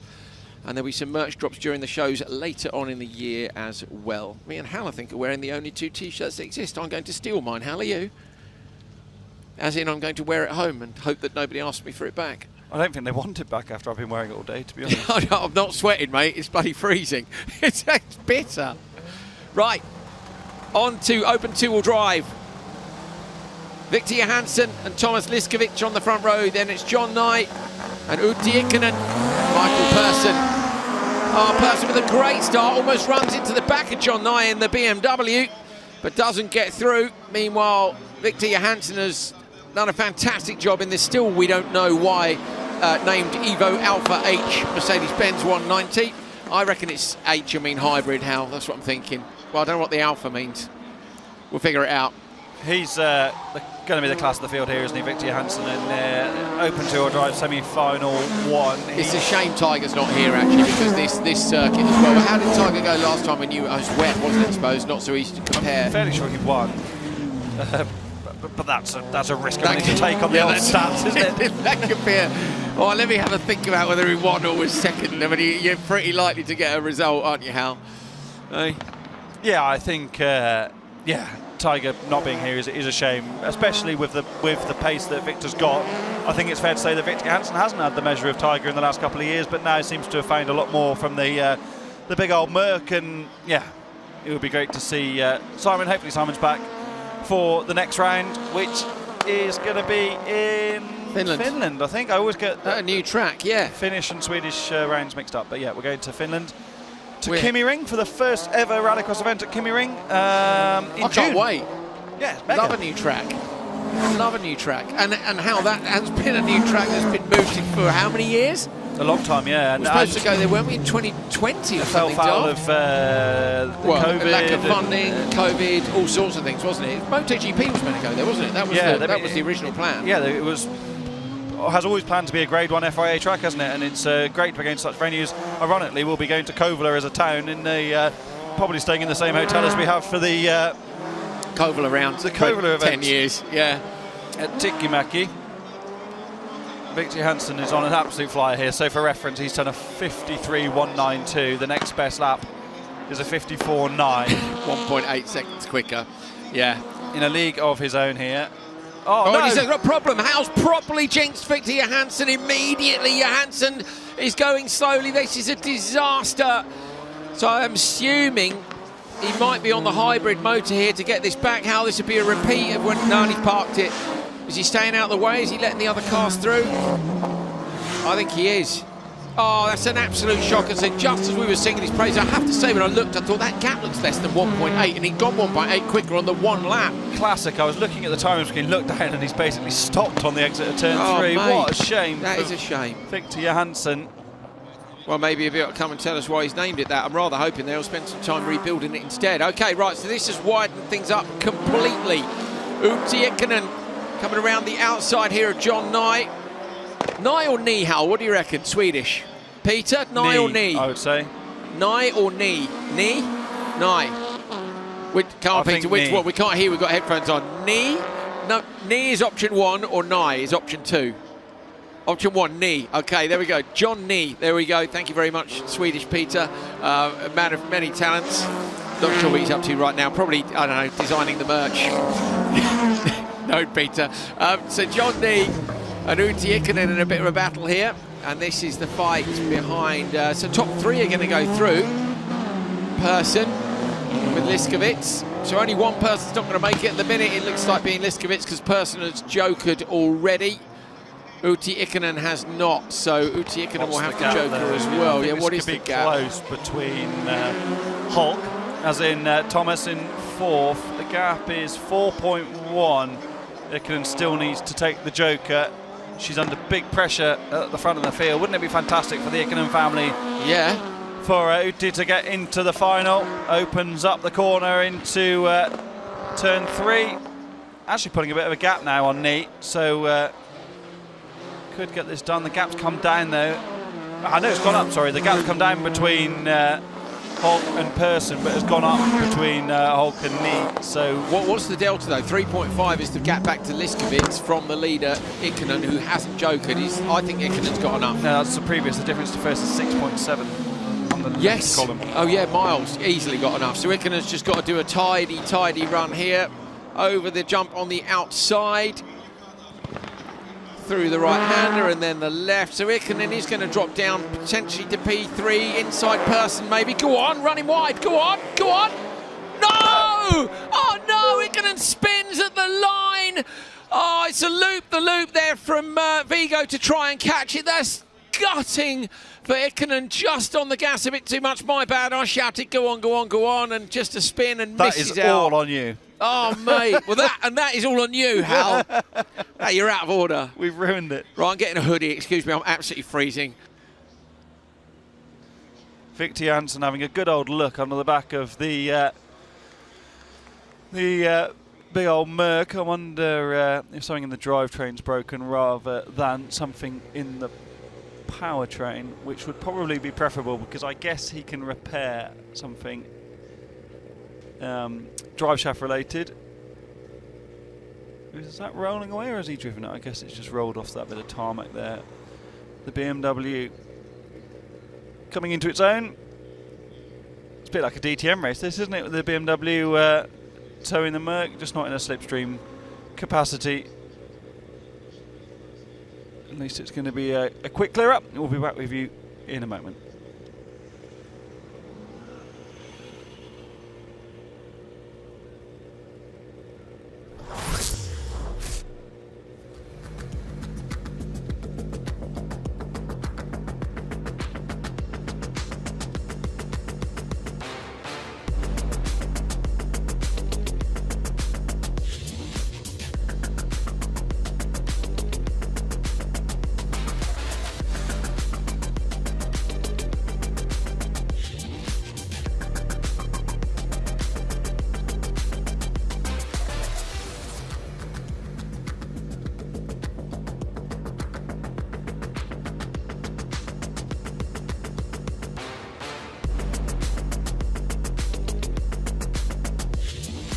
Well, I've got one layer left to put on, but I don't think it will fit under this jacket. I'm getting wider and wider. The temperature's dropping big time. The sun was out just for a few minutes, I don't know, half an hour ago, and it was lovely and warm, and that's gone in, and as it lowers itself towards the horizon, and we get towards the evening, it is getting a bit colder here.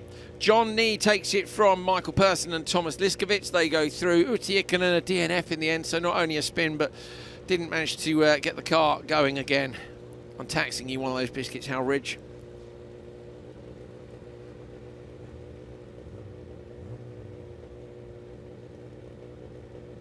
Thanks, mate.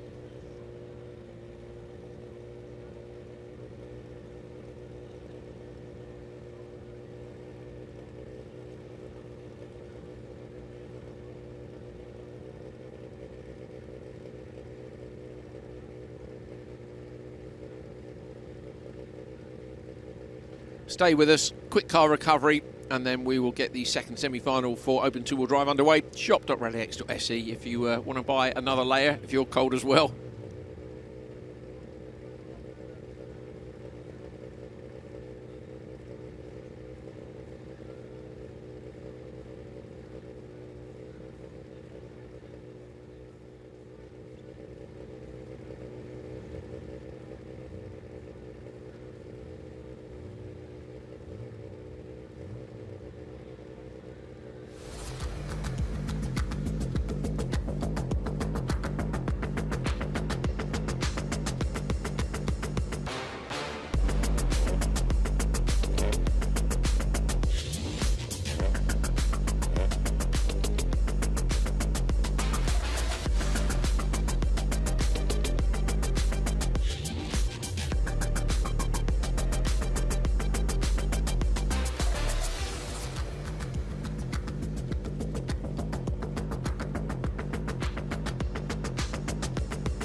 So Hal, I get press releases from the top WRC teams. Always makes me laugh. Hyundai and M Sports press releases always come 1 minute apart. I've noticed that M Sports are now coming at 59, where Hyundai's are at 00. So do you reckon like one of them's altered the time of their press release to beat the other one by 1 minute in a very rally style? Maybe. We'll never know. Oh, Carla, come to the studio quickly. Please. Wait, oh, hang on. What you got? Hang on. Put the lights on. I'm trying to eat a biscuit here. How are you can't bring everything? We have a GoPro that was found in the final corner by Andreas Eriksson. It's a 360 Ooh. max.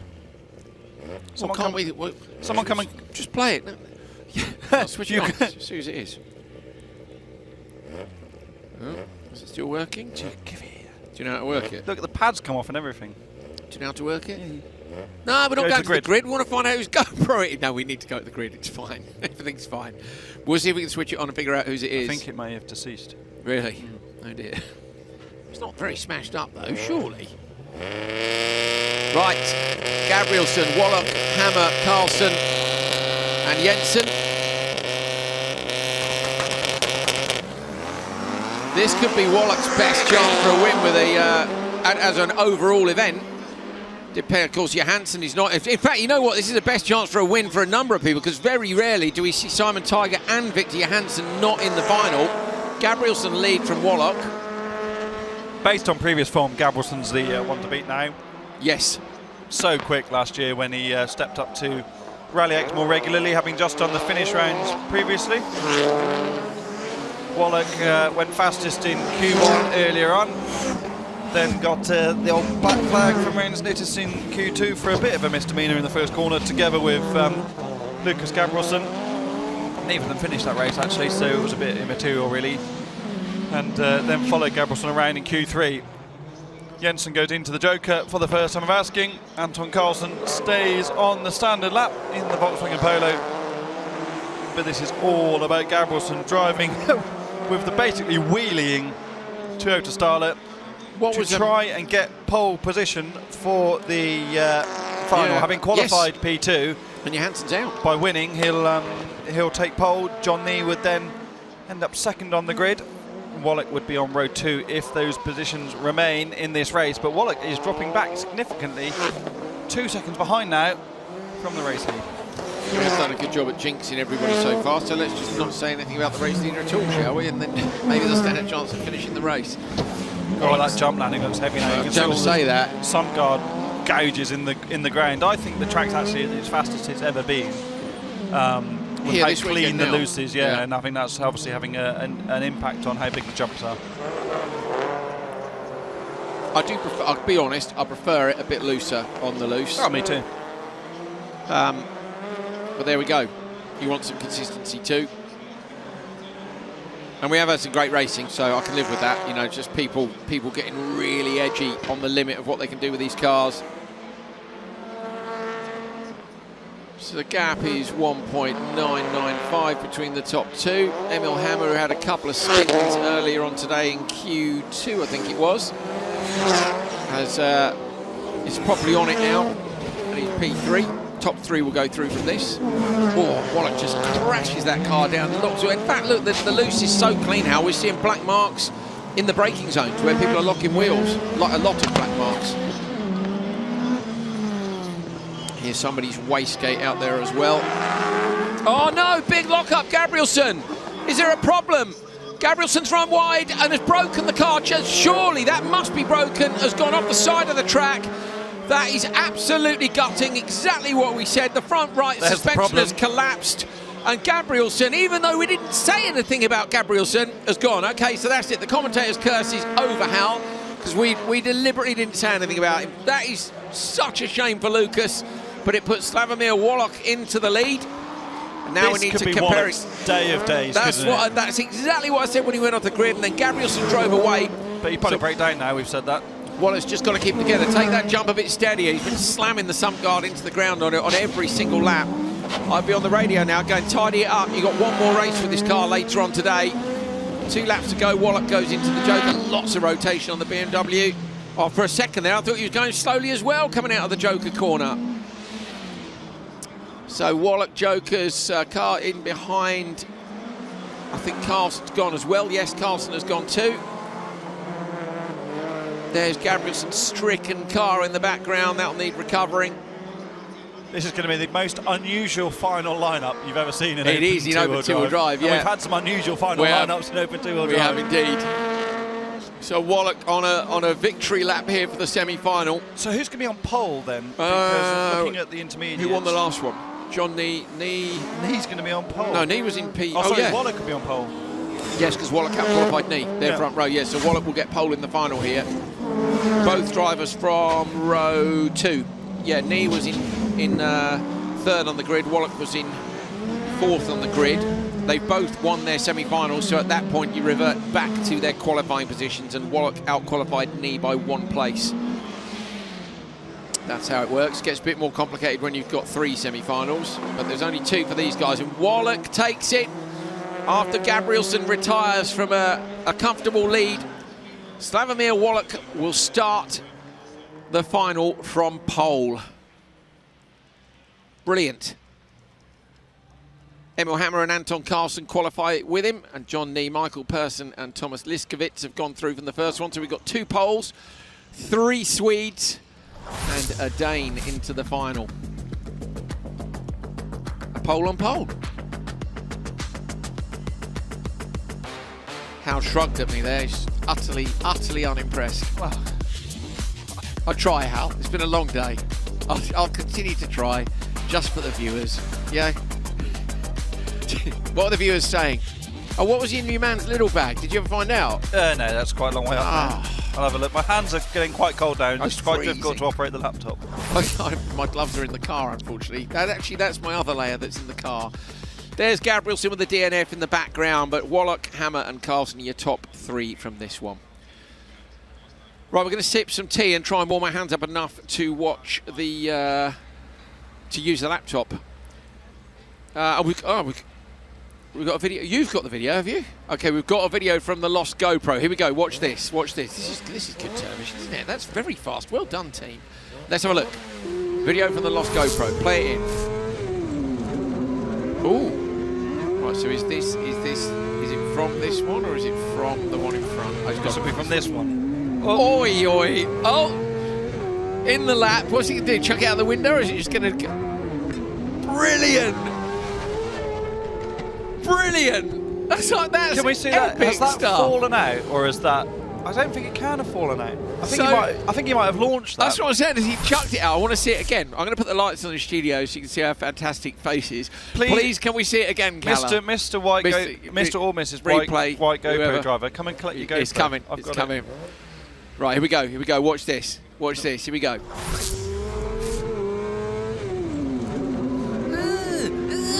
Look, where is it on the jump landing? It must be over the jump. Look. Boom. In the lap. Right, now they've realised it's in the lap because you see it's actually on the legs and you can see that, look, that now reaches down, look, grabs it. Now, does it get launched or is it just put it on the floor? Yeah, that's been thrown out the window. I think it's been put on the floor and fallen out the gap. But then you wouldn't put it on the floor in case it went under the brake. Yeah. It's in remarkably good condition. I think it's been launched. This is where it landed. From a cross car. A white cross car. Hang on, let me look at the list of white cross cars. Yeah, hang on. We have a list of numbers. We don't have a list of cross cars. No, but I think we can work it out. Whose is it? Somebody's mum will be watching at home and will know that race suit because they'll have had to wash filthy amounts of mud out of it from cross car races in the past. So it's here anyway. Come and get it. Yeah, come and get it. And if you don't, I'm taking it. Hal home. will almost certainly put it in his car at Lowiak Legends if he gets the car finished. Hal, what's the update on the car, please, for everybody at home? What companies do you need to give you products so it can be at Lowiak? The products. Just go for it, mate. You don't get many opportunities to do this. Hang on. What do you need? No, the products aren't the... I was going to turn my hat around then. The products aren't the issue. The issue is the time machine that's required to finish it. Okay, if you have a time machine, Hal would like to borrow it because what was it? Last time we saw you, you had 3 months' work to do in a month. Yeah. We've now got how many weeks? 2 weeks. 2 weeks, and how much work's left to do? 2 months, maybe. No, you're not going to make it then on that basis. Do you not think? Well, no, because you had 3 months with 4 weeks, and now we've got 2 weeks. You've got 2 months. You'd need 4 weeks. My simple maths. But you can 2 plus 2. Simple maths. Let's see. Quick maths, sorry. Quick maths. Another reference to that song. Ay, ay, ay. Right. Supercar Lights semi-finals. On the pole, Roberts Vittels racing at home here in Latvia. Kevin Darbach alongside Julian Munier with the Race of Champions car, but now with his own front end on it. The red and white car on the outside is Robin Norlander from Sweden. And then Pontus Oskarsson at the back in the black and orange. Top 3 go through from each of the 2 semi-finals. 5 cars in each. Pole in the other one is Lucas Anderson. And Darbach is on the outside of... Tobias Darbach is on the outside of that one. So we have a Darbach on the front row of both semis. Nice of them to split themselves up so we know which one's which. Jump start from slot 3, that is Munier. Didn't actually see him move. Oh, I'm cold. Did we mention that?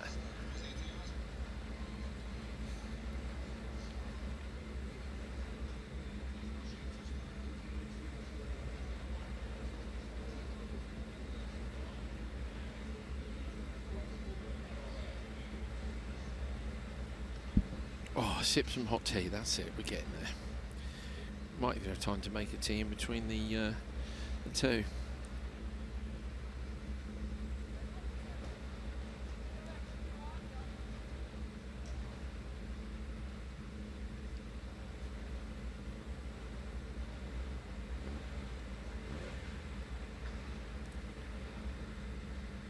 Email from Ferrari in Italian. I'll have to brush up on my Italian to read that one. I think Nuovo app probably means new app. Another one telling me where I can still go skiing in Europe. Right now, I'd suggest you could probably go skiing in Riga. There are some also work stuff coming in on the phone. This is the problem when people are messaging in during the show and other stuff pops up as well. And then we've got the YouTube comments and all the rest. I say, do give us a shout. I hope you've enjoyed today. We've enjoyed bringing it to you. Going to do the whole thing again tomorrow. I think the schedule's different tomorrow. Peter, is the schedule different tomorrow? Little bit. Should be fairly different, isn't it? Are we racing into the evening? Surely we're not racing into the evening on Saturday. No, daytime schedule. Yeah. So it'll be more like a normal one. We'll get some on-air times for you for later on today. For tomorrow, say today's schedule is late to allow the locals to come after work. We've had one jump start from Munier, but But this time they get away well, and Meunier gets a great launch from the second row, but he's not going to find a way past Vittels. Vittels and Darbach slams the door in Meunier's face.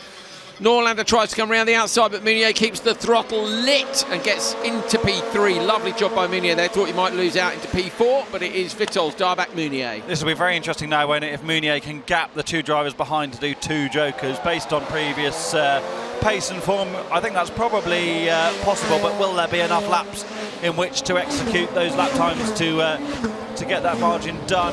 The other problem is I don't think that Meunier can joke on this opening lap because you don't know what the drivers behind are going to do, and that leaves you only 4 opportunities. So let's see. Race control have actually said just now how they've cancelled it. So it was a starting light fault rather than a jump start. So Meunier just with one joker to do. So that livens the race up a bit more. Yeah. So that keeps things exciting. Vittels driving away from Darbach behind. What is the gap after just one lap? He has a margin of 1.5 seconds. That is impressive.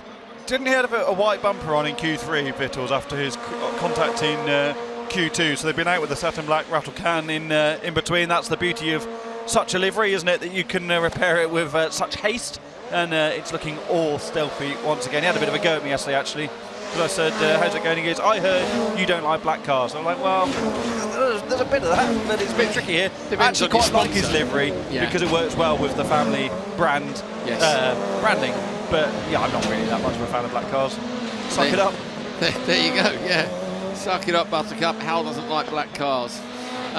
Or black wheels, but that's a whole different debate, isn't it? You don't like black wheels? Not really, no. I quite like black wheels. I like the gunmetal grey wheels. I think it's showing my age that white wheels mean rally car. Okay, white rims on rally and rallycross cars really are the one, but I will go with gunmetal grey as a close second to that afterwards. Yeah, that's fair. Definitely.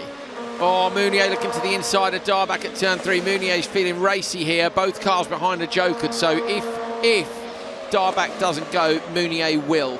And the nice thing here is it's pretty hard to get it wrong and follow somebody in and get dummied off, isn't it? Yeah, there's a lot of time on the entry, but you see people react very, very late, don't you? In terms of now, if I was Darbach, I would wait as long as possible to dive into the joker in the hope that Meunier follows you in. Yeah, doesn't go. Perfect for Meunier. Meunier fainted to go in. Darbach fainted to go in then, and I think maybe sent Meunier.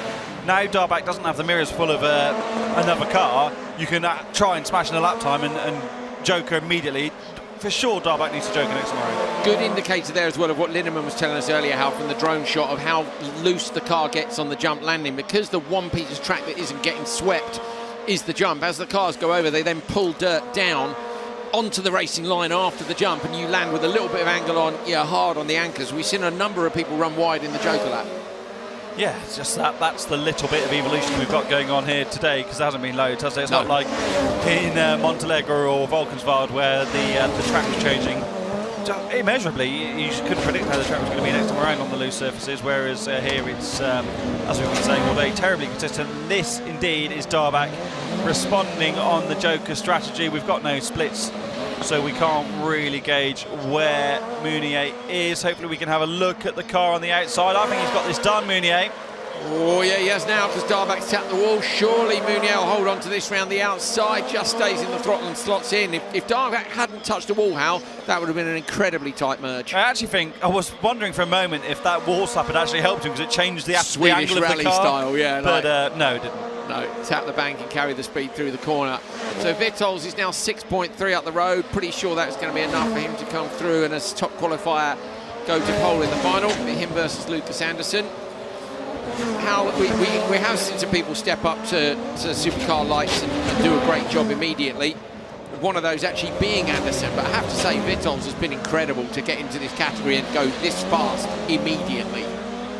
Very talented driver. He's been very good in RX2E when he's done it. He almost he had a good crack at trying to win the British Championship in a C4 supercar. Load of talent, and he's been very quick in Super 600 cars in the past as well. So I don't think it's a surprise as such, but you've got to come and execute in these single make cars, and he's doing just that. Good job. Quite specific to drive the supercar lights. Vittels ahead of Meunier and Kevin Darbach.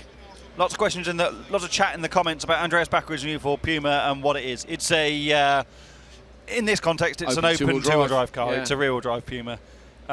Looks a bit like a four-drive car, but it's not. We're really enjoying Andreas's content at the minute, aren't we? He's obviously doing it all himself on his phone, which is what Ken Block used to do, and even Lewis Hamilton in the past. I really enjoy when athletes do their own social. I feel it's very personal. I totally understand why they need an agency to do it at some point, and certainly when on race weekends and things like creating long-form videos, but there's nothing better than seeing a story from someone who's working in a workshop at 11 o'clock at night with his mates trying to get the car ready and driving the truck up. I think he's in hell this weekend, isn't he, Trondheim? Yeah, they're doing a round of it's today, round of the Norwegian Hill Climb Championship, and then tomorrow and Sunday is the opening weekend of the... Where's the hill climb then? Is it on Norwegian RallyX Championship, which is where Nova Tyres are introducing the 15-inch ACB 11, and hopefully there'll be some more available for 2 weeks' time. For Loiak. Otherwise, I'm in trouble. You're in trouble now. Phoebe Cake, the door's open on Phoebe's car at the back. Is there a problem? Hopefully not. Wonder if she also can't see the lights. Could be, yes, because we had that issue earlier on. With a junior cross car, wasn't it? Where they couldn't see the lights. Yeah, where's the hill climb, Hal? In Trondheim? Yeah, I don't know exactly, but it's up there. I wonder if it's on the access road, the gravel one that leads... That'd be good, wouldn't it? Yeah, from, where you come in at the farm, where the American cars are always parked. Then you go past the motocross track and up the hill into the quarry. It's a vehicle testing venue, isn't it, Hal? There's always like, do you remember the mooses on wires?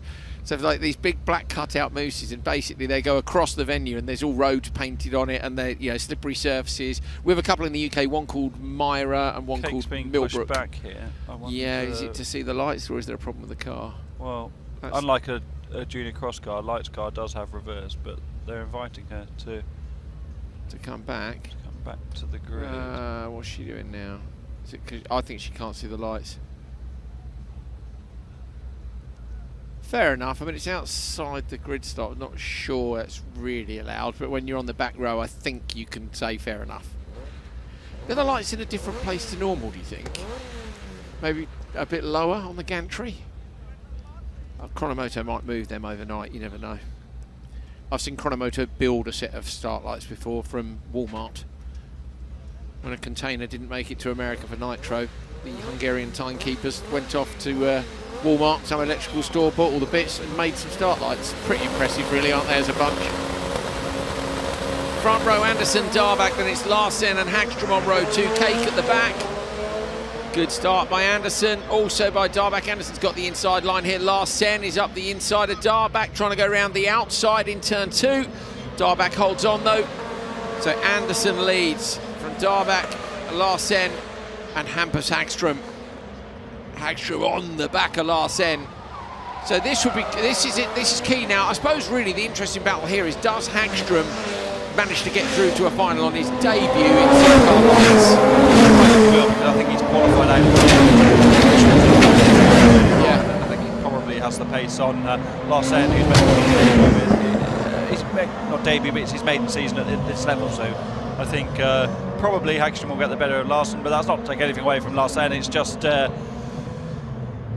what I think may happen, but let's see. Larsen has been impressive in the last couple of weekends, having made his debut in Valkenswaard, and clearly under the Linneman promotion banner is learning very quickly indeed. Hampus Hagstrom went joker and came back out in front of Phoebe Cake. I thought he might do, so just taking advantage of Phoebe needing to learn these cars a bit more. Hagstrom has gone in and out on lap 1. That's a great move, Hal. Can now just focus on chasing down Larsen now to cover him off.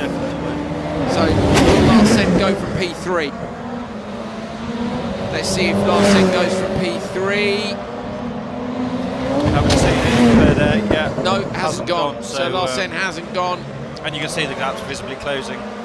So I think this is Hagstrom's position to lose, I think, come the end of the race, based on their relative pace. Let's have a look at their lap times this time around. The first real comparison we've got. Larsen's done a 52.6 and Hagstrom's done a 51.7. So that's a second quicker, basically, give or take a little bit. Some stuff in the comments. Let's see. Some chat about Roberts Vittles. Yeah, he's a weapon. Who did Vittles buy his RX2 from? Vittles' Supercar Lights is the Ben Philip Gunderson car that used to be run by JC Race Technique. I love this with Hal. Absolutely fantastic. Vettel's impressed with strong, got recent experience. Yeah, true. What does Hal think of Baku Originally Prima? Personally, like to see him do open two-wheel drive event with it. Yeah, I would love Andreas to come and do an open two-wheel drive event. That would be cool. Especially against the likes of Tiger and Johansson. I think a lot of that will depend how he gets on this weekend in Norwegian Championship, and then we can see how it goes. The rules in the Norwegian Championship have changed a lot for this year. Knutov of Borse, for example, is now using a turbocharged car, whereas previously turbos haven't been allowed. Is Andreas' turbo? Yeah, it sounds like it, doesn't that's it? what I thought in the videos. From the test videos, it sounds like a supercar, doesn't it? So those rules are changing, and the rules have been quite stagnant in Sweden and Norway for quite a long time, and that's why the classes have been so strong, because there's been real stability in the rule set. Now open two-wheel drive has been such a success in RallyX, that's sort of being adopted a bit more in Sweden and Norway, so I think we could see some of those drivers come and do some of the northern rounds. It'd be great to see Andreas come with that brilliant shaped car, brand new. It'd be good to see what he can do. Darback's gone in. Yeah, agreed, Hal. Nice to see somebody building something different, isn't it? Obviously, we know M Sport run the Pumas in the WRC, but good to see Andreas going, you know what, I'm going to build one. I'm going to build something new. Okay, in the background, I wonder if Cake's had a big shunt. So Cake's gone off. That looks like turn 3 to me. No, maybe not. Oh, that's hard to tell, Hal. It's because turn 3 doesn't go that far right. It's there's a grandstand in the background. Yes. So it's between 3 and 4. Is it here on the right? So there it is. There it is. So yeah. So Phoebe's had an off down there. Unfortunately, that is a quick corner. I reckon she's probably dropped a wheel in the dirt on the outside, but she looks like she's okay. So Lucas Anderson, Tobias Darback. I was wanting to see Hagstrom's got Larsen when Larsen went in, but I reckon Darback went to cover Hagstrom, you know, because Hagstrom was coming in hot in the background. Final lap, Lucas Anderson goes in. It's going to be Anderson, the hot shoe of this category at the moment, up against local and newcomer to the category, Roberts Vittels. Through the right-hander comes Anderson. Darback is on the outside, but isn't close enough. Hampus Hagstrom is right there with him. It's a great performance from Hagstrom to make it through to the final on his debut race weekend. Debut race day even, double header. But Anderson, Darback and Hagstrom go through. Larsen, P4, and Phoebe Cake, unfortunately, a DNF. The lights final is going to be it's good, very isn't it? competitive, isn't it?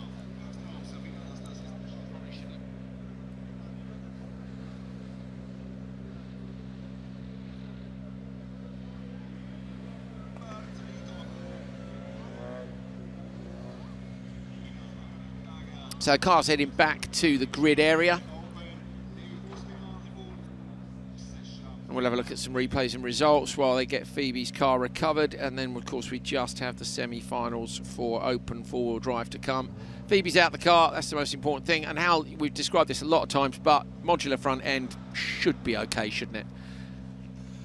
And Team Fair End in the awning. Here is Eric Foran having a look behind us at the damage, making a bit of an assessment. But yeah, I've no doubt they can get that car fixed. Childy looks walking back. So, okay. Seen it all before, isn't he? He has seen it all before, and it is the end of the day, meaning that there's no rush. He hasn't made the final. You've got all night to fix it ahead of Q1. You'd be more annoyed if it was. It'd be harder work if it was Q2 and you needed it in Q3. Yeah, absolutely. Let's see if we see what happened to Phoebe during this race. So that's one of our cameramen looking for Phoebe through the crowd, then comes through here. So does she drop a wheel on the outside of the dirt? She comes in.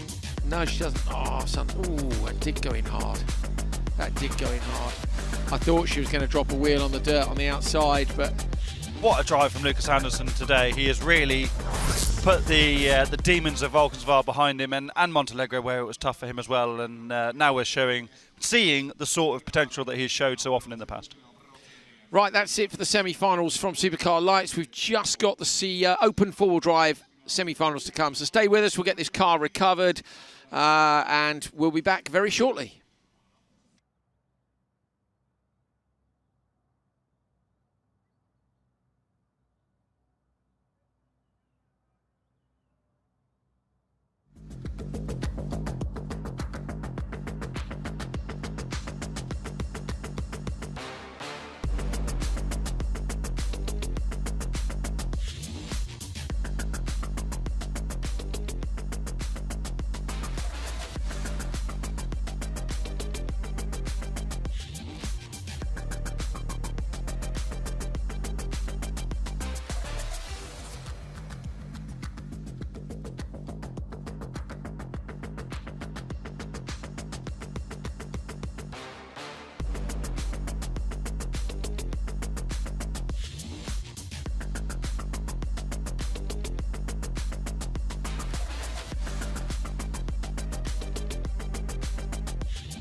Open four-wheel drive semi-finals from Riga in Latvia. Day one up here in the northern region. Here's your lineup for semi-final number one. Maiko Tam on the pole. From Victor Vranckx. Row 2 is Philip Martinsson and Anton Seppa. And then we've got two FC2s at the back, Elias Svensson and Fraser McConnell.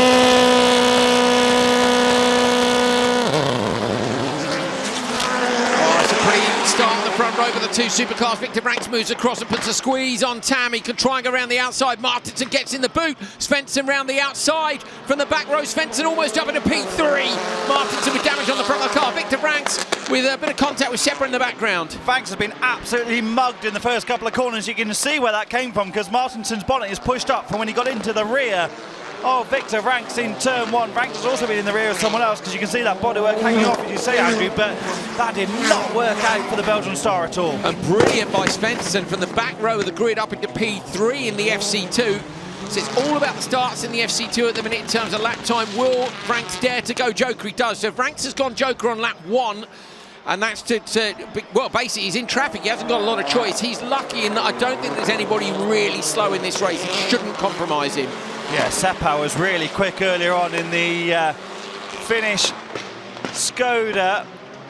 So yeah, damage to the front of that, damage to the front of Martinsson's car. Fraser McConnell is now into P4 and he's the last of the cars that hasn't Joker, so he may go this lap how to cover off Vranckx behind him. Remember, the top 3 go through. Svensson is all over the back of Martinsson. I don't know if McConnell will go this time around, Andrew, because McConnell's already on, Vranckx is already onto the back of the McConnell Martinsson Svensson train. Will McConnell stay out and hope that something happens around Svensson him? will go if Martinsson doesn't, and he does. So Svensson goes in, McConnell stays out. The only option for McConnell was to stay out there. That's a decision you have to make from the driver's seat, not to go into that alternative extra route.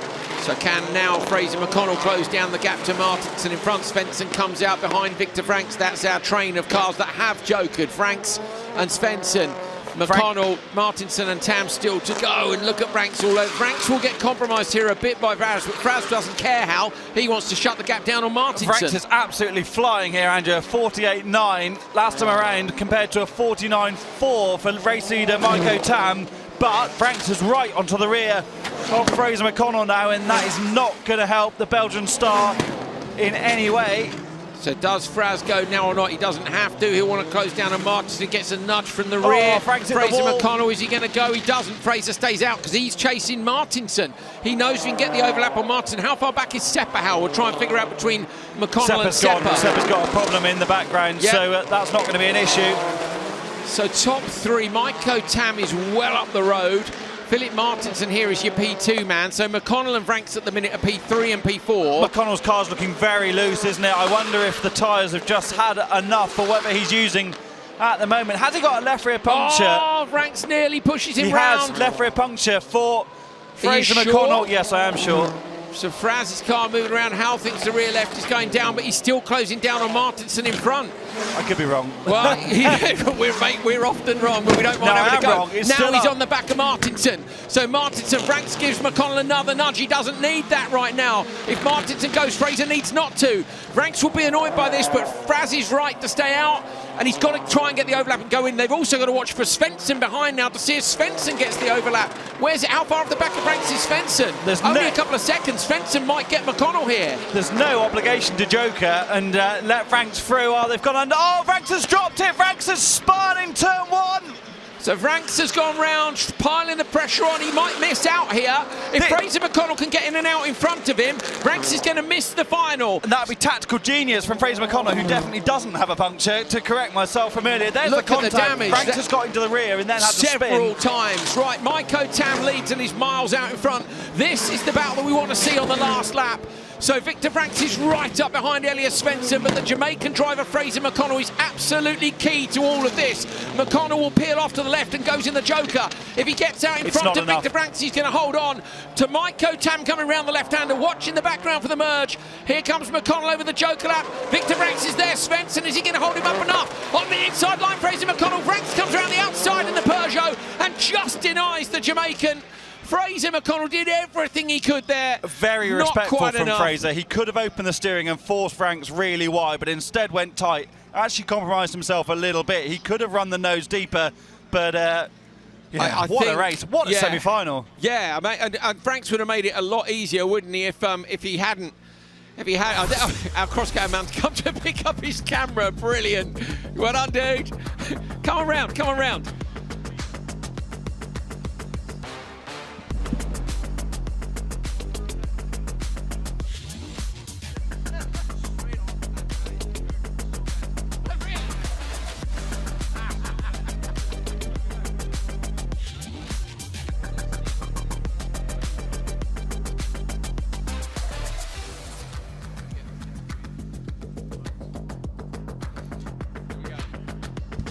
So we're all we're back on cans in here after a brilliant semi-final. Our cross-car driver who lost his. Will you tell us?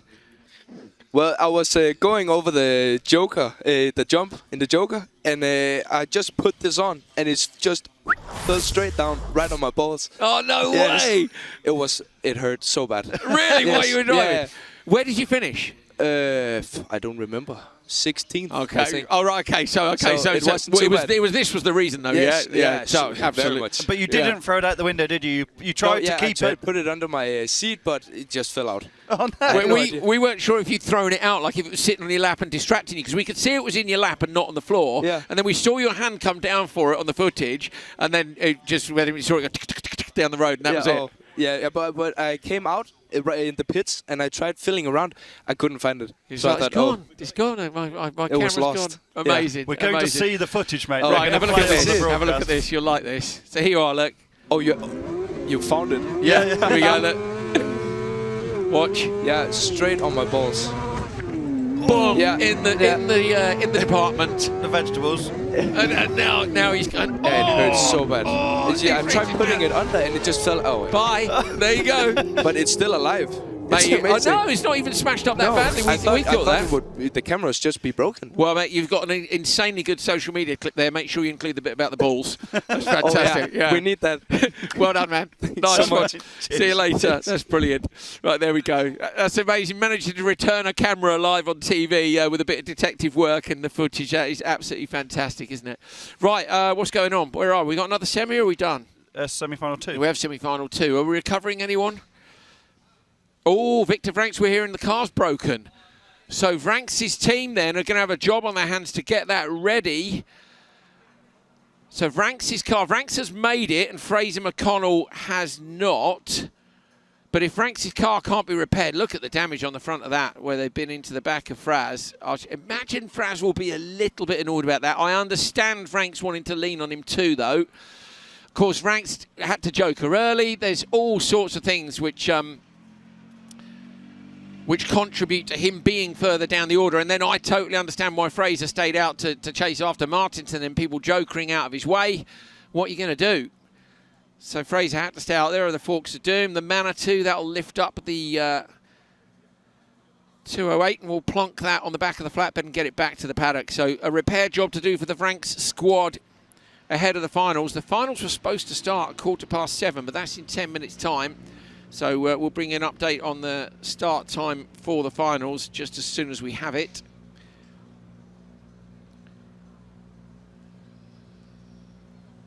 Got a little replay of this. So this was Frank. Oh, he rode up the back of Fraz. So he hit Fraz in turn 1. And then the car went round. Okay, yeah, so... Yeah, okay. Well, so that's where the extra damage on the back of Fraser's car came from. So I don't know that he'd be over the moon about that, but there we go. That is racing. I'll switch the lights on. It's getting a bit dark. Not so dark that you can't quite see us. But so we're going to finish off the recovery with Vranks' car. So that's coming back to the Headstrom squad, who are over in the main paddock over the other side. The OMSE pit down this side here, next to the start-finish straight. Turn 1 right behind me. Lovely big Estonian flag coming through. I love this place. It's a fantastic city. I always say to people, if you're going to come to an event, this is a brilliant one to come to. It's 20 minutes from the airport to the centre of the city, and it's 20 minutes from the centre of the city to the track. amazing. Yes, old, I say, Soviet era park here with that brilliant track and right behind us. Wonderful grandstand viewing. And as Stephanie and Peter McConnell said earlier today, there's some fantastic food to be had in Riga. We went to a brilliant restaurant last night. I was talking about it earlier, and there were all stickers on the door, and you're like, oh, I'm not sure about this. Went down the stairs, and there was a load of wood piled up there, so I was like, oh, I'm really not sure about this. And then we went in, there was a band playing, everyone sitting around eating. There was nowhere left to sit and eat. The barman was like, pull up a stool to the bar. We sat in it there. Good times. So get yourself to a RallyX event if you can. And if you can't, go and buy yourself some merchandise. You can look like us in these cool clothes. Shop.rallyx.se. I could join one of those shopping channels, couldn't I? Oh, look at this mattress. It's so comfortable. Peter, what's going on? Peter, what's going on? Who are you chatting with? Rainis? No? Peter's just off the side of the camera. He's being shy. He's not coming on. But he's Hal's gone to make a tea. He's having a biscuit too. Is that a fresh tea, Rich? Nice one. That's Hal. Look, Hal, what have you done to your mug? Look, to show the viewers what you did so that we can tell the mugs apart. Hal's got a little shiny sticker on his, and I haven't. Thanks, mate. How much milk have you put in that? Is that a weak tea, Hal? Is that a child's tea? Oh, thank you, mate. I appreciate it. Make your own. Oh, yeah, no, I know. There is that. Okay, well, come on, what's going on? Directors, we can't see anything on this camera, so show us another camera so we can see what's going on. If they've got Franks' car, that's better. Franks' car is coming back. Hal, you missed the replay. Can we see the replay again, please, of Franks in turn 1 with McConnell for Hal, because he was in tea-making mode at the time. I thought we were going off air, to be honest. Yes, so did I. We had another semi-final to go. Let's see that replay again of turn 1, Hal, and you will then see what we've seen. They're just queuing it up, I'm sure, in Stockholm. No, we're not. We're going to go to the start, are we? Nobody's speaking to me, so I've got no idea. That's fine. Everything's fine. Replay is frozen. Thank you very much, Calla. That's what we need to know, so we won't be looking at the replay right now. We've got our cars on the grid for semi-final number 2.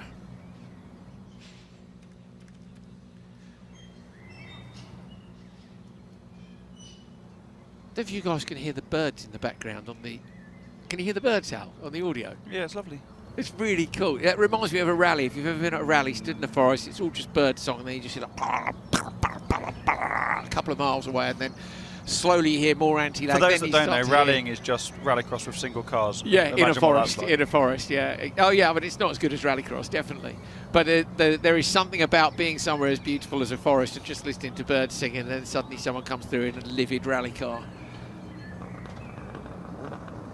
Right, anti-lag switches are getting switched on, which means we're ready to go. Janus Baumanis, Joni Tapainen, Ulrich Linnemann, Mikko Ikonen, Kasper Janssen and Bruno Blumberg's away from the line. It's a good start on the outside of the front row by Tapainen. Ikonen is inside on row 2, also gets into the rear of Tapainen. Ikonen hooked up on the wall and disappears. Linnemann gets into P3, so Ikonen, is he retired? Has he broken that? Ikonen gets away. Out front, Baumanis leads from Tapainen, and in P3, Ulrich Linnemann. This is a big ask for Kasper Janssen against this list of supercar machines to try and make it through to the pro final to end the day today. Up front though, Baumanis, the home hero, is not having things all his own way, is he? But certainly at the front of the order at the moment, ahead of the reigning champion, Joni Tapainen. Hal, we're not having an FC2 final, are we, today, because there's only 3 in the field, so actually they're all going to be in the, what can they qualify for, the AM final as well? The AM final, yeah. Yeah, so they can qualify for AM and the Pro final, so still a couple of finals from this afternoon. Baumanis and Tapainen, Linnemann, I'd love to see him get a result today. You feel like the bloke's constantly battling something, don't you? And to have put that wiring loom together after the mess it was in this morning and to get back out and now be all over the back of the reigning champion Tapainen is impressive. Yeah, usually he's always in the thick of it, isn't he, in terms of repairing the car. If ever they've got the gearbox out or fixing the wiring loom or what have you, he's the one in the middle of all of it, and he's the one that prepares the cars at home. He knows exactly what every nut and bolt needs to be done into the Joker lap for Ulrich Linnemann. So this is going to free up Kasper Janssen. Janssen stays on the standard lap on your right-hand side. Janssen has now got to smash in a couple of perfect laps and try to get somewhere near the back of Tapainen. Now, if he can't, and Linnemann manages to keep the gap as it is, Linnemann should get through with the supercar pace. But looking at lap times, it's hard to tell, really. Janssen's 50.1 is only 0.6 off the fastest lap of Yannis Baumanis. So Casper Janssen's going well here, Hal. It's just a question of how long he stays out and whether he tries to cover off Lindemann immediately. I'm not sure he will. I think he'll stay out. Yeah, I think the sensible thing to do in his position would be to stay out, but I might give up trying to predict Joker strategy today because I haven't been great at it, have I? But Topina goes for Janssen, definitely won't go in this time around. That's right, that's Hal with a definite. So what's going to happen? Yeah, he stayed out. Of course he stayed out. So Casper has stayed out. Now he could do with a bad merge in the background here, couldn't he, between Topina and Lindemann? But that's not there, and the positions that they're in would suggest that when Janssen goes, he will drop behind these two.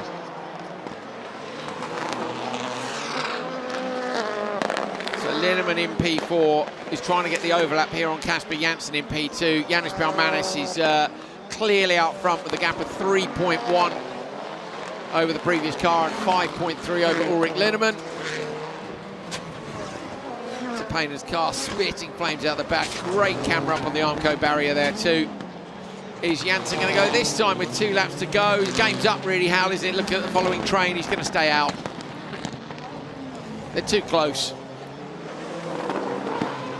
So no option for Casper Janssen really but to just sit tight and see whether or not anything happens to these guys. Elias Svensson is going to be the only FC2 in the final at this rate, but that depends on Victor Franks and Fraser McConnell, whether Rainey says anything about any of the incidents. I'm not sure he will, to be honest, but he might. But also on whether or not they can repair Franks' Peugeot in time. Then it goes back to the reserves rather than who you beat in your semi-final, doesn't it? Normally. Okay, yeah. Are there reserves in RallyX? They weren't, were they, last time we checked the they haven't regs? been previously, no, and we need to chat about that. Oh, Janssen's dropped it on the brakes. Janssen goes wide, trying to hold on, lights the throttle up, keeps it out of the wall. That is a great bit of car control from Casper Janssen. That is McRae in Malaysia going off backwards in an Impreza. At full throttle, that is the business, keeping that out the wall. Great job. But Baumanis takes the checkered flag at home in Latvia to go through to pole in the final. No, P2 it'll be one because Tam won the other one, and Tam was the TQ, so they'll be on the front row together. Topinen and Lindemann as well. Casper Janssen with the save of the day, saving his team any more work on that car because he's had some done already this year. Blumbergs and Ikonen not going to make it either. Topinen's best lap was only 3 tenths off Baumanis there, so this could be a great final. Right. Can we get off air, mate?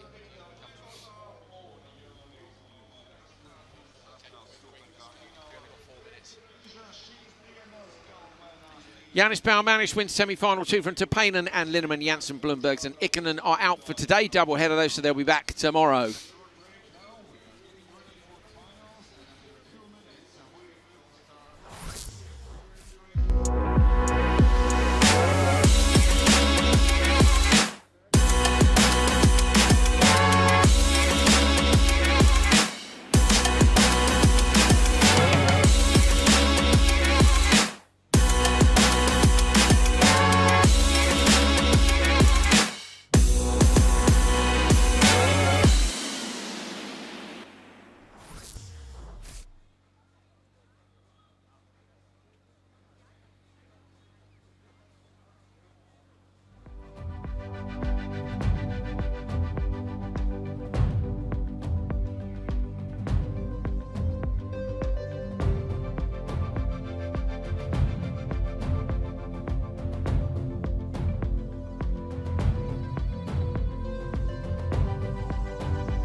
Day one in Riga, Latvia, Pikanieki Tras.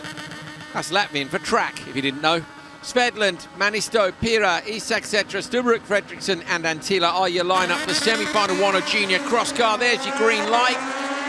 Stubruk Fredriksson with a good start on the back row in the number 4, but not going to get there first. P2 Pira looks to the inside line, but Svedland is going to get there ahead of Manisto. Nicely done by Svedland.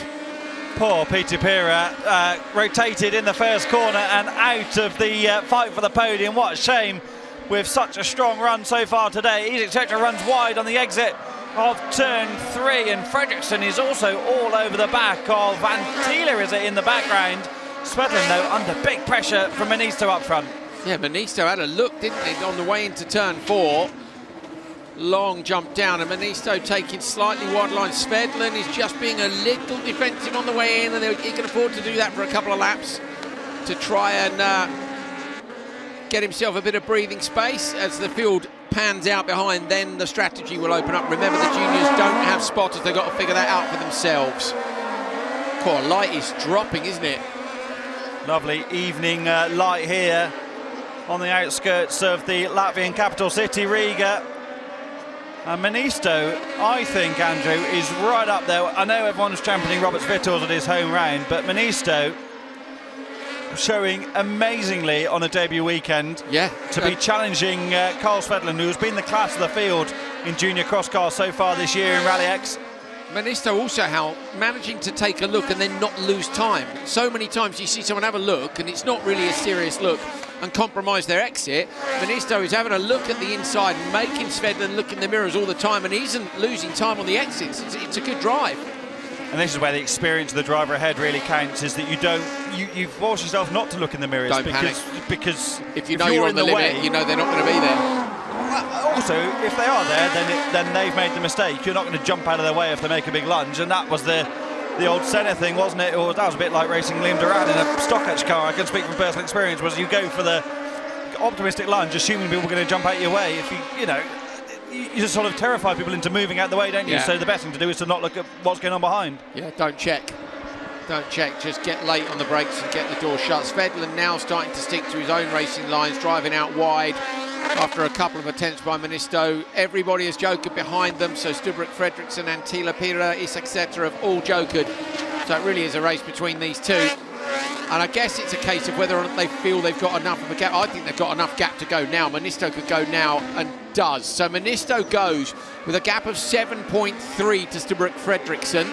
So as long as Manisto holds on to this position, and bearing in mind just dropped a wheel off in the Joker, Fredriksson is not there on the outside line, so round comes Manisto. Manisto right to the perimeter of the circuit there in the Joker, using all of the road, maintaining that momentum. It's so important to do that, Andrew, when you're so limited on the power output. You really need to make a nice radius of the corners.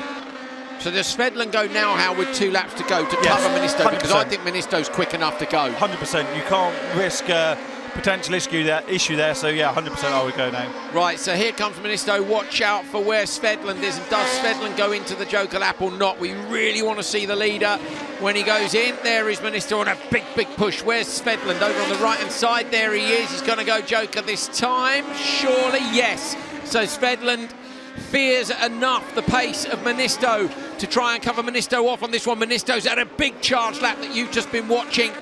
Manisto coming up over the right-hander now. Here's Svedland into the Joker exit. Manisto going to come through the final corner. Will they go high-low and try and get a better exit? But Svedland's got enough. What a great lap from Carl Svedland, because Manisto was on a push there. Big Svedland has delivered massively.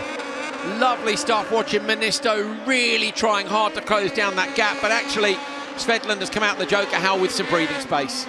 Brilliant weekend for Svedland in Holland just a couple of weeks ago, but now's when it really matters. And Manisto backs it into turn 4, beautifully hugs the apex at the middle of that very difficult corner. It's multi-apex if you want it to be, and he made a single corner out of it. Brilliant job. Carl Svedland, though, really is the class of the field at the moment in junior cross car. Yeah, absolutely brilliant job. Looking back, Svedland last year was 4th in the championship with 4 podiums. Has already had 4 podiums this year. Svedland got P3 at the first round in Portugal and has won 3 times in a row since then. Now Svedlund makes it 4 against a much deeper field here. Carl Svedlund with the win in Latvia, 4 wins in a row. Manisto took the fight to him. Oh, Manisto's delighted. You can just tell by the attitude of the car going over the line. Brilliant. Oh, and that's Pira's made it back up to P3, wow, Hal. from being backwards in turn 1. What a brilliant job. 2 Finns on the podium. But it is a Swede on the top step. Oh, that sounds like donuts somewhere, Hal, to me. Just a little one, maybe. Here's another look at the start. So watch Pira in the 16, because it looks like Pira's going to have a look at the inside of Svedlund in the first corner.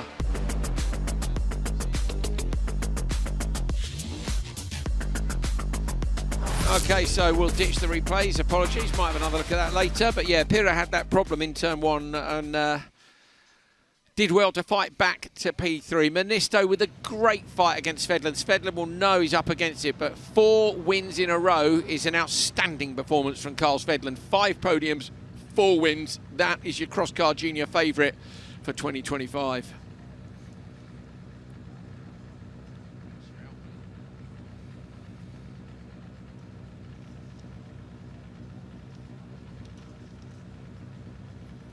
As we watch the Pro-Am 4-wheel drive final line-up, Fraser McConnell is very late to the grid. They just pushed the car out the awning moments ago during that junior cross-car race. And we're missing someone as well at the back. Let me... It's Bloomberg's. So I wonder if they're waiting, maybe giving him 1 extra minute to get to the grid. It's been a tight turnaround, hasn't it, after the Open 4-wheel drive Pro, or the Open 4-wheel drive semi-finals. Well, Pro being including everybody, yeah. And then obviously the AM final coming quite quickly. And the reason the AM final is quite early is to give those that are in both the AM and the Pro final time to turn around. So which is going to be, looking at it, Fraz can be in it, Svensson can be in it, Janssen. They didn't let these guys do the AM final before, did they? But because there's no FC2 final here, because there's only the 3 of them, who else is in this? Ikonen. Ikonen won't be in the Pro final. What about Seppa won't be in the Pro final. Right, okay, so it's actually, so it's the 3 FC2s then, isn't it? Who's made it? Only Svensson, wasn't it? And McConnell.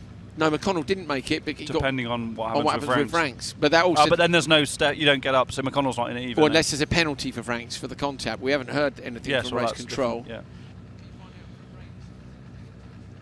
Oh, I can look. Fraz is.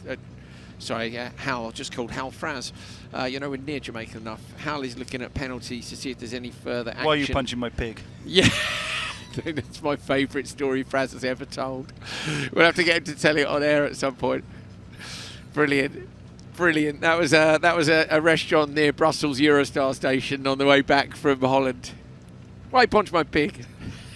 Just brilliant. Fraser, you legend. Oh, so breaking news, Victor Franks has had a penalty for that semi-final for unnecessary pushing. Does that put Fraz into the final?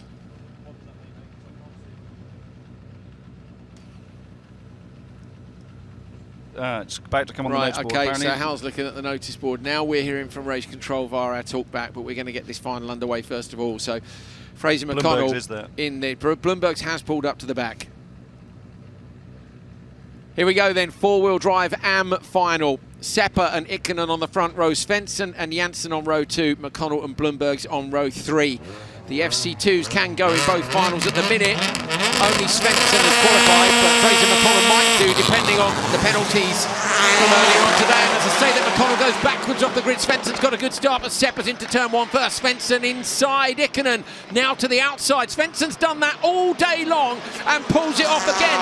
Elliot Svensson has been the class of FC2 today, and that is why. Ikonen much more aggressive in the first couple of corners, had nearly clipped the wall, got rotated around the end of the barrier, managed to hang on to P3, and now Ikonen really has a good opportunity here to get past Svensson if the Joker strategy plays out. He also gives a good opportunity into, I would say, turn 3 next time around if he can make the move, stick and stay close enough. Janssen, though, absolutely flying in the background just ahead of Fraser McConnell at the moment.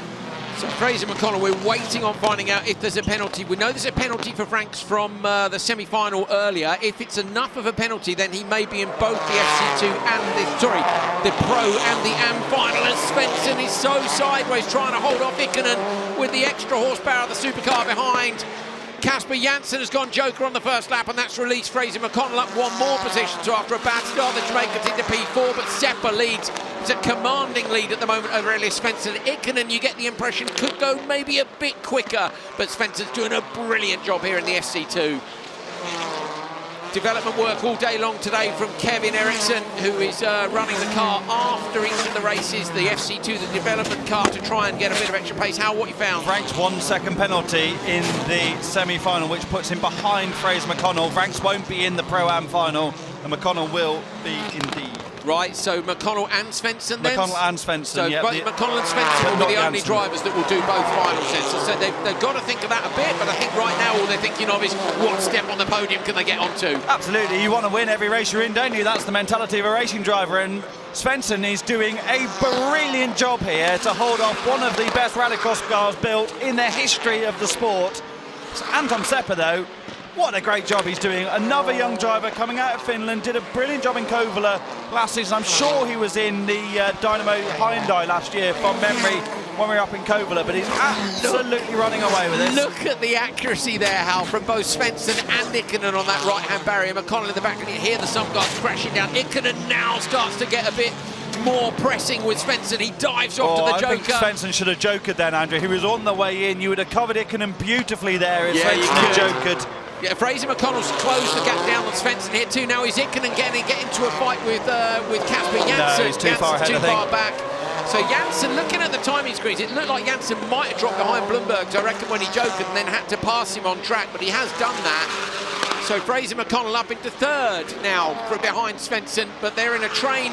And it's Ikonen and Janssen who are the danger men behind. It's how long does their joker lap take? McConnell has quickly closed on the back of Svensson here. I wonder if there's something going on with Svensson's car, because McConnell has really closed that gap up. Or has Fraz used different tyres, Hal? Because they've all got potentially new tyres this weekend, haven't they? I'm not sure. Are they allowed to use 2 sets in a day? I can't remember. They are indeed, yeah. So he could have saved his tyres for this. Yeah. Not knowing he needs them for the Pro final in now a few minutes' had time. a penalty, so now he's up to P2. So Svensson has gone. This might be to cover off Ikonen, but is it going to be enough? Svensson's a little bit wide. Ikonen's coming around the outside. Elias Svensson's done a brilliant lap in the FC2, and he holds on to the position ahead of Ikonen. That's fantastic, but it could mean that Fraser McConnell does the same thing, Hal.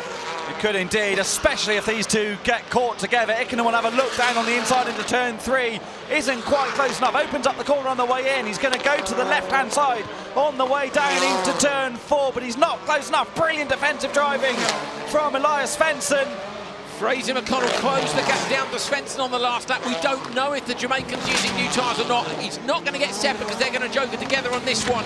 These two fighting for what might be P3, might be P2. It depends what happens with Fraz in front. Seppa's in the joker.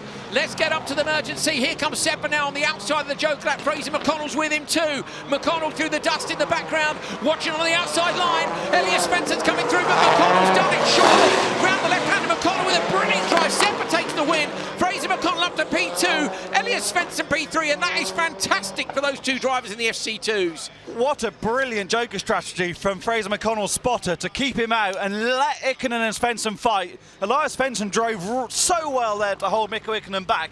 But we must talk about Anton Seppa. What a brilliant performance from the young Finn in the Skoda to lead that race throughout. And you know someone's had a brilliant drive when they disappear out front and you're watching the battles behind to finish second and third. Wonderful stuff. So watch this start here. Hopefully you're going to get the replays. While the replay's on, come on, let's go replay machine. Give it a kick, someone. No. Replay machine, no. But it was all on the start for Seppa, wasn't it? Making the start and getting out of turn 2 in that position was really what it was all about. Yeah, it's a bit of a shame. But Anton Seppa takes it from Fraser McConnell, who fought his way up, to be fair. We saw from the drone it was a bad start. He closed the gap down on Elias Svensson, who I think has driven brilliantly all day. So 3 very deserving podium steppers in the 4-wheel drive AM final.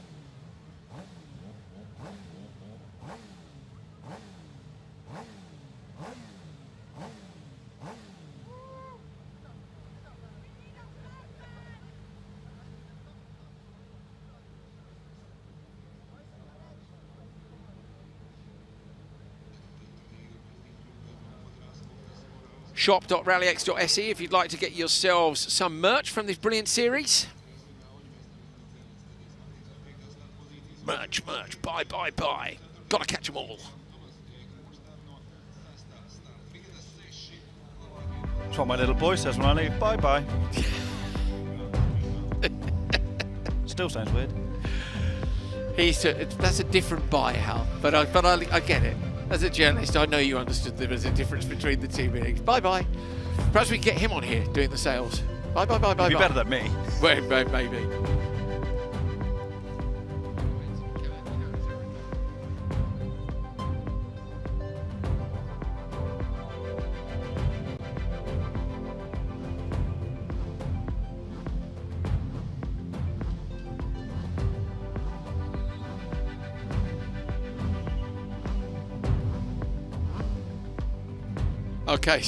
Okay, so that's Rainis Nitish with Joe Norton, who is spotting for Victor Franks.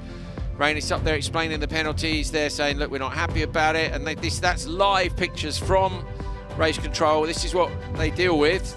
And to be fair, the guys are there. They're putting their side of the argument across. Rainis will look at the various different bits of footage. Of course, the reason they're there now is that this means Victor does not make the final, and that's why they're up there and they're so desperate to fight their side. If it was after the final, it would be much calmer, and Rainis would have much longer to look at onboards and stuff. He doesn't have any time, just going to make a call based on this. He's very, very good at it. Victor Franks with all the racing driver speak, the waving arms, the where I loaded the car up, where I got hit. But also, look now, I'm calm, I'm a good boy, I'll do whatever you tell me. It's body language is pretty fascinating. Rainis has got his cans on now. Because he's got a race to run. Yeah, we have got to get racing underway, so they might have to wait their appeal. Let's go. We're going to go racing. They'll have to keep their argument going. Cross car on the grid and good to go from RallyX Riga in Latvia. This should be pretty epic. We've got some new drivers in here who can make things difficult. Armin Rag, your top qualifier and your pole sitter with Lucas Orav. Then it's Martin Ugar and Vettel Tree, Frederick Martin and Thomas Eek Merstad. So it's Martin and Rag who are the two that I'm really looking at as being not, mega regulars. Rag is brand new. Has Frederick Martin been before or not? I can't remember him being here before. But Armin Rag on a debut in what is arguably the hotbed of cross car in Europe. No, please don't say somebody's jump start. It's number 3, but we had a jump start on 3 earlier that was a false jump start. I didn't see whether Ugar moved or not.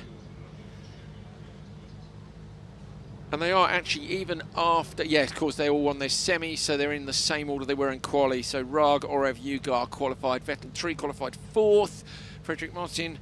So the only person who made it in from outside the top 6 in qualifying was Thomas Eek Merstad. Everybody else, the top 5, are in the same positions on the grid here as they were prior to the semi-finals. So they've done a great job all day long. Thomas Eek Merstad slightly in recovery mode after a DNF in Q1. P3, P5 in quali, P2 in his semi-finals to make it to the back of the grid. Could Eek Merstad do something special from there?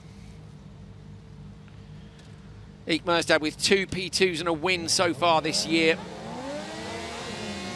Martin Ugar has been on the podium at every round. 3 P3s, 2 TQs he's had. He had a P2 last time out in Holland. The other regular podium finisher this year has been Alex Lindequist, who's not here. And Kobe Powell's, of course, also 2 podiums, a win and a P3 in Holland, not here either. So Ugar is being pushed back, which would suggest that it is a jump start for him. So we get confirmation from race control on whether that's a jump start or not. Okay, we think it's 2 not full starts, so we think it's potentially an issue with the timing, which they'll fix overnight. So we think no jump start to account for. Here we go. Rag, Orav, Ugar, 3, Martin and Eek Merstad. Oh, brilliant start from Martin on the back row. Tons of wheel spin down towards turn 1. Rag's going to get there first. No, Vettel Tree launches it round the outside, all the way into the whole shot. That's a brilliant start out in front of Armin Rag. That is insane. What a step up in performance for Vettel Tree this season compared to last year, and that is what I'm talking about. That sort of composure in the first couple of corners, to know that you can make that work brilliant job against the class of the field so far today in Rag. Now he's in a new situation. Now you're on nose high over the jump. Vettel Tree late on the brakes, but not too late. Armin Rog right there. Now we've seen good Joker tactics for you. Could Joker on any lap here. P3 goes in, so Lucas Orav has gone in. Ugar stays out. Tree's car looks so well set up. Coming out of the long left-hander there, the hairpin. It looks like he's got so much traction on the rear. He's just picked the nose up. Brilliant job from the Norwegian driver at the moment, being hounded by a whole host of Estonians in the cars behind at their local RallyX venue.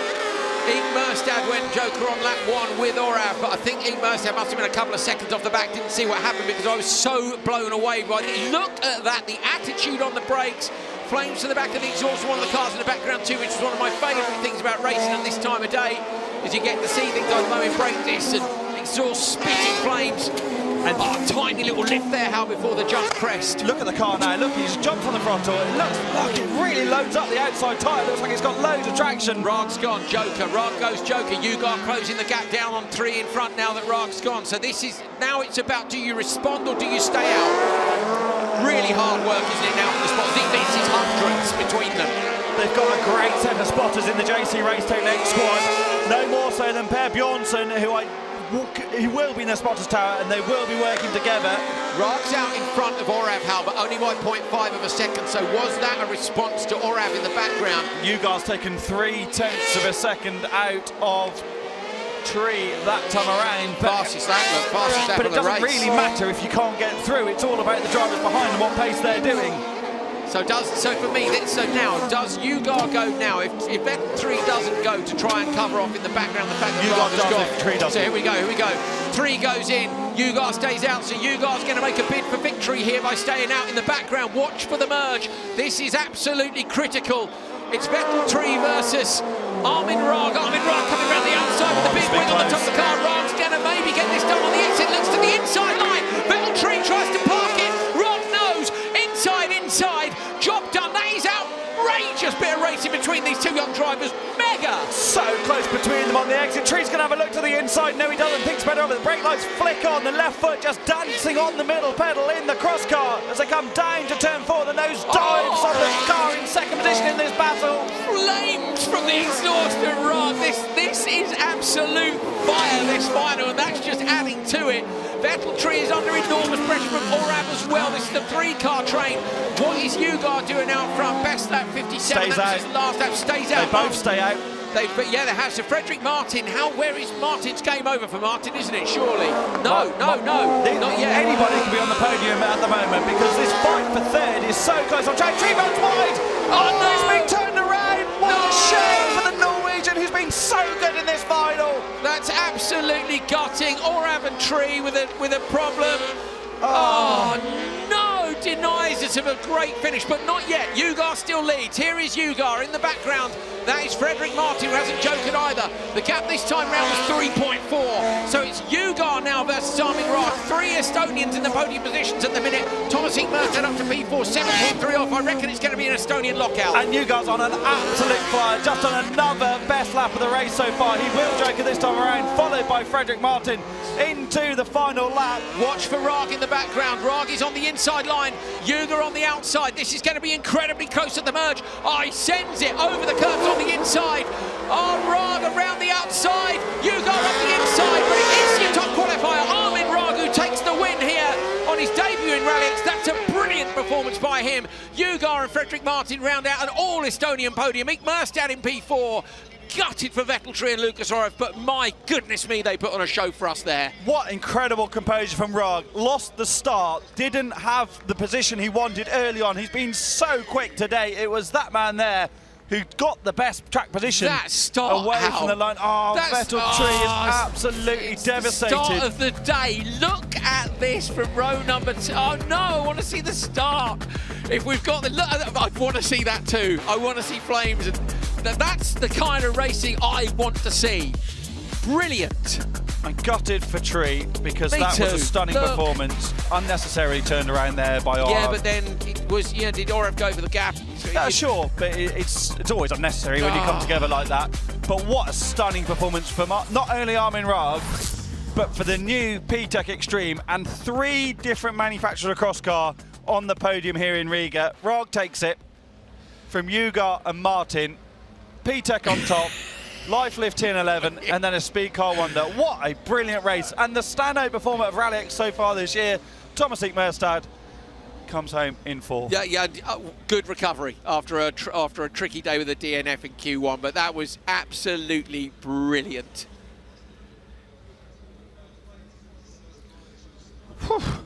Ugar, Hal, that's Ugar's 5th podium in a row. Yeah, but still no win. So Ugar's had 3 P3s and 2 P2s, but still hasn't had the win.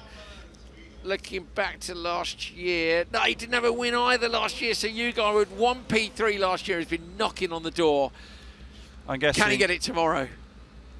I'm guessing as a bit of a live update, Victor Franks is now discussing life with Bert, his father, and Joe Norton's on the phone and wandered off, so I suspect that they are Game not over. in They're the not final. in the final for the looks of things.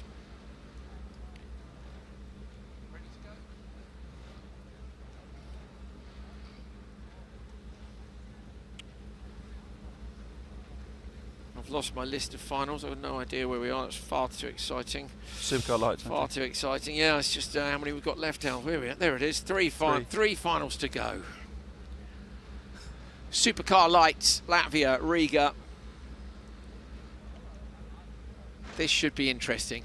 Robert Svitals on the pole, the Latvian driver, flying the local flag at home. Lucas Anderson, the hot shoe of this category. Tobias Darbach and Julian Mounier. Kevin Darbach and Hampus Hagström on his debut, moving up from cross car. Who's going to get the whole shot, the run to the first corner? Vitols looks to have got an inside line nicely. Anderson thinks better. Oh! Darbach climbs up in the background. The 2 Darbachs close together.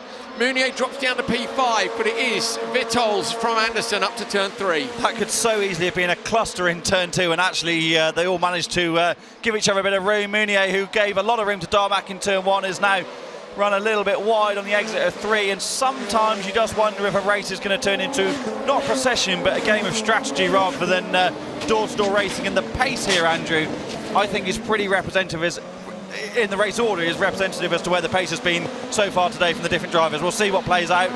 I thought they'd do that. So the Darbachs, Kevin Darbach was in behind Tobias Darbach there, and I just thought if you've got 2 cars in, you know everyone's quick, you might as well joker 1. All they were doing was getting pressure on 1 and the other one getting held up. So they've sent in Kevin Darbach and they've kept out Tobias Darbach.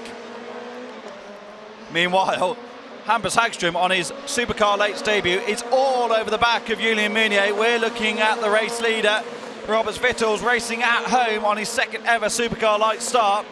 Hagström in the background all over Mounier. Let's have a look at this battle for a 5th on track, or 4th and 5th on track at the moment.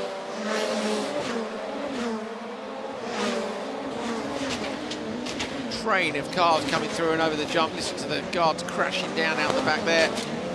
So Hagström, Darbach, I don't know whether you respond or not now. Is Hagström going to go? No, stays out. Might as well at this point. So Kevin Darbach, the only driver to have jokered, and right, it was the right decision from the Darbach family, definitely, to not have those 2 cars squabbling. Vitols and Anderson out front. Oh, you definitely don't want to risk tripping over each other, do you? Yeah. If Tobias had made a little mistake, then Kevin runs into him, and then it's a bit of a shocker. So close, though, in this category, and while this is the strongest it's been so far this season, the lap times are thus. Robert Vitols has done a 51.0. Lucas Anderson's done a 51.0. Darbach Tobias has done a 51.7. Mounier's done a 51.4. Hagström's done a 51.7.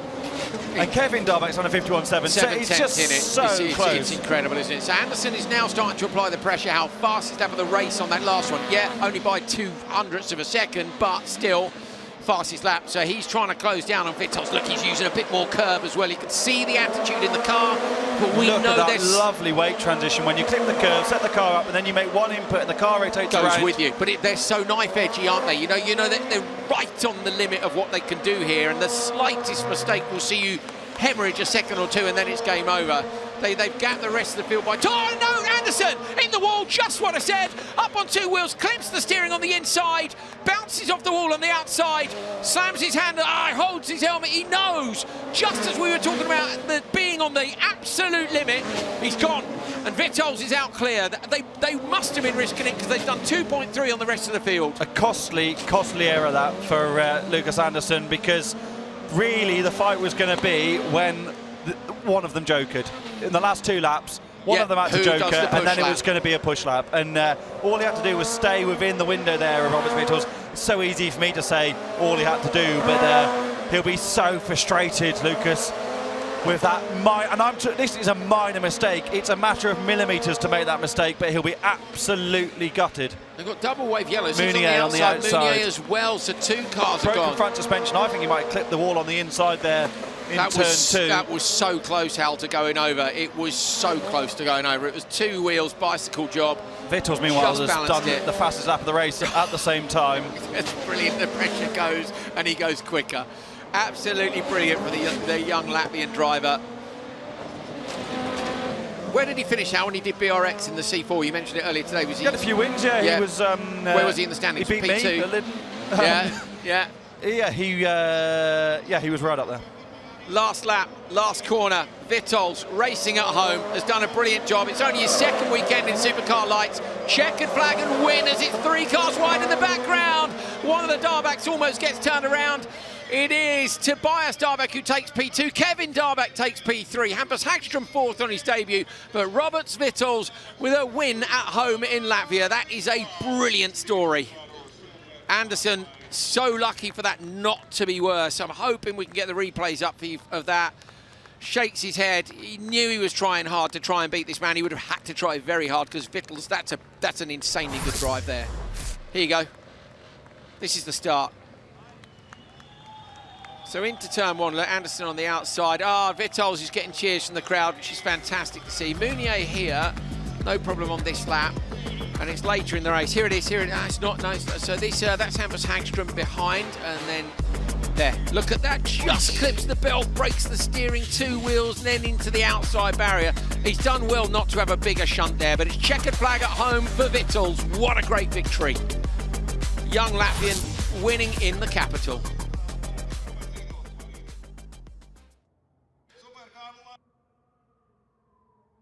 Robert Vitols, Tobias Darbeck and Kevin Darbeck are your podium finishers. Looking down, Kevin Darbeck, that's another P3 for him. Tobias Darbeck, that's the 3rd podium of the year.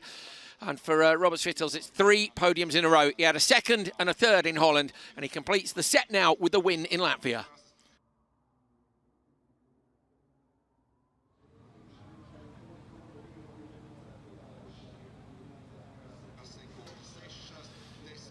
Meunier's car going on the flatbed. Hal Ridge is sprinting off to the paddock. We'll be back with you very shortly.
2 finals left here from day 1 in Latvia. This is open 2-wheel drive, and the key protagonists are missing. So Victor Johansson earlier on today retired from the semi-finals. Simon Tiger didn't even make it here, unfortunately, after damage in Holland. So your grid is Slavomir Wallach, John Nee, Emil Hammer, Mikael Persson, Thomas Liskowitz and Anton Carlsen.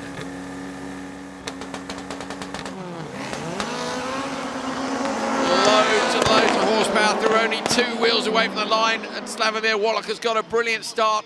Emil Hammer too from row number 2 has managed to come up into P2. It's a great start by Hammer. So Hammer into 2nd place with your leader, Slavomir Wallach. Hal, you know Wallach from the British Rallycross Championship, I believe, and how much would this mean if he can get it done? Bearing in mind there's a long way to go yet. I was just thinking about that. I don't even know if I want to talk about it, to be honest. Maybe let's leave that to the end, because I've cursed enough people today as it is. Well, we didn't say the curse is over, because people are making mistakes now without us cursing them. I just don't want to jinx it for him, because a nicer, more enthusiastic person you won't find. And what an odd lineup this is in the Open 2-wheel drive final. Have any of these drivers been at the other events? Wallach, of course, was making sandcastles in Valkenswaard, wasn't he, with the amount of times he visited the gravel traps, but I don't think any of these drivers have been at previous rounds apart from Slavomir, so this is quite an unexpected lineup, isn't it? Carlsen runs wide at the final. Mikael Persson, who's been a regular of Open 2-wheel drive in RallyX in the last few years, running just behind the Polo, which lifts the front wheel on the exit of the first corner, and there's the first casualty as Hulk has sadly pulled over. That's game over there. Oh, sparks from the underside of the car as they cross over the curbs. You've got to be really careful light's there. Fading, isn't it? You probably get that a lot during the course of the day, but you don't see it.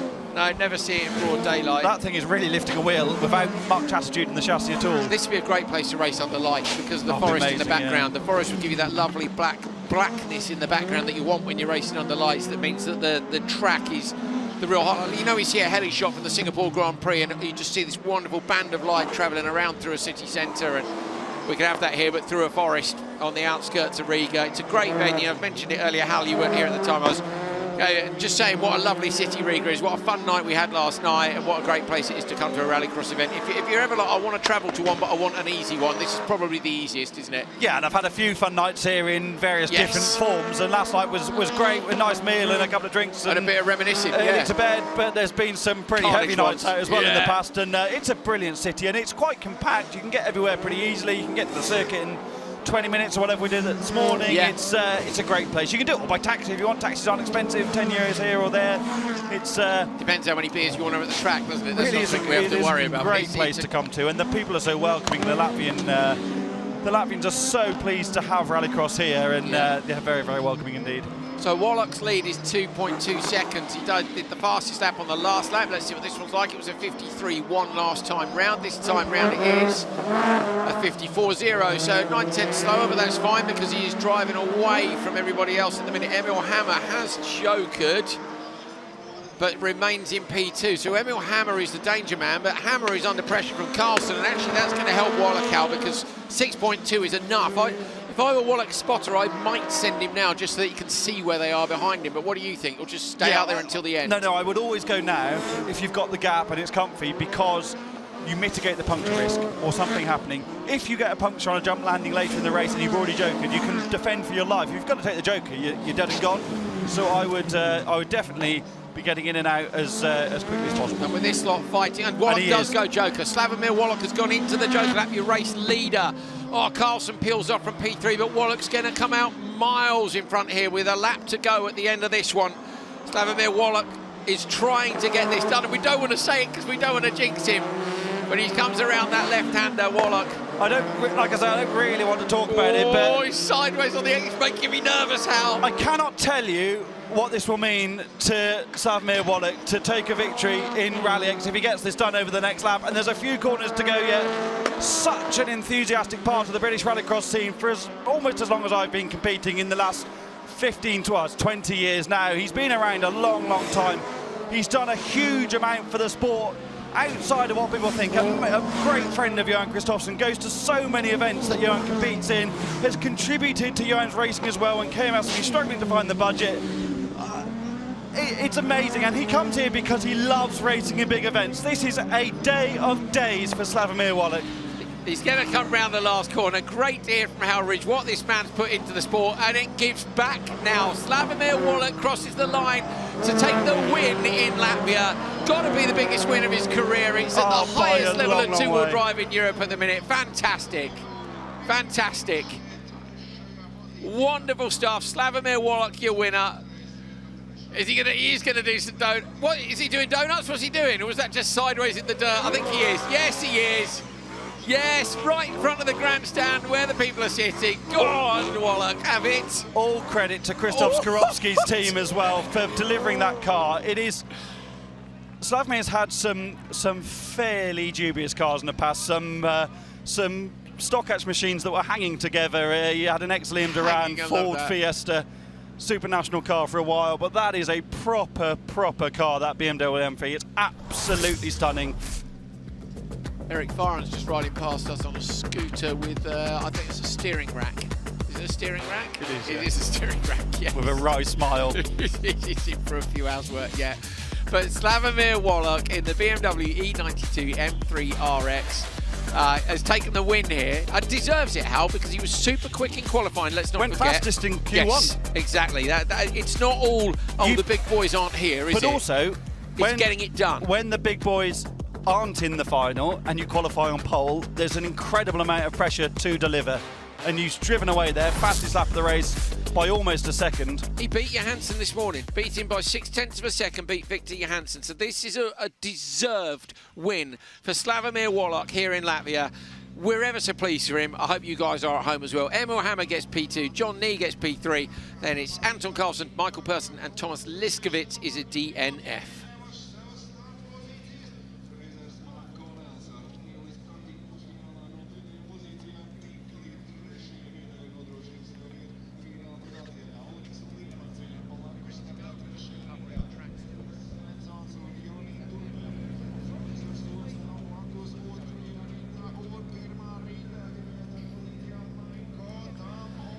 This is it then, the last final of the day, Open 4-Wheel Drive Pro. Fraser McConnell in there, thanks to a penalty from Victor Franks, but I'll tell you what, McConnell did a brilliant job in the AM final earlier on today. The FC2s were only allowed into the AM final because there's only 3 of them here this weekend. They weren't sure they'd make it through to the Pro final, but 2 of them have in McConnell and Svensson. Ulrich Linnemann at the back of the grid here has had a hell of a day with a fire earlier on. But up front, it's Maiko Tam from Estonia, Janis Baumanis racing at home in Latvia, Joni Tapainen from Finland, Elias Svensson from Sweden, Ulrich Linnemann from Denmark, and Fraser McConnell from Jamaica. 6 different nations. Take no notice of that. We've had a problem with that one all day long. Very frustrating, though, because I was good to go there, and I know the drivers will be too. Hal, that's awful, isn't it, when you're in the car? Yeah, the launch procedure isn't the work of a moment, and yeah, you're all geared up to go, and then you're on a pause, and this is where you really show your worth, don't you, as a driver, by going into reset mode, regaining your focus, unblinking view at the lights again, and getting ready to go. They have moved to Tapainen there. So they did that earlier though with the other cars. True. Rolled them back and rolled them forward. I think it's potentially the sensor's gone down, but right, here we go again. Last race of the day from Riga, Open 4-Wheel Drive final. Michael Tam, Janis Baumanis, Joni Tapainen, Elias Svensson, Ulrich Linnemann, Fraser McConnell. 6 different nations represented on the grid here. Can Baumanis take the win at home?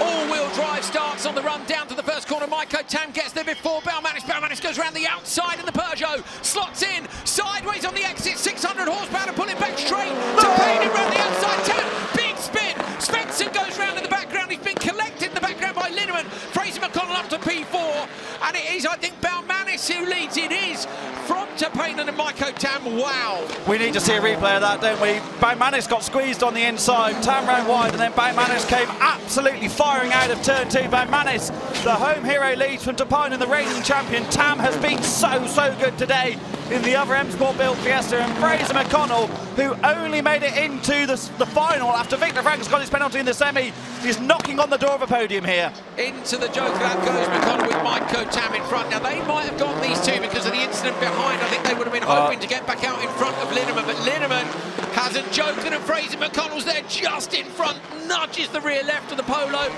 McConnell could do with Linneman go, but Linneman should be as quick as McConnell here, shouldn't he? Really, a little bit quicker. He should, and that might help McConnell actually, because he really does not need to get involved in a fight with someone else, especially someone who hasn't joked at this stage of the race. Bowmanis, though, absolutely flying out front, 0.2 of a second quicker than Joni Tapainen last time around.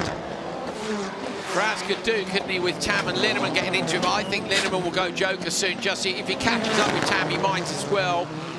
Tam's already been in, so Linneman doesn't stay go. Out. I think Linneman will stay out because at the moment Tapanen's got Joker from P2, so Tapanen goes in. He's trying to cover off the cars behind, trying to cover off Maiko Tam. Tam's there, but Tapanen comes in and he parks it on the inside. Tiny driving. Very, very wise from the young driver, Joni Tapanen. Tam's going to get a bit of a run here. Look at the catalytic converter glowing in the back of the Ford Fiesta running P2, the green machine. Tam is all over the back. Maiko Tam is really stepping up today, Andrew. This is a brilliant performance by both these drivers. If you watch the subtleties of the car control, they're rotating on the way into turn 3 on the limit of what the grip can do. Bowmanis out front has a 3.6 second gap. That is by no means a foregone conclusion, but he will be helped a little bit. Bowmanis into the Joker. The leader goes in now. He's got Joker. P2 and P3 on the standard lap. Look for the Latvian driver. We've still got a couple of laps to go. Kicks up the dust as he comes round. It's going to be close. Coming around the left hand, Tapanen is there. Would he go low? No, Bowmanis parks it low as well. So the top 3 remain in that lead. 52.4 for the Joker lap for Bowmanis. Now he comes under pressure from Tapanen. Bowmanis' pre-event test here in Riga paying off. Look at the traction they've got out of the Peugeot 208, tight out of that final corner. If you were testing here, that's the sort of thing you would look at, isn't it? How do we get the traction when we need it most in that scenario? But Joni Tapanen is really going with the former European champion. Bowmanis through the left-hander onto the back section by the jump. The 3 supercars leading 4 in a row. In fact, Linneman still to Joker. He'll go on this lap or the next. There's 2 to go. Brake lights glowing, brake disc glowing, fire from exhaust. We're right at the end of a brilliant day in Latvia. Got to be done on track now, Hal, unless somebody makes a mistake. I think that's going to be your top 3. I wonder if Tam's running out of tyres a bit here, Andrew, because he was quick during qualifying, and maybe they played their tactics in such a way, just losing a tiny bit here on Tapanen, who's being dragged along by Bowmanis out front. Yanis has just got 8 or so corners to go now to claim his biggest ever victory at home in Latvia.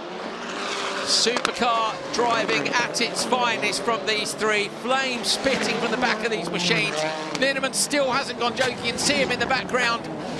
But Yanis Bowmanis out front. Fantastic performance. Not in the car as much as he used to be. Focusing on the family business. They're in the timber business, just like the Nitish family are as well.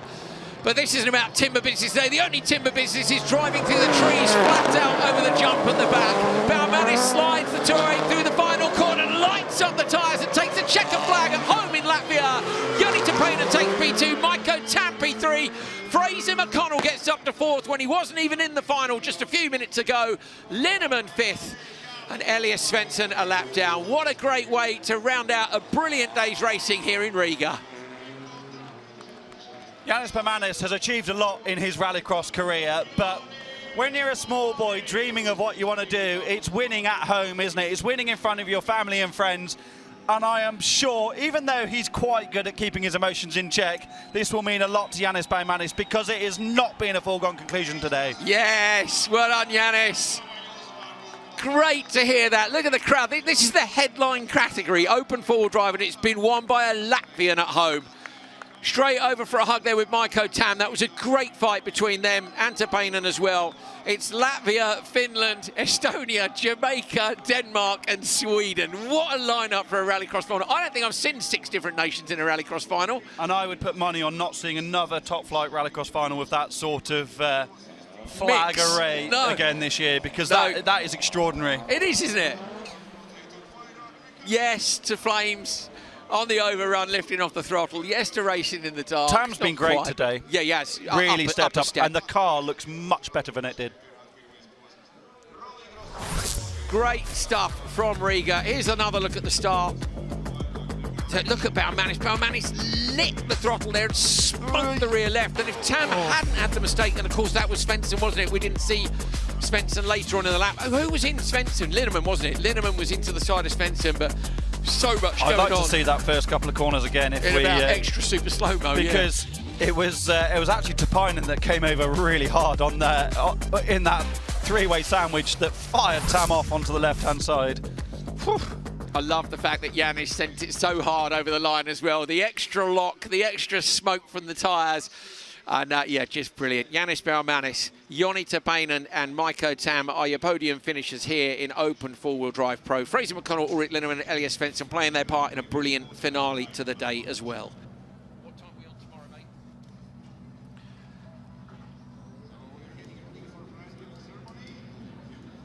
You can see a brilliant view there. We're in that white tent smack in the middle of your picture.